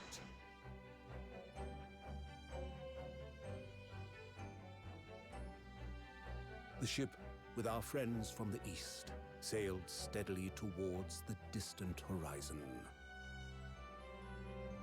But Sholmes's face was alight with joy. The times may change, but a steadfast friendship will remain true, Wilson. We have but to gently close our eyes, and we are with our companions once more.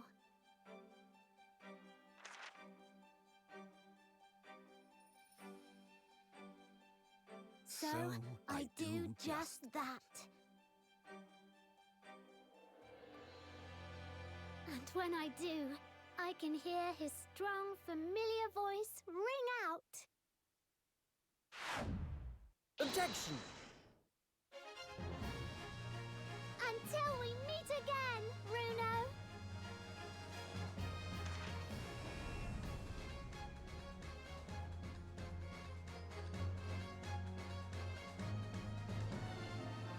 Ich hab's geschafft. Ich hab's geschafft.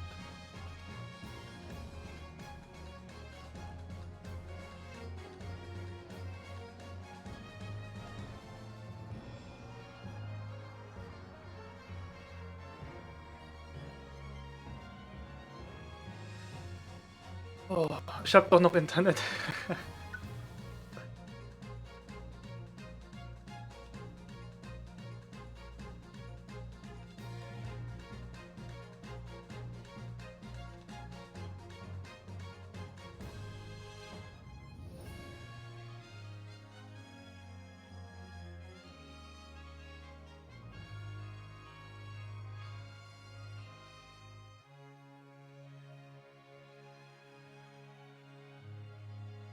Ich hab's geschafft.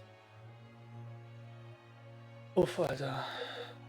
Ich muss mal gucken, wie viele Streams habe ich jetzt mit dem Spiel verbracht. Also ich habe die nämlich aufgeschrieben, oder Manager, genau, auf. Moment.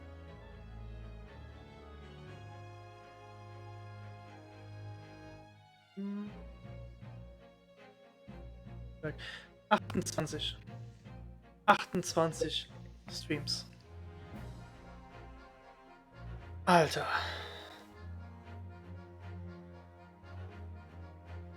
Die sagten, das dauert nur 50 Stunden. Ja, am Arsch, Alter. Uff.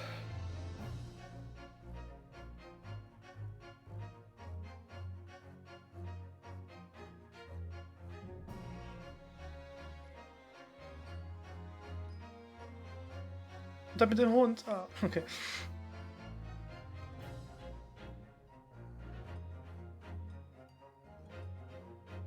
Ja, keine Ahnung, was da momentan nicht stimmt mit dem Knacken.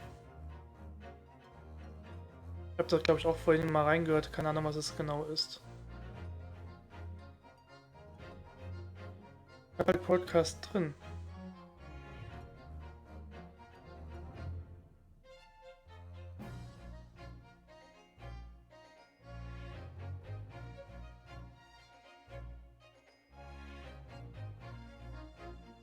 Ich habe auch so ein leichtes Knacken auch über meine Kopfhörer gehört. Also vielleicht liegt es nicht an dem Mikrofon, sondern auch eher an der Verbindung. Okay, doch am Podcast.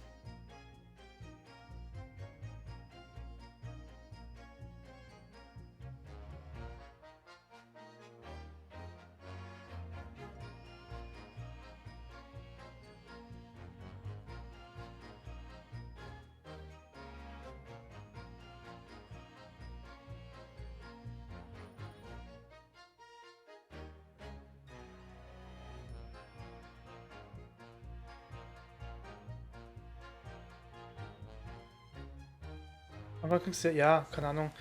Ich weiß auch nicht genau, wann das liegt. Ja.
Was ich euch sagen soll, ich bin einfach so fertig. Alter.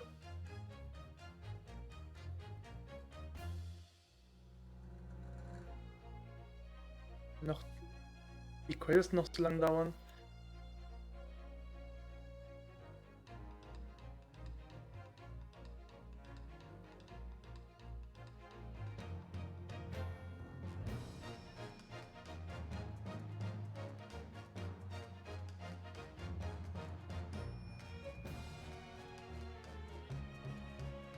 Aber ja, ich bin fertig. Das Spiel hat mir auf jeden Fall gefallen. Vor allem heute vor einem Monat kam das Spiel sogar raus. Exakt heute vor einem Monat. Ja, Mystery Dungeon. Also ich bin auch gerade dabei, Persona 5 zu spielen. Das werde ich vielleicht so abwechselnd machen. Mal Pokémon, mal Persona. Ja. Ich freue mich schon drauf.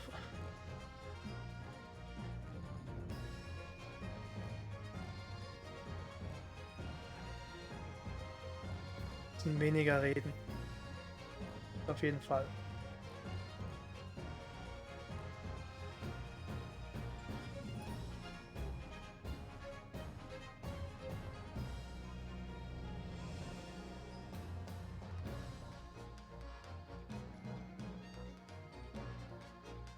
Wahrscheinlich muss jetzt noch jede Figur hier vorgestellt werden. Hm.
Schön.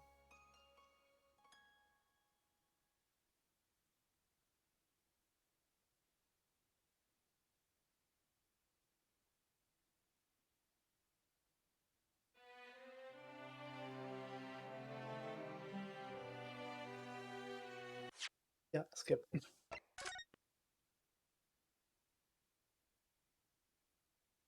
Greatest Attorney 2, Resolve in.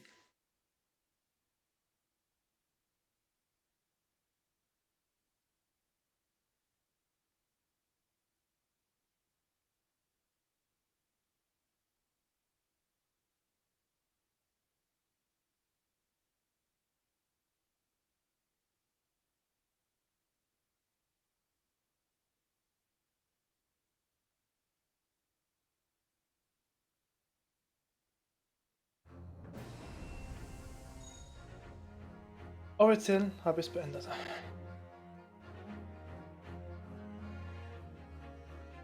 Oh, bin ich fertig.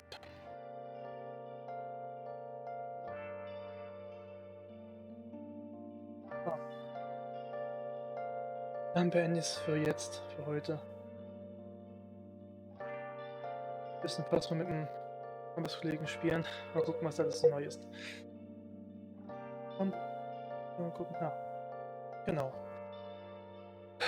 Genau, ich wünsche euch auch eine gute Nacht und dann bis zum nächsten Mal. Ja, genau. Nice. Und ich freue mich noch auf jeden Fall am Sonntag wieder was machen. Auf jeden Fall. Okay. Dann gute Nacht und bye bye.